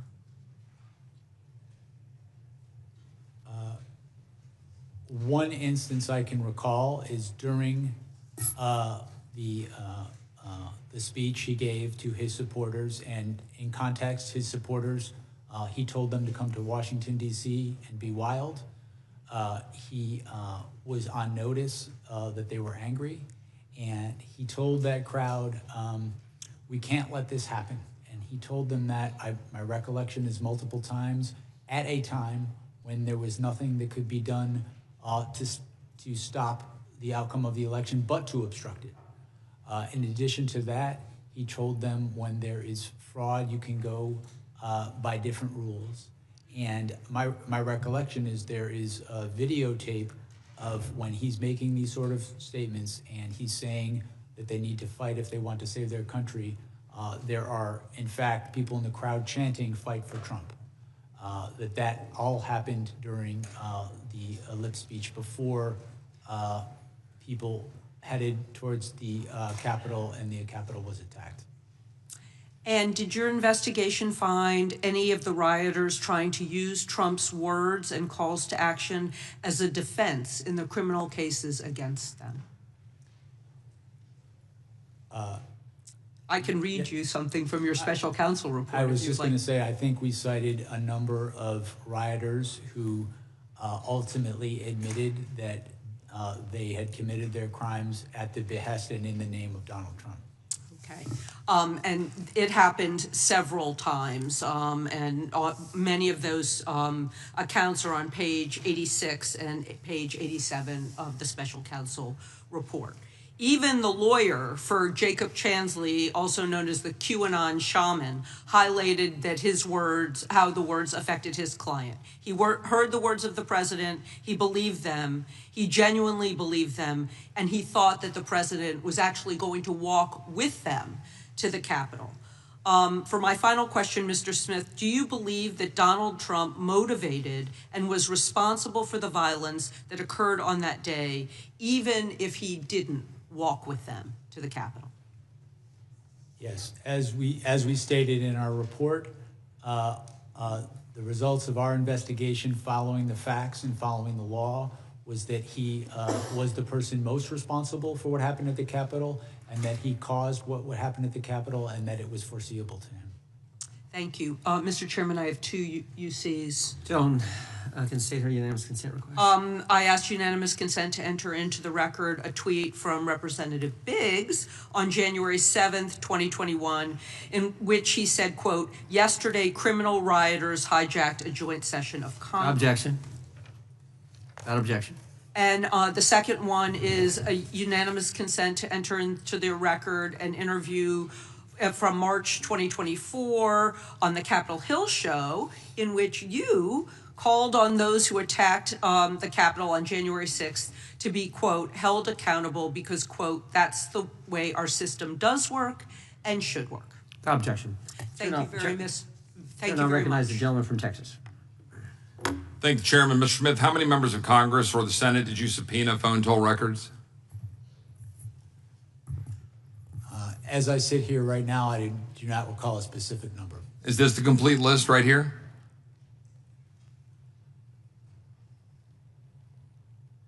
Well, let me ask you this. Am I on this list?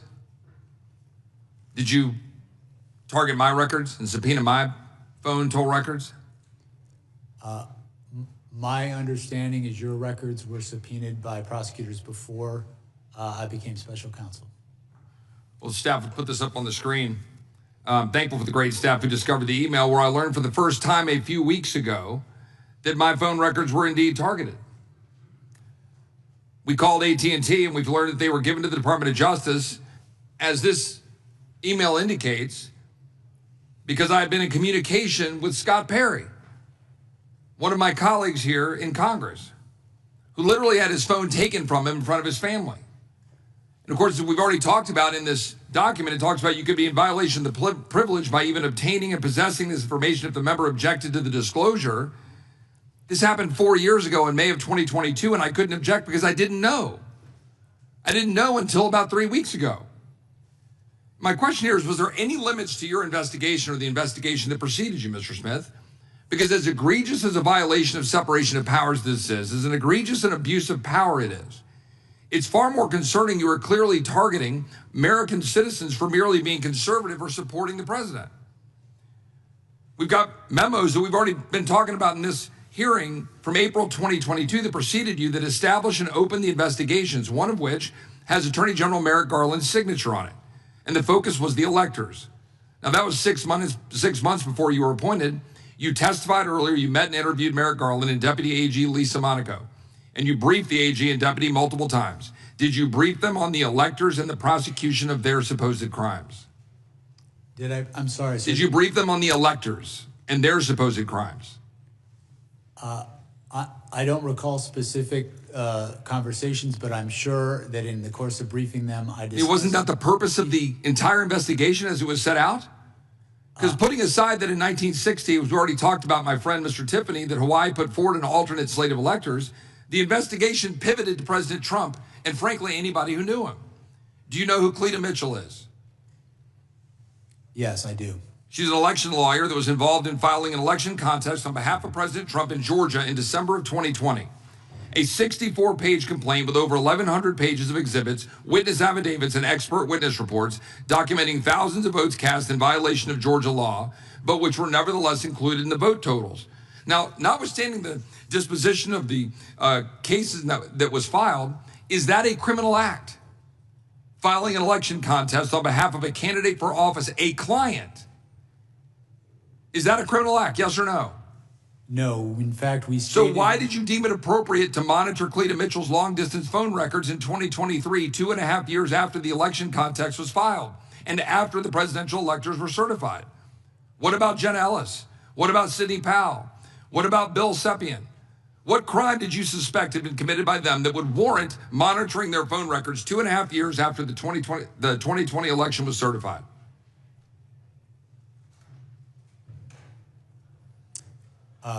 With respect to Sidney Powell, she is one of the co-conspirators alleged in the indictment. I don't know what you mean by monitoring, sir, if you're talking... Well, there were some 400-plus Republican conservative groups and leaders who were targeted by your investigation. Their financial records were obtained, records of the RNC, the Trump campaign, Cleta Mitchell, the Conservative Partnership Institute, the American First Policy Institute, NRCC, NRSC, PACs, conservative groups, people all across the country, citizens, because we hear a lot about members of Congress. And we should, because of separation of powers and the egregious abuse of power. But what we're not talking about enough, in my opinion, are the American citizens that have been targeted. Because frankly, are there any limits to the power of a special prosecutor or special counsel? So much so in your abuse of power that in the summer of 2024, the indictment involving classified documents was dismissed after determining your appointment violated the Appointments Clause of the Constitution, but you continued to sign your name on court filings until the time you resigned from office in January 2025. A federal judge just recently stated a prosecutor who continues to sign his name in court filings after a disqualification order should face disciplinary action or disbarment. I yield back. Gentleman yields back. The gentleman have the opportunity to respond? If the gentleman wants to respond, he can.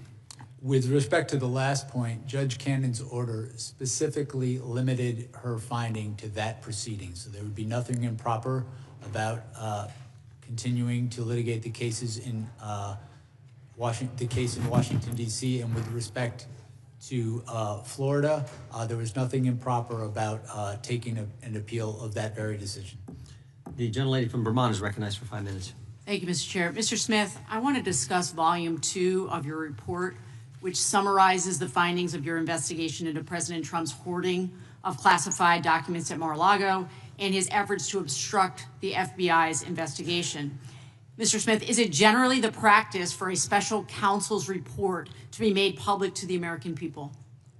I want to say first, I'm limited what I can say about Volume 2 because of Judge Cannon's order.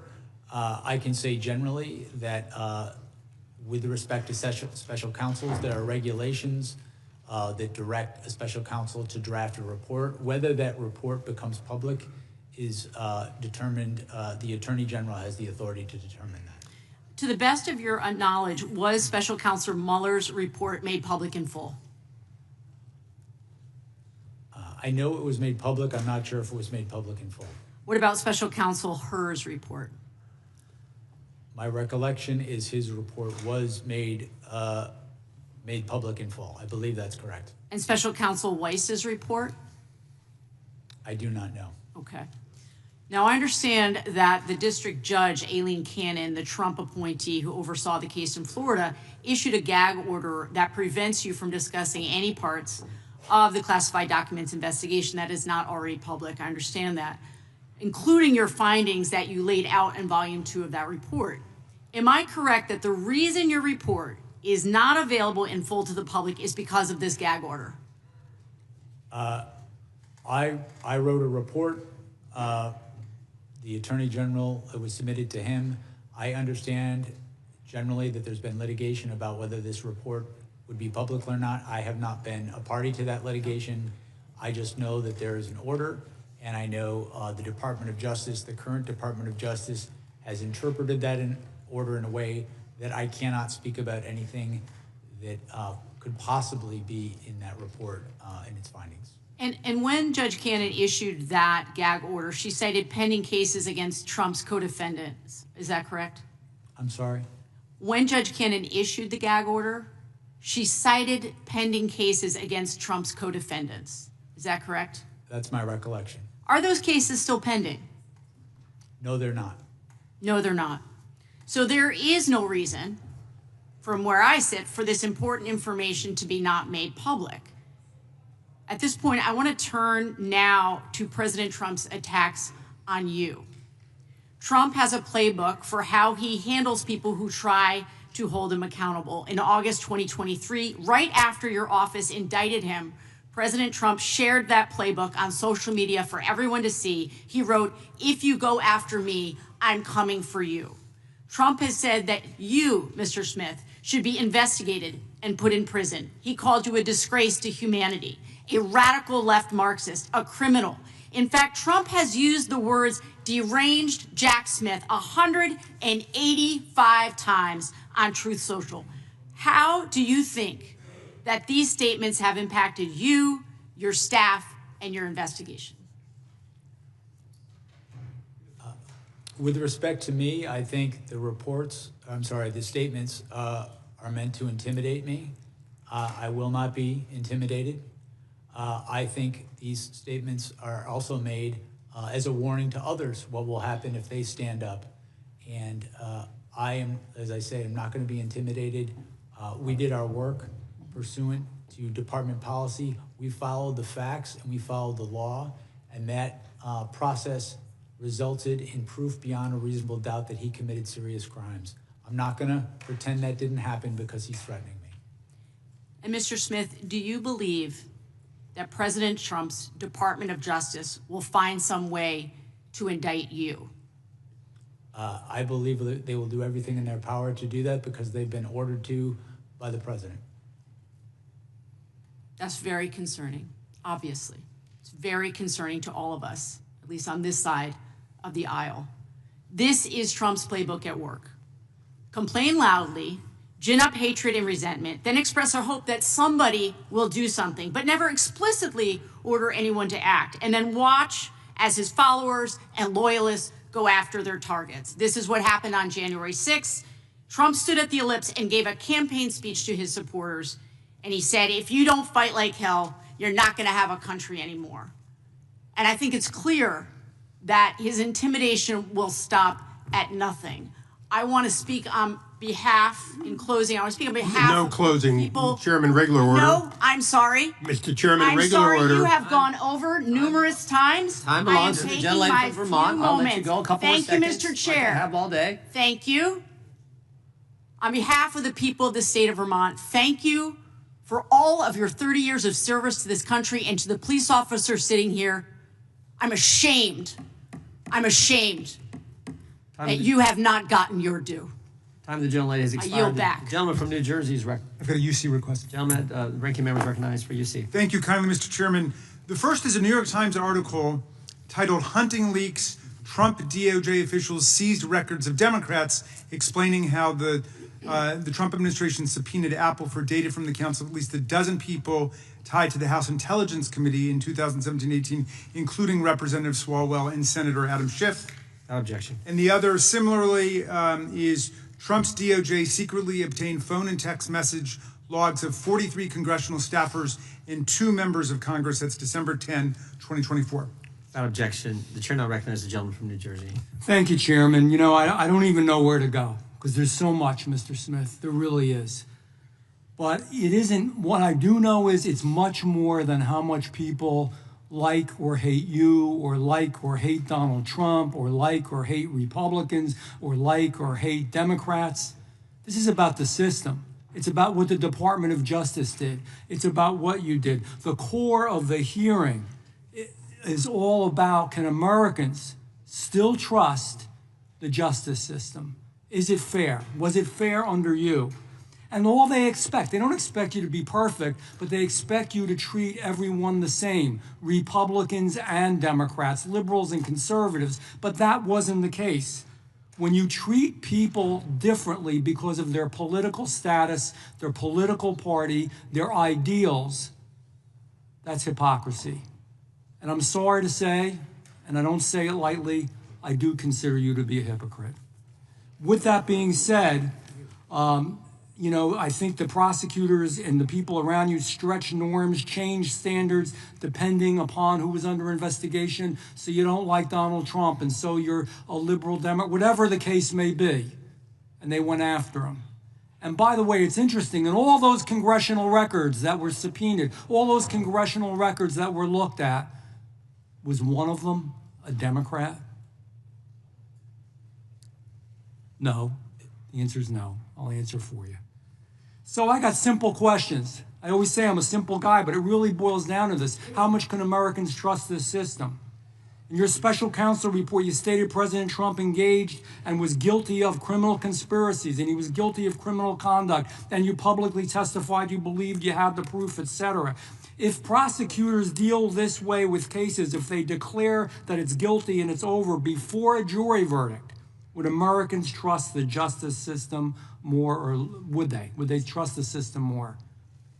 The answer, go ahead, answer, please answer. I'm sorry, I didn't understand what you were asking me. So when this was all going on, before, and I believe it was political, before there was an entire case and we went through the whole case, you pretty much declared, and I'm not going to read the whole thing through again, that President Trump was guilty. That wasn't your job. That's a judge's job. It's a jury's job. It's not your job. Don't you think that's unfair, that that's wrong, that didn't make the playing field level? Did it make people less trustworthy of the system, yes or no?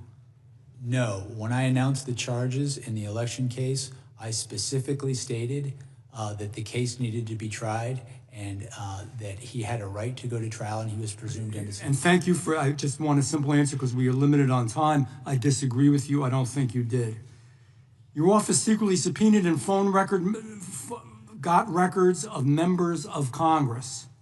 And you kept those subpoenas hidden through non-disclosure orders. That's wrong. They should have known. You want to do that, fine, it's wrong. Number one, it's wrong because people have a right, the American public has a right to know, the elected officials have a right to know. It's your right to subpoena them, but they should know. Secondly, and I brought this up before, not one Democrat, it's all Republicans, all Republicans. Everything you've ever done is always against Republicans. Do you think that puts more trust in the system when you're so partisan in that way? Yes or no? No. Politics played no role in our investigation. I have prosecuted Republicans and Democrats throughout my career. I have dismissed cases against Republicans and Democrats. You didn't have the proof. If prosecutors routinely rely on politically imbalanced investigations, and by this I mean, let me appeal to your sense of fairness. You're saying you're a fair man. We had a January 6th committee, select committee, that was appointed only by a Democrat, the then Speaker, Nancy Pelosi. Everybody on it was a Democrat, except 2 Republicans that hated Republicans. Was that fair? Was that fair? I mean, look at our system here in Congress. We've got Democrats, man, they speak up. You've got Republicans, we speak up. You hear both sides. That's the way a select committee should be. And you based everything upon this biased, unfair, prejudiced system. How is that fair? Tell me how that's fair. That's not correct. We conducted an independent investigation. You based a lot on that commission. You got all their records. That's not correct. We did collect their records. We conducted our own independent investigation following the facts and the law. And you used a lot of their information, Mr. Smith. I don't mean to cut you off. I've got limited time. Joe Biden took classified records that were not to be taken when he was vice president and when he was Senate. And I know you didn't deal directly with that case. Mr. Chairman? But nevertheless, he did. Is that fair? Because he let him go, don't do anything to him. But on the other hand, when it's President Trump who did it as president, then there was, you raided Mar-a-Lago. Is that fair? I'm the gentleman. Mr. Gentleman's part of it. Well, I'd like him to answer. If the witness would like to respond, he can. I have no response. It's damn unfair. That's the answer. We've got UC requests. UC request from the gentlelady from California. Yes, I have a unanimous consent request. I ask unanimous consent to enter into the record the government's sentencing memorandum for Capitol rioter Cody Mattis, who said that, quote, when the former president asked his supporters to march on the Capitol, it was not a call to peacefully and patriotically make your voice Objection. heard, but to storm and seize the building. And I've got one, Mr. Chairman. Gentleman's recognized. This is a press release from Congressman Jeff Van Drew's statement on storming the Capitol building, calling it unacceptable, un-American, and disrespectful of democracy. Without objection, the chair now recognizes the gentleman from Illinois. Thank you, Chairman, and thank you, Mr. Smith, for being here today. Let's remember why we're here today. Donald Trump incited an insurrection in 2020 because he refused to accept that he lost that election. And then he took classified documents with him and put them in Mar-a-Lago. Republicans support impunity for criminals, not accountability. There's no clearer example than that of the blanket pardon of nearly 1,600 insurrectionists on day one of this disgraceful presidency. Trump pardoned people convicted of seditious conspiracy who brutalized police officers. There are 4 of them who can testify to that here, and who wanted to kill Vice President Pence. People who've committed more crimes since the insurrection: sexual assault, child molestation, aggravated kidnapping. That's who Trump pardoned, and that's whose side Republicans are on. They may not want to, but they are, because they refuse to tell the truth. Mr. Smith, let me ask you something. Does pardoning violent rioters who brutalize law enforcement officers, spray peppering them, tasering them, beating them up, kicking them, smashing them in door frames, make our country safer? Absolutely not. As a prosecutor, can you describe why these pardons make our communities less safe and undermine our criminal legal system more broadly?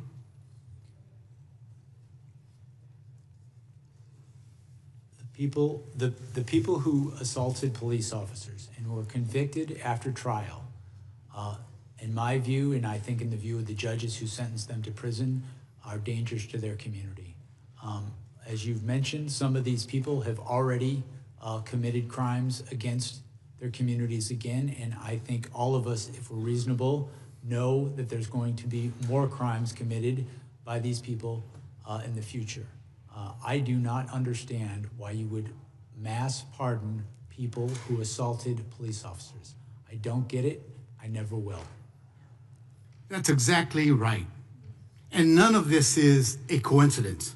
The entire purpose of the Republican Party, unfortunately, has become to help criminals and corporate interests evade accountability.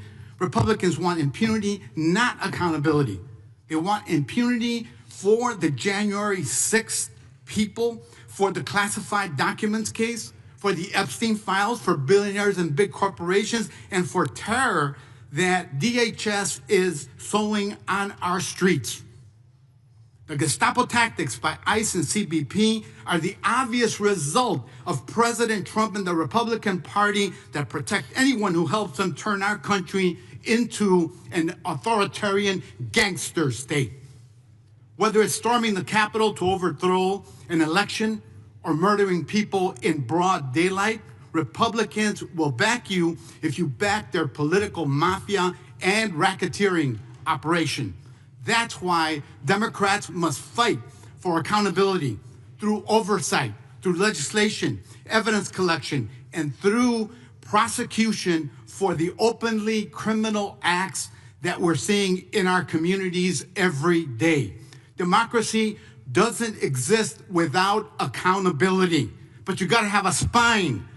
I thank you, Mr. Smith, for doing your part. Our fight continues for accountability, not for impunity. Thank you, and I yield back. May I have a Mr. Chairman, I would yield to the gentleman from New York. Mr. Smith, I just want to take a minute and allow you to explain why you requested the toll records of those officials for January 6th.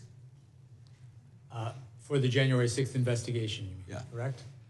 With regard to the toll records that were subpoenaed regarding the period of the 4th, I think it was to the 7th, we had evidence that the president had directed Rudy Giuliani, one of his co-conspirators, to contact members of Congress to try to further delay the proceedings and exploit the violence that happened in the Capitol. We had evidence that those calls had happened. We wanted to get more evidence of that to corroborate it for trial. That is, again, as I've mentioned earlier today, a standard part of an investigation to understand who a conspiracy is trying to reach out to, how they're trying to influence people. And you want a documentary confirmation? Yes, correct. Time of the gentleman is expired. The gentleman from Texas, Mr. Nels, is recognized. Thank you, Mr. Chairman. Mr. Smith, I'll just cut right to the chase here. Your investigation and attempted prosecution of President Trump, it wasn't about justice. It was about politics. Politics. From day one, under the Biden-Harris DOJ, you weaponized the law to go after their top political opponent. You pushed flawed legal theories, and even the far left Washington Post called you out. They called you out, sir, for violating the First Amendment. You tried to criminalize political speech, slap unlawful gag orders on a presidential candidate, and spy on Republican members of Congress in violation of the speech or debate clause, including the sitting Speaker of the House. Mr. Smith, you mishandled documents, pressured defense lawyers, and dumped a massive trove of so-called evidence right before the election. And you did it to sway voters. That's why you did it. And don't get me started on that raid at Mar-a-Lago or your unconstitutional appointment, which a federal judge in Florida rightly tossed out. A very bad day for you. This wasn't, Mr. Smith, about upholding the law. It was about tearing down President Trump and anyone close to him. You even tried to ram through a politically motivated final report after your cases collapsed, including the Presidential Transition Act and basic fairness. But here's the good part, America, here's the good part. The American people saw right through it. They rejected, sir, your witch hunt loud and clear in November, handing President Trump a commanding victory. The voters spoke loud and clear. They wanted an end to the weaponization of our justice system. In your opening statement, you spoke about proof of beyond a reasonable doubt. Mr. Smith, I will give you proof beyond a reasonable doubt. Donald Trump winning the popular vote by over 2 million votes. The Electoral College by 85 votes, along with every single swing state. Now, sir, that is proof beyond a reasonable doubt that the crap you were shoveling did not pass the smell test with the American people. To put it bluntly, Mr. Smith, the stink remains on you. And lastly, I would like to quickly address the police officers of January 6th. Mr. Dunn, Mr. Fanone, Mr. Gonell, Mr. Hodges. I'm a member of the new select committee to actually examine what happened that day. And I can tell you, gentlemen, that the fault does not lie with Donald Trump. It lies with Yogananda Pittman and the U.S. Capitol leadership team. We know they had the intelligence and there was going to be a high propensity for violence that day. Claim my time, yeah. You will be in order. The time belongs to the gentleman from Texas. We've had some disruptions already. We don't need that. Let the gentleman may continue. We know the Capitol leadership team, specifically Yogananda Pittman, had the intelligence, and there was going to be a high propensity for violence that day. And the Capitol itself was the target. We knew the extremist groups were going to be there. And why do I say that?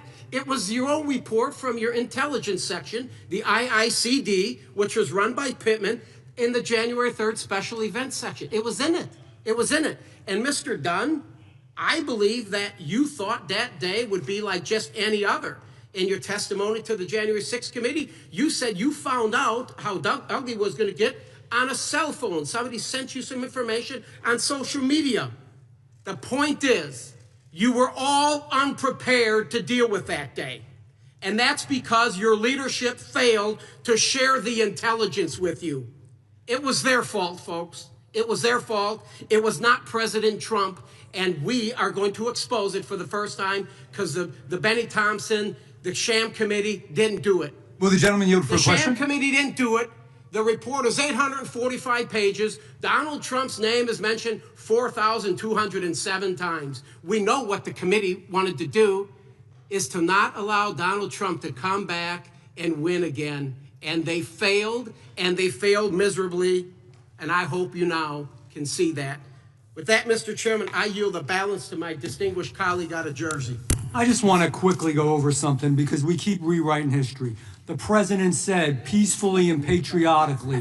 What don't we understand about peacefully and patriotically? He asked for the National Guard. That was ignored. He asked Speaker Pelosi. What don't we understand that? Will the gentleman yield for a question? Are you saying Nancy Pelosi controls the National Guard? Wait a minute. The president could have ordered the National Guard if he wanted to, and you know that. Claim my time. I lost some of my time. Time belongs to the gentleman from New Jersey. You have a few more seconds. And finally, how many elected officials say we're going to fight to win an election?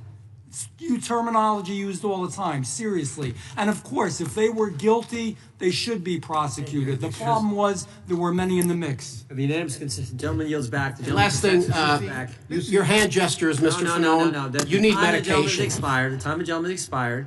The audience will be in order. The committee will be in order. And the gentlelady from Georgia is recognized for unanimous consent. Thank you, Mr. Chairman. I have two unanimous consent requests to enter into the record, two articles. Gentlelady, proceed. An article dated December 29, 2025, titled Wall Street Journal Editorial Board Calls Out MAGA's Latest 2020 Stolen Election Nonsense. Objection. And the second article, an article dated December 23, 2025, titled Fact Check. Fulton County's 315,000 unsigned early votes are not proof of electoral fraud. Without objection, the gentleman from Illinois is recognized for unanimous consent. Thank you, Chairman. Under unanimous consent, I ask to enter into the record the Judiciary Democrats' January 2026 report titled, Where Are They Now? The Perpetrators of January 6th and the Defenders of Democracy Who Stopped Them, which profiles the illustrious career trajectories of some of the key actors from January 6th who were pardoned by Donald Trump. And secondly, objection. A second report, January 2026 report from Judiciary Democrats, 1 year later, assessing the public safety implications of President Trump's mass pardon of 1,600 January 6 rioters and insurrectionists. Without objection, the gentlelady from California is recognized. Thank you, Mr. Chair, and thank you, Mr. Smith, for joining us. You know, most people are wondering why you are even here today.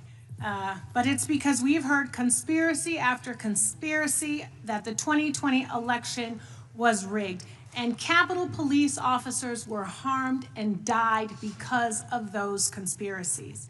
And we have important elections coming up, and the people want them to happen, and they want them to be fair. And the one person who should be telling the truth about elections is the president. But Donald Trump has not and is still not telling the truth about the 2020 elections. In fact, there is a January 6th page on the taxpayer-funded White House website that says the election was stolen from Trump. A blatant, disproven lie he knows is totally false. So one of my Republican colleagues earlier brought up Trump's mind state, that he knew he lost and he knew that what he was saying was untrue, but that you had no proof. So, Mr. Smith, what evidence did you develop to suggest Trump knew he had lost the 2020 election?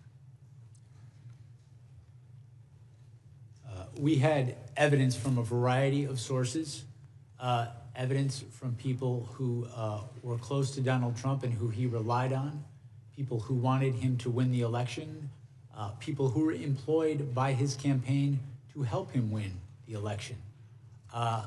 Our evidence is that this was a conspiracy and that Donald Trump specifically sought to prey on party loyalty.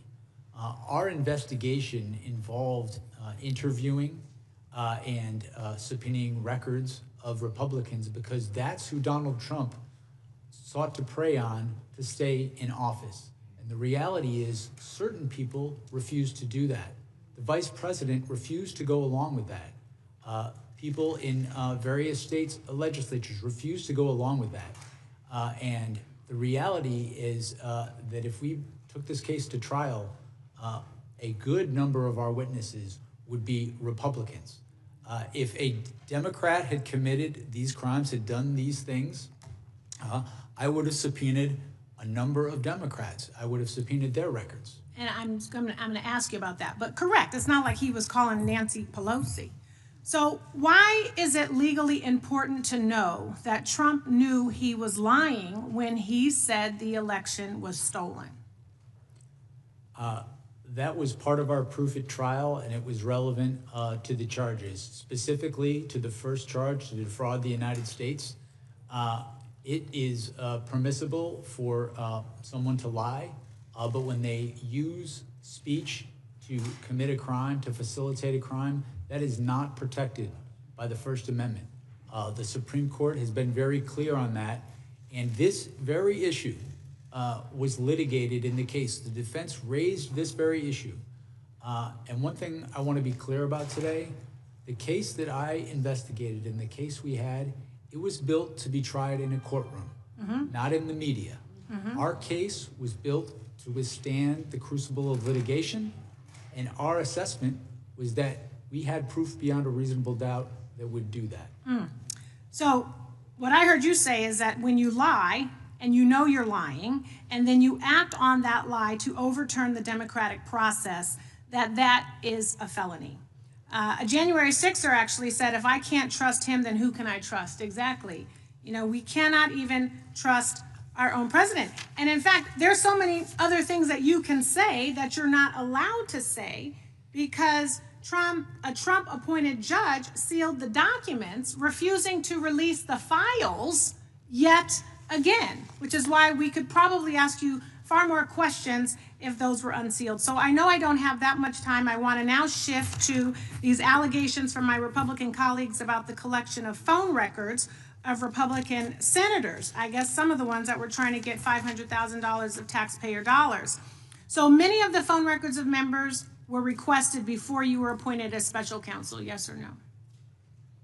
That's true? Is that accurate? Yes, Yeah. some subpoenas occurred before I was special counsel. And what do you say to those who claim you chose to target Republicans because you only collected phone records for Republicans? The conspiracy I was investigating targeted Republicans. Right. As I mentioned earlier. That's right. And so you would have requested any relevant call records necessary for your investigation of a Republican or of a Democrat? That's correct. And to be clear, if a Democrat committed these acts, we would have sought those. I could just add one thing. We interviewed Rudy Giuliani in the course of this investigation, and we asked him, why did you, in one of the voicemails he left for the senator, mention the fact that it was Republicans that you were reaching out to? And he said, because the Democrats weren't going to help us, and even some Republicans wouldn't help us. And so our evidence shows repeatedly that the plan was to see if you could prey on people's party loyalty. Time of the gentlelady's expired. The gentlelady from... Thank you, I yield back. Gentlelady yields back. The gentlelady from Wyoming is recognized for 5 minutes. Mr. Smith, it was during your deposition with our committee that you revealed that you tasked your team, specifically J.P. Cooney, to engage with the partisan January 6th committee. You had to have known at the time the controversy surrounding this committee, including the fact that all of the members had been appointed by Nancy Pelosi, who disallowed the Republicans from being able to engage. Yet you proceeded anyway, raising numerous questions as to your strategy for conspiring with the J6 committee. You had every possible resource available to you. Your prosecution of President Trump was clearly a priority for the Biden administration, and it is clear that you had an unlimited budget. And you also left no stone unturned, even subpoenaing records from sitting members of the House and Senate. So what information could the J6 committee possess that you and the nation's top law enforcement agency could not obtain on your own? I did request J.P. Cooney. What did they have that you couldn't obtain on your own? in any investigation, What information did they have that you were not able to obtain on your own? I couldn't know that until I had their information. Was there anything there? Did you find that they had information that you were not able to obtain? I don't recall specifically every bit of information. What I can tell you is we took in their information because we wanted to collect any information that could be relevant. We made our own independent assessment of the evidence. Okay, so from the time that you were appointed as special counsel up to the date of your resignation in January of 2025, did you personally have any contact with any members, staff, or contractors of the House's January 6th Select Committee, and if so, who? I do not believe I had contact with anybody personally from the January. The January 6th Committee failed to archive or preserve its video recordings of witness interviews, deleting or destroying as many as 900 interview summaries or transcripts involving more than 1 full terabyte of digital data. I repeat, the J6th Committee destroyed evidence. Let that sink in. Why would they do such a thing? I think we have a dang good idea. The committee actually used selected clips from these videos and transcripts during their hearings, and yet by destroying this evidence, they have denied Congress and the public the ability to obtain their full content and context. They created their narrative by selective use of the evidence before them, so how very convenient. Did you or your team receive any of those witness transcripts or video recordings of transcribed interviews from the Select Committee that were not released to the public? What I can tell you is that I requested J.P. Cooney to contact the Select Committee. Do you know if you received any of the evidence or testimony that the J6 Committee eventually destroyed? I don't have any information that the J6 Committee You don't know destroyed one any way or evidence. the other as you sit here today. No, what I'm telling you is that I requested all the information we could get from the January 6th. Has all of the information that you requested been preserved? All of the information from the J6 Committee, has that been preserved? The information that we requested and received, we reviewed it. It was Has it part of been our preserved? file. Yes, as part Thank of you. our files. And Were you or your team advised, or did you get the impression from anyone affiliated with the January 6th Committee that these documents were not for public release, even though portions of them had already been shown to the American people? Were you advised to keep any of the information from the J6 Committee confidential? as I sit here right now, I don't recall that. Okay. I recall. Did the J6 Committee provide you with the Cassidy Hutchinson testimony as part of the trove of documents that you received? As I sit here now, I don't recall, but it would. Well, be you're familiar with her testimony, aren't you? I am, and In fact, wouldn't you agree with me that Ms. Hutchinson's testimony, especially the most explosive allegations made, was comprised of hearsay upon hearsay upon hearsay? Come on, you're an attorney, Mr. Smith. You can answer the question. Of course it was hearsay. And hearsay isn't admissible in a court of law, is it? Why? Because it is inherently unreliable, and the victim or the target of a prosecution is not able to cross-examine. Isn't that correct? In fact, Mr. Smith, if you had attempted to walk into court with Cassidy Hutchinson's testimony, you would have been thrown out on your ear. No judge, no legitimate judge would have ever allowed the testimony of Cassidy Hutchins to be admitted in a court of law, would they? I disagree. Well, and then we've already talked about your record. Mr. Chairman, the gentlelady's time has long since expired. The time of the gentlelady has expired. The gentleman from Florida. Hey, can I do one UC request first? The gentleman is recognized. This is from factcheck.org. Meme rehashes old false claim that J6 committee destroyed evidence from October 15, 2024. And this is from the District of Columbia National Guard website, stating that this is the only National Guard unit in America which reports exclusively and only to the president. Without objection, the gentleman from Florida is recognized. Thank you, Mr. Chairman. I mean, we're definitely not in a court of law today. Half this shit wouldn't come in if we were. I mean, good God. You know? I want to talk about something one of my colleagues, Mr. Nell, said from Texas. He sits on this new January 6th subcommittee, which I also happen to sit on. And he said the same thing in the subcommittee the other week, that it wasn't President Trump that inspired January 6th, right? It wasn't him. He said in the subcommittee that it was actually Ray Epps. Ray Epps, he was the one who told people to break the law and the windows and the doors and to beat police officers and hang Mike Pence and try to break into the floor of the House and wiping feces on the walls. It was all this guy, Ray Epps, right? So who is Ray Epps? Why is he so powerful? So, I mean, I just did a quick, Google search of Ray Epps, and his Wikipedia page says the powerful Ray Epps is a wedding planner to the Oath Keepers. This is the wedding planner? That's the mastermind of January. You went from Donald Trump. It wasn't Donald. Who are we going to blame? Who could it be? How about the wedding planner to the Oath Keepers? I mean, it's just pathetic. But, my colleagues love the past, Mr. Smith. Love the past. That's why you're here before Pam Bondi. Okay? We haven't had the Attorney General here. We didn't have her last year. She's the only one in the cabinet to not come in committee of reference. But they love the past. Oh, they love talking about January 6th and Hunter Biden and COVID and Barack Obama and Hillary's emails. They love the past. These people love the past so much they're still reenacting the Civil War. Okay? Love the past. Right now. But they hate talking about the present. But you know what? Let's talk about the past real quick.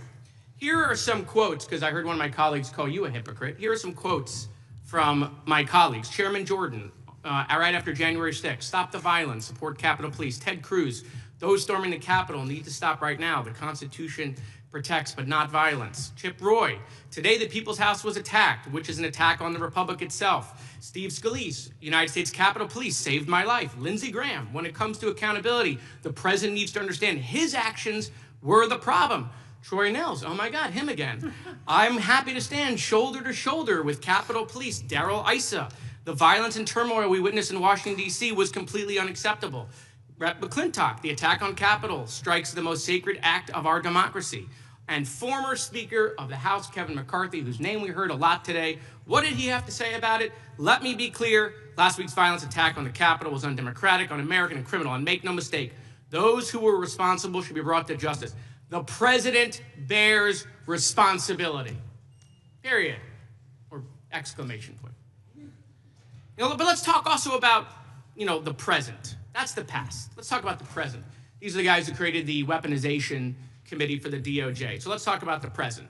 Jerome Powell facing investigation. Okay. In fact, we heard about Jonathan Turley, that he's some legal messiah. Jonathan Turley calls the Jerome Powell thing legitimate concerns of retaliation. Lisa Cook under investigation. Mark Kelly, United States Senator, under investigation. Adam Schiff, United States Senator, under investigation. Eric Swalwell, United States Representative, under investigation. Chris Christie, potentially under investigation. Jack Smith, oh, that's you, under investigation. Okay, Miles Taylor, former Chief of Staff to the United States Department of Homeland Security, under investigation. Christopher Krebs, former Director of Cybersecurity, under investigation. Indicted. James Comey, Letitia James. John Bolton. It's weird that they indicted John Bolton but stole his foreign policy. Accused of crimes. Former President Joe Biden. Former President Barack Obama. Revoked or threatened with revocation of Secret Service protection. Kamala Harris. Hunter Biden. Ashley Biden, the daughter of President Joe Biden. Mayorkas. Mike Pompeo. Brian Hook. General Mark Milley. John Bolton. Dr. Anthony Fauci, the guy Trump gave a medal to. Security clearance revoked. Joe Biden, Anthony Blinken, Jacob Sullivan, Lisa Monaco, Mark Zaid, Norman Eisen, Letitia James, Alvin Bragg, Andrew Weissman, Hillary Clinton, Liz Cheney, Kamala Harris, Adam Kinzinger, Fiona Hill, Alexander Vindman, Miles Taylor. I could keep going. Any questions about any of that? We know you don't. But will the gentleman yield for a question? I will, please. Because you have a way of synthesizing that nobody else does, Mr. Moskowitz. Listening to our colleagues today, I wonder if they actually believe any of this would have happened had Donald Trump simply accepted the results of the election.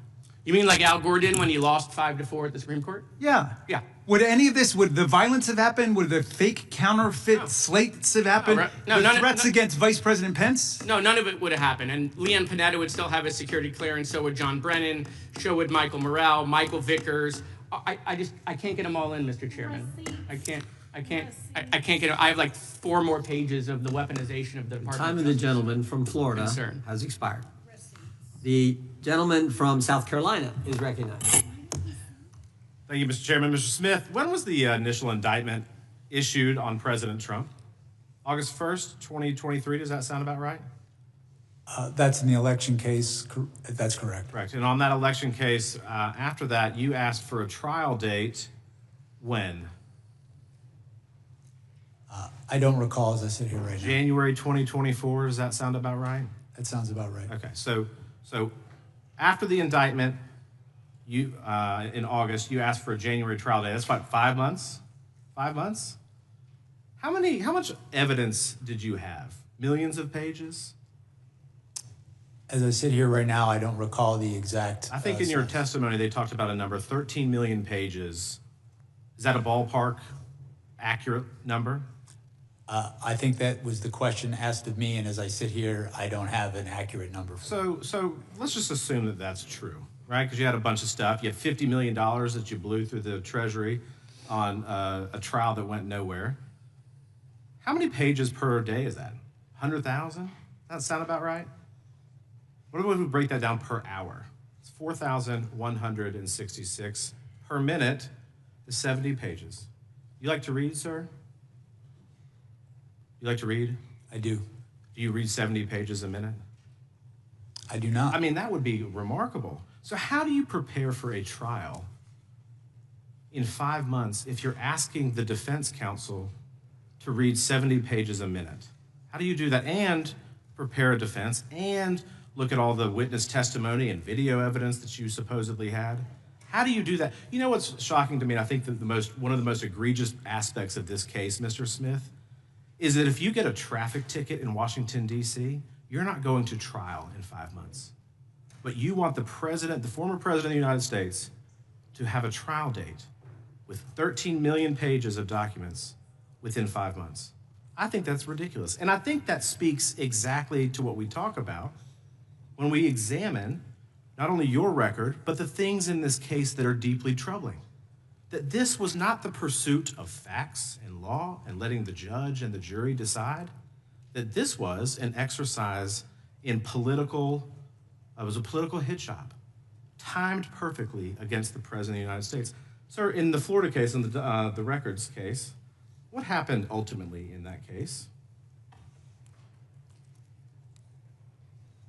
What happened ultimately in the case? Yeah, the Mar-a-Lago records case. I'm going to answer because I don't think this is covered by Judge Cannon's order of we moved to dismiss that case pursuant to Justice Department policy. No, the records case in Florida. Against Donald Trump. The records case in Mar-a-Lago, were you ruled to be, what was the ruling in that? That was Judge Cannon's ruling, and she ruled my appointment unlawful, and we sought to appeal that, and that appeal was pending at the time that we dismissed the cases. So from the very beginning, were you ever confirmed by the United States Senate? I have never been confirmed by the United States Senate. I will say that the history supporting my appointment is over 100 years old. Other special counsels. But isn't there a statute of appointment? I mean, you have to be confirmed by the Senate. So I think that's kind of interesting. But I think the point is, from the very beginning, on the documents case and others, you weren't even lawfully appointed, and that's why Judge Cannon ruled the way that she did. And from the beginning, we talk about that you followed Department of Justice policy, you followed the facts, you followed the law, you followed the Constitution. That's what you have said all throughout this day, parroted by the Democrats, that you have done nothing wrong. But from the very beginning, you weren't even lawfully, and you can't even recall who swore you in. So as we sit here today, based on your testimony in the transcribed interview, can you tell us who swore you in as special prosecutor? As I said, I know I took the oath of office. I don't recall who swore me in. What I can share with you. I don't know, sir. Call me naive, but that's a milestone career move for you that you get to do this, and you don't remember the circumstances. I just find that a little bit odd. But here's the thing, and I'm going to wrap up quick.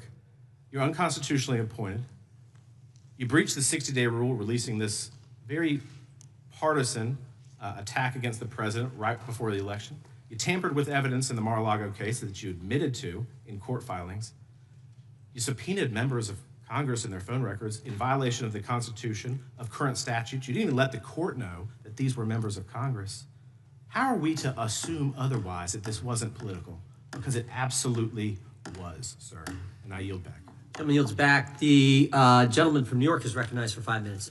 I would caution my friend from South Carolina and others against jumping into bed with Judge Cannon, who's been rebuked repeatedly by the 11th Circuit because she is completely lawless.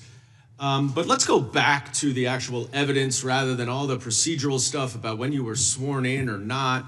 I don't blame you for not remembering that. You've been probably sworn in a dozen times. It doesn't jump out at you. I want to go back to the evidence, though, that Donald Trump knew that he was lying about the election. And I'd ask you to say, if you could, specifically, who gave evidence to you that supported your conclusion that he knew that he was lying? That came from a number of sources.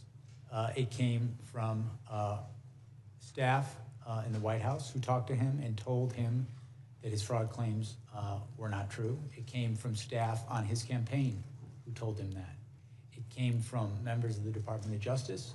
It came from state officials who, when he tried to press them to do things in contravention of their oath, they refused to. They asked him for evidence and his co-conspirators, and they never provided it.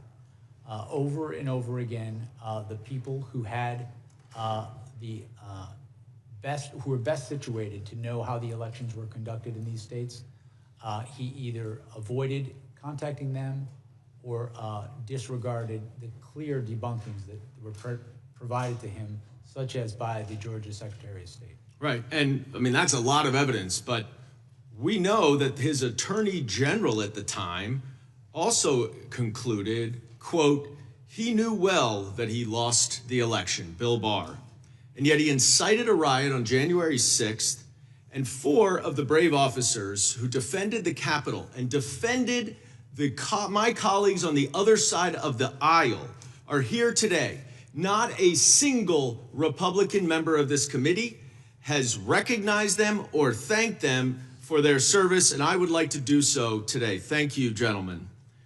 Now, my colleague from California referred to a couple statements from your former colleagues in Penn and the Eastern District about your impeccable reputation as an apolitical career politician.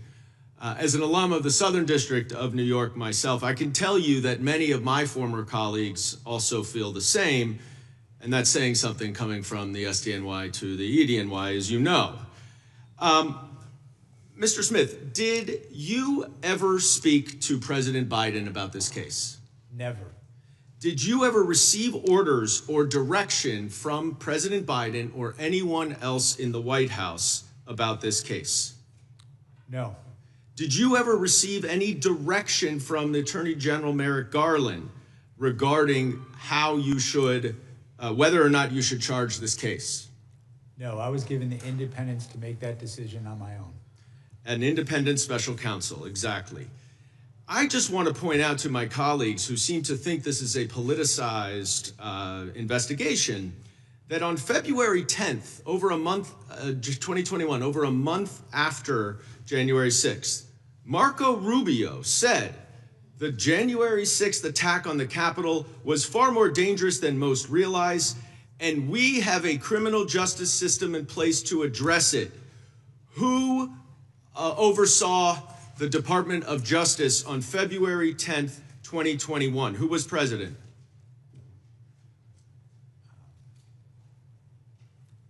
February 10th, 2021. That would be Joe Biden. So Marco Rubio wanted Joe Biden's Department of Justice to investigate Donald Trump and his January 6th insurrectionist. I want to ask you in my last few seconds, Mr. Smith, you're not the first special counsel to investigate Donald Trump. Special Counsel Mueller, also of impeccable integrity, concluded that the 2016 Trump campaign welcomed foreign interference from Russia and used it to help them. Donald Trump has made it a litmus test to be hired in this administration to say that the 2020 election was fraudulent, even though, as you have established, it was not. And now there are senior officials in this government who are responsible for protecting our elections, who are election deniers. Can you describe in a few seconds what your concerns are about the upcoming election based on your investigation and what we know today? I believe political litmus tests are not proper for career prosecutors. I think my experience over 30 years as a prosecutor in the Department of Justice is having people who are not guided by party allegiance, but guided by experience. That's how you can trust the criminal justice system. It's the same way with our election system. Gentleman's time has expired. Thank you. I yield back. Gentleman yields back. Gentleman from Wisconsin is recognized. Yeah. First of all, just a couple of comments. There are probably 10 people on this committee who have more conversations with 10, 15 people on this committee who have more conversations with Donald Trump than myself.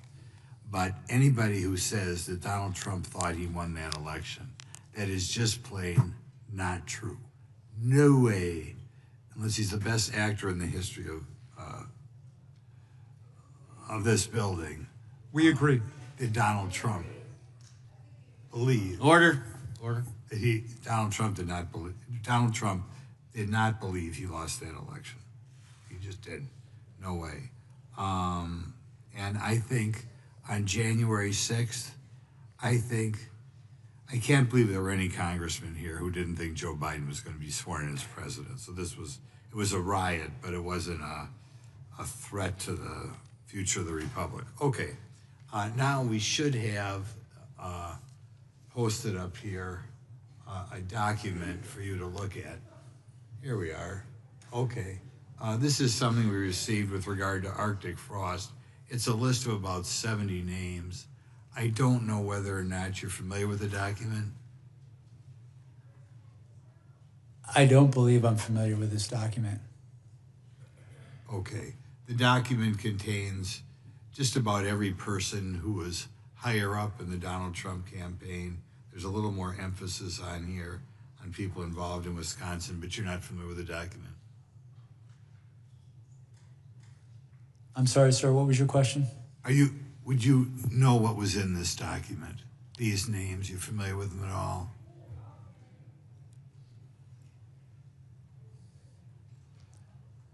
They're under the impression that most of these people, maybe almost all of them, were subpoenaed by you at some time or other. That helps you. Some of these names I am familiar with. Others I'm not familiar with, or I don't recall as I sit here now. Okay. We'll eventually submit another question for you on this later on. From the time you were appointed as special counsel to your resignation in January 2025, did you ever have contact with the January 6th Select Committee? I did not personally. When I became special counsel, I directed my deputy to ask the Select Committee to provide us whatever evidence they would provide us. So you directed people to have direct contact? I directed my deputy to make contact to collect evidence from them. And that's J.P. Cooney? J.P. Cooney, my deputy, correct. Okay. Did you have any concern that the evidence collected by the Partisan Select Committee would be in any way tainted by politics? I apologize, sir. I just couldn't hear you because of the door. I'm sorry, we had people going through here. Did you have any concern that the evidence collected by the Partisan Select Committee would be in any way tainted by politics?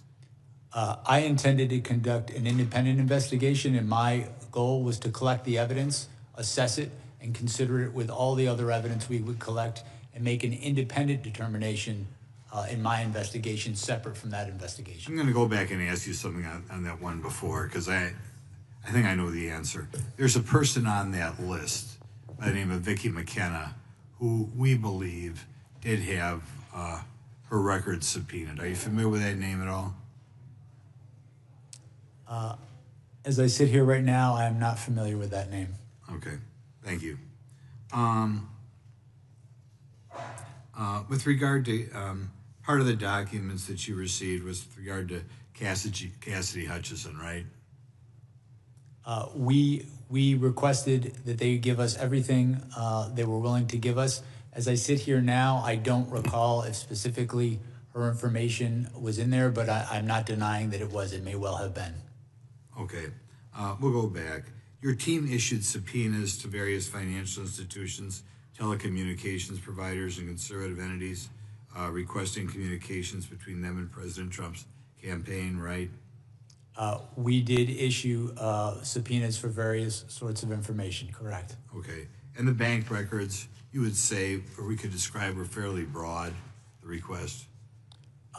We issued subpoenas for certain bank records as part of our investigation, yes.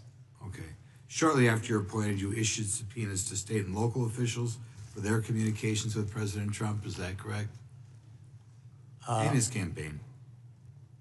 As I sit here now, I'm trying to recall specifically which officials, but I know we issued a number of subpoenas in our investigation to understand the communications between President Trump and various entities, including state officials.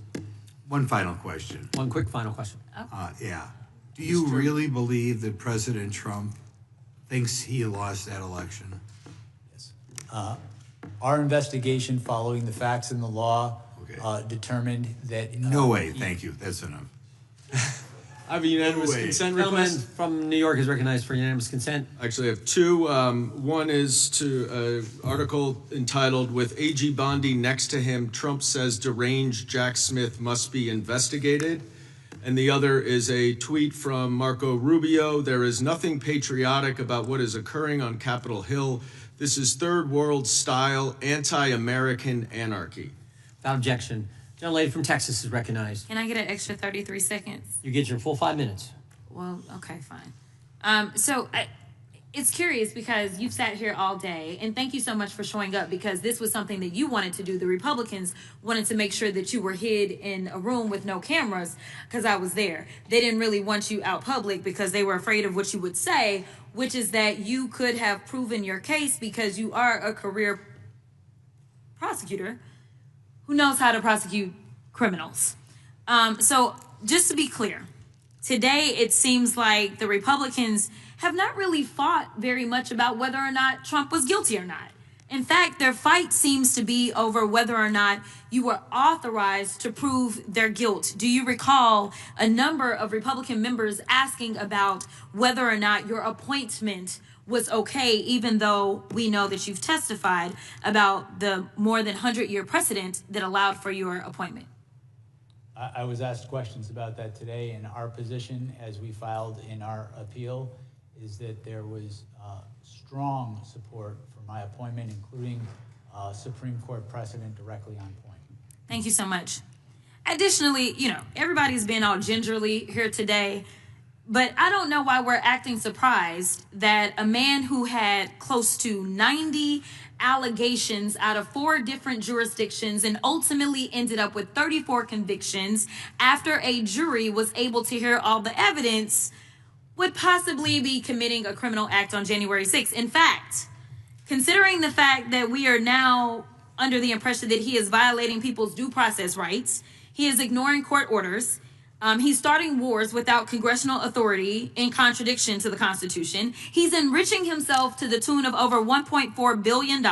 He's shaking down electeds to draw maps that will help him stay in power because the Republicans don't understand that they swore an oath to the Constitution and that we are supposed to do checks and balances. He's also shaking down TV stations to get money. So why are we trying to pretend as if it is out of the realm for this particular man to commit the crime that he committed on January 6th? And frankly, the only reason he ran for president was to make sure that he would not be prosecuted, because I fully believe that you would have put him under the jail based on our long form conversation that we had.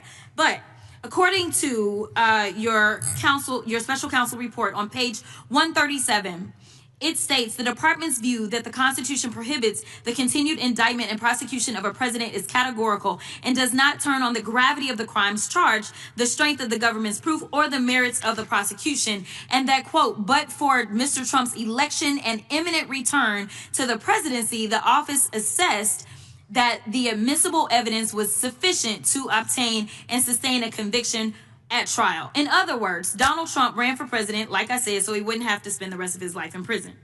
The chairman and other members of this committee have spent all day attacking you and trying to rewrite the history of January 6th. But Mr. Jim Jordan, the chairman, failed to mention how he was running around the Capitol terrified by the possibility that all those insurrectionists would harm him. In fact, on page 97 of the deposition transcript, you mentioned how Mark Meadows, the president's chief of staff, quote unquote, never saw Jim Jordan so scared. The chairman also failed to mention that he was in direct contact with the White House in the days leading up to and on January 6th, which is why his toll records were subpoenaed by your office. Let me be clear, because they're trying to act like this is Democrats on Republicans, and I guess you are a covert Democrat that knew that he was going to try to steal an election before he tried to steal that election, and so therefore you were somehow put into place. I mean, the conspiracy theories make your head spin, but nevertheless, were you going to subpoena the toll records of every single Republican simply because they were a Republican? No, we subpoenaed the toll records in the course of this investigation because they were relevant to our investigation. Relevant. Oh, okay. All right. So that means something about facts. So let's talk about facts. Donald Trump lost to Joe Biden, yes or no? That's correct. Okay. In fact, 60 federal and state courts have found that there was no evidence of election fraud. Trump's own attorney general and vice president knew that he lost the election, but he still tried to steal the election by pressuring state officials, designing fake elector plans, nearly having Mike Pence hanged, and ultimately demanding that his supporters, quote, fight like hell, correct? Correct. We all saw it happen we all saw what happened once they reached the U.S. Capitol.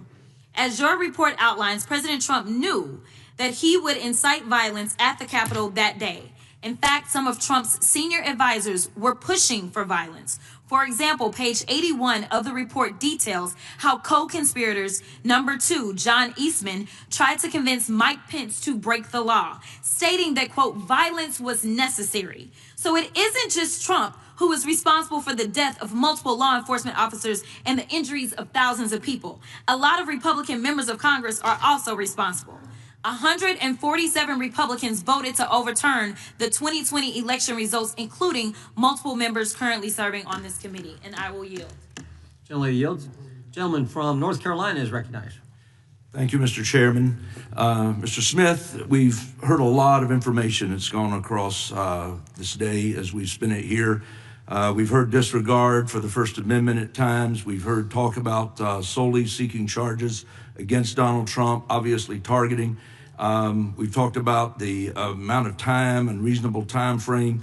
But I want to ask you for a moment, I can, about some troubling reports that a prosecutor from your office, Jay Bratt, implied to Stanley Woodward that the administration would look more favorably on a judgeship application if he managed to get his client, Walt Nauta, to cooperate against President Trump and to flip on him. And we know this because Stanley Woodward himself came forth with this information. And I guess my question for you, is this appropriate behavior for a special counsel's office to leverage attorneys' future career prospects? Sir, I believe I can answer this question, even though it's regarding the Florida case, because we did filings on it, and I'm not referring to anything in the final report. And my answer to you, sir, is that when I was first notified about this issue, which was 9 months after it allegedly occurred, this is alleged to have occurred before I was even special counsel, what I did is I directed my deputies to look into it.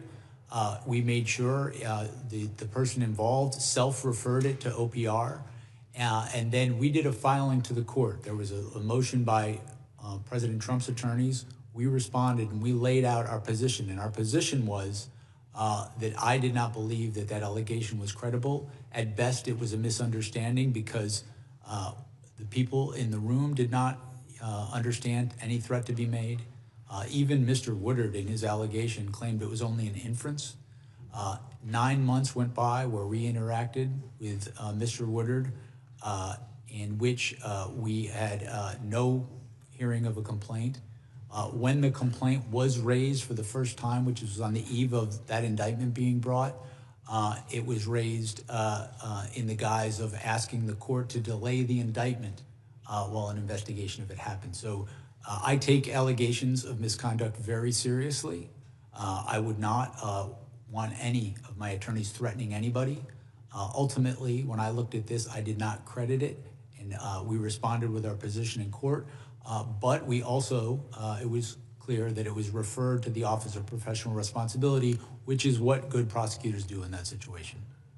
Well, again, to say that you didn't consider it to be credible, I guess we have the United States Associate Attorney General Stanley Woodward, who claims that this threat was made to him, and I don't see what he would stand to gain from not telling the truth there. And I understand that you tasked 2 of your attorneys with investigating those statements made by Bratt, but given the amount of publicity and the scrutiny that was surrounding this entire investigation, why in the world did you not initiate an independent investigation into these very alarming allegations? Well, 2 points there. You stated that you don't, why would he do this?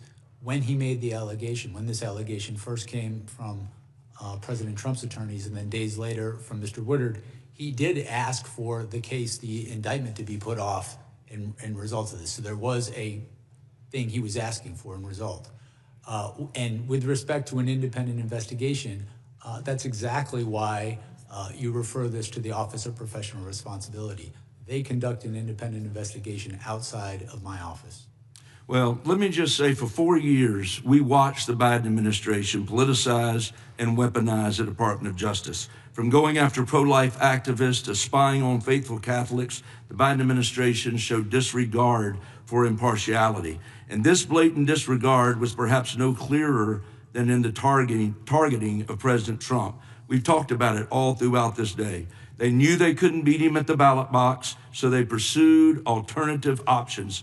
And I'm grateful for this committee's efforts today to investigate this conduct, to ensure accountability. And while elections are not akin to jury trials, I feel strongly that the results of the 2024 election sent a clear message about how the American people feel about these politicized charges. And I think they absolutely made a difference in those 24 elections. And with that, Mr. Chairman, I yield back. Gentleman yields back. The gentleman from Missouri. Mr. Chair, I actually have a UC. Gentleman is recognized. This is, let's see, I asked unanimous consent to enter into the record this DOJ press release titled "Houston Man Sentenced to Prison for Assaulting Law Enforcement with Dangerous Weapons During January 6th Capitol Breach." Without objection. My second one is I asked unanimous consent to enter into the record an article titled "They Ransacked the U.S. Capitol and Want the Government to Pay Them Back," published by the Washington Post, January 21st, 2026. Without objection. Gentleman from Missouri is recognized for 5 minutes. Thank you, Mr. Chairman.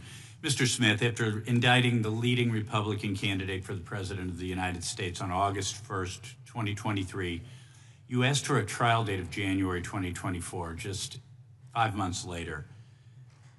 During your deposition, you did not dispute that that would have given Trump's legal team just 5 months to review 13 million pages and thousands of hours of video evidence, working out to nearly 100,000 pages per day. Mr. Smith, you claimed that you acted independently of the upcoming presidential election, and yet you pushed for a trial date ahead of the election. Why such a rush to charge and try and pursue conviction on President Trump? I sought to move that case forward expeditiously because the public has a right to a speedy trial as well as a defendant. That is, there is Supreme Court precedent directly on point regarding that. I felt it was my duty to do that. I considered all options. I listened to. But isn't the right to a speedy trial primarily a right of the defendant? I honestly, before your arguments, I've never heard of the idea that the prosecution has a right to speed up a trial and require the defense to review 100,000 pages a day in order to get a trial in before an election. I've never heard of such a thing. The Supreme Court, in at least, as I sit here now, 3 different cases, has stated pretty explicitly that the right to a speedy trial is the public's as well as the defendant's, and that you were trying to get President tried, convicted, and hopefully in prison before Election Day. I understand, Mr. Smith. I think it's very telling that during your deposition you could not articulate any evidence that President Trump instructed individuals to unlawfully enter the Capitol on January 6, 2021. You claim that President Trump was, quote, responsible for the events at the Capitol on January 6th, which was not charged in your indictment. How do you reconcile that with the position of the department in other GA6 related cases that President Trump wasn't responsible for the events at the Capitol that day? I'm not aware of the department taking a position that Donald Trump was not responsible. I think my recollection is the position that the department took in other cases is other defendants weren't not responsible themselves because of Donald Trump, that blaming him wasn't going to be a valid defense in their case. That's my recollection. So on January 6, 2021, President Trump tweeted, quote, please support our Capitol Police and law enforcement. They are truly on the side of the country. Stay peaceful, exclamation point. This seems to show clearly that Trump urged his supporters at the Capitol to remain peaceful. Is that not right? It's incorrect. First off, that he didn't send that tweet. He sent that tweet, but he sent that tweet only after being harangued by people to send something to stop the violence at the Capitol. Okay, let's get the timeline straight then. At 1:55 p.m., there was a breach of the bike racks at the northeast perimeter. At 2:13, there were protesters breaching the Capitol, breaking into the Northwest Senate window and opening the doors. At 2:38, President Trump tweeted what I just quoted. That's 25 minutes between the Capitol building breach. Is 25 minutes, that's too slow? Would Trump have been guilty of insurrection if it were 15 minutes? Would 5 minutes? How quickly was he supposed to send that tweet to remain peaceful?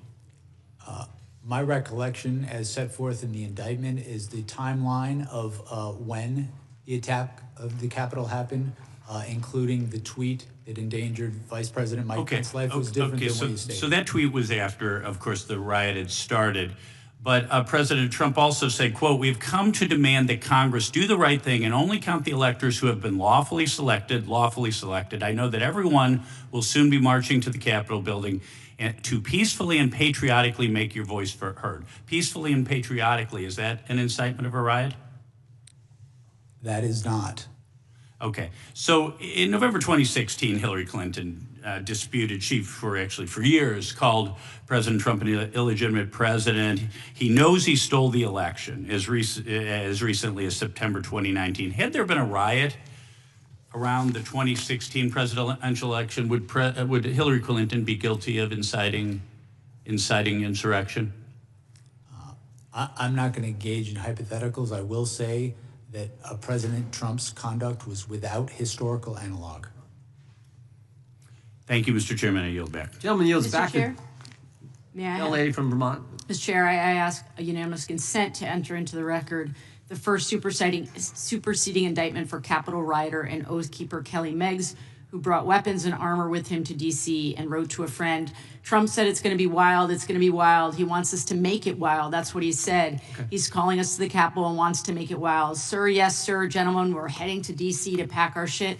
And Mr. Chair, I have a unanimous consent request. I ask unanimous consent to enter into the record this superseding indictment filed the Department of Justice on August 27th, 2024 that outlines how Donald Trump, among other felonies, conspired to defraud the United States in his effort to fraudulently and violently overturn the results of the 2020 election that he lost. Without objection, the gentleman from Washington is recognized. Thank you, Mr. Chair. Well, 5 hours later, here we are. One of the benefits of being a freshman member of this committee with the least amount of seniority is you get the benefit of getting everybody else listen to them talk first. I want to start by saying that starting out, I was not real familiar with this issue. In fact, when chair of the committee told me we had Jack Smith coming in, my first response privately was, "Who's Jack Smith?" And I say that because my wife and I have 5 young children.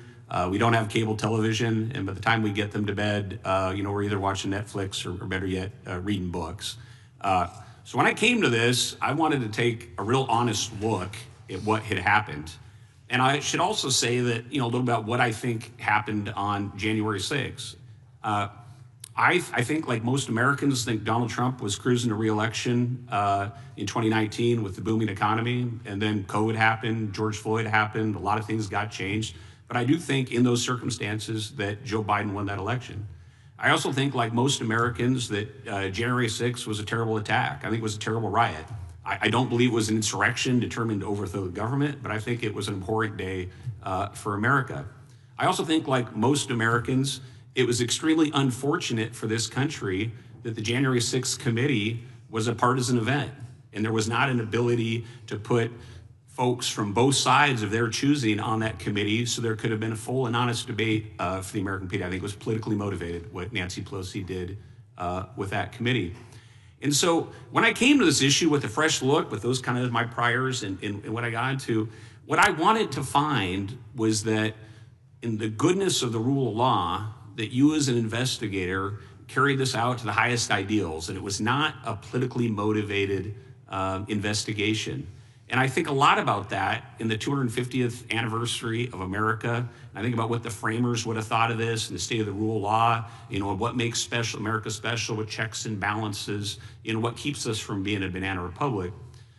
But what I was disappointed to find when I looked into this issue and how you conducted the investigation was that it was a politically motivated investigation determined to influence the election in 2024. And I say that, and the thing I cannot get around as I look into this is the timing that you fought for in when the court cases would be held. Now, to my understanding, the Department of Justice says you're not supposed to have politically motivated timing of a court case. But when I look at the timing that you pushed for and the jurisdictions between New York and Florida, and with all the other things that President Trump was engaged in, that looks very politically motivated to me, and I think to the American people as they take a look at this issue to try to influence the election. So that's where I come down after today's hearing, my own independent investigation, and your commentary. I sincerely hope that conclusion is incorrect, but that's the conclusion I come to. And I think when most people, if they look through this not through a partisan lens, I think they'll come to, they will not be able to get around the fact of how you timed these elections. I think that's really to the detriment of the American Republic and for where we sit today as a country. And so my one question for you, Jack Smith, is are you familiar with the Vietnamese city of Ben Tre? I am not. Well, Ben Tre was the site of an intense firefight in early 1968. And after that intense firefight that destroyed the town, a reporter from the Associated Press interviewed a U.S. major, and he said it became necessary to destroy the village in order to save it. Now, historians do not know what was the name of that U.S. major, but I think when they look back at your engagement with our democracy in this republic, they will remember your name. And when it comes to the rule of law that is the foundation of this country, they will remember someone who helped destroy the rule of law. And with that, Mr. President, Mr. Chairman, I yield back. Gentleman yields back. Ranking members recognized for. Oh, I was wondering whether you would yield for a question. I will defer on that. I'll just yield to the chairman. Okay. Gentleman yields back. I think the gentleman. Yeah, then I've just got one UC request, Mr. Chairman. You, then I think the gentleman from Wisconsin has a request. Okay, this is from Politico, October 20th, 2023. Kenneth Chesbrough, an architect of Trump's fake elector scheme, pleads guilty to the offense in Georgia. Without objection. Gentleman from Wisconsin. Yeah, I just have to clarify something I said. Yep. I've talked to Donald Trump over a period of time. Donald Trump is 100% certain he won that election. There is 0% chance that he believes he lost. And I say that based on private conversations, which just boom. So Okay. I want to clarify that. Noted for the record. We appreciate that. This concludes today's hearing. We thank Mr. Chairman, for me, I just have one final question for you. That it begins really just as a point of order. Okay. As you know, point of order, or is it a point of order or a question? It's a point of order leading to a question. If that's all right. That's innovative. Okay, so it's I don't think that's an order, but because I'm such a nice guy, well, I I'm going appreciate to let that. you state it's whatever you're straightforward and stating. it's good faith. Okay, Look, in good faith. Because of nothing you've done and nothing that I've done, Jack Smith has not been able to answer the vast majority of questions about what's in volume 2 of his special counsel report relating to the stolen documents. Now, it's been said that the judicial order that Eileen Cannon imposed will be lifted in February. And so I guess my point of order is, do we intend to bring him back so he can answer questions about volume 2 and about the stolen documents case? We'll take it under advisement. Okay. Well, then we're just see what the court decides to do. Frankly, I got you. Well, then in that event, I've got the signatures of every member on our side who are writing to notify you of our intent to call him to testify in continuation of this hearing to answer all of the unanswered questions about the second half of his that work. will certainly factor in tremendously when we make our decision. Okay, because we have a right on the minority day to have a witness. And we will exercise that right. You're going to call him back again? Yes. Wow. Okay. So we'll I'm see. Yeah, okay. I'm citing Rule 11, Clause 2J. We look forward to seeing the letter, and we'll find out. We'll take it all under advisement, as we said. That concludes today's hearing. We thank the witness for appearing before the committee today. Without objection, all members will have 5 legislative days to submit additional written questions for the witness or additional materials for the record. Without objection, the hearing is adjourned. Awesome. Here's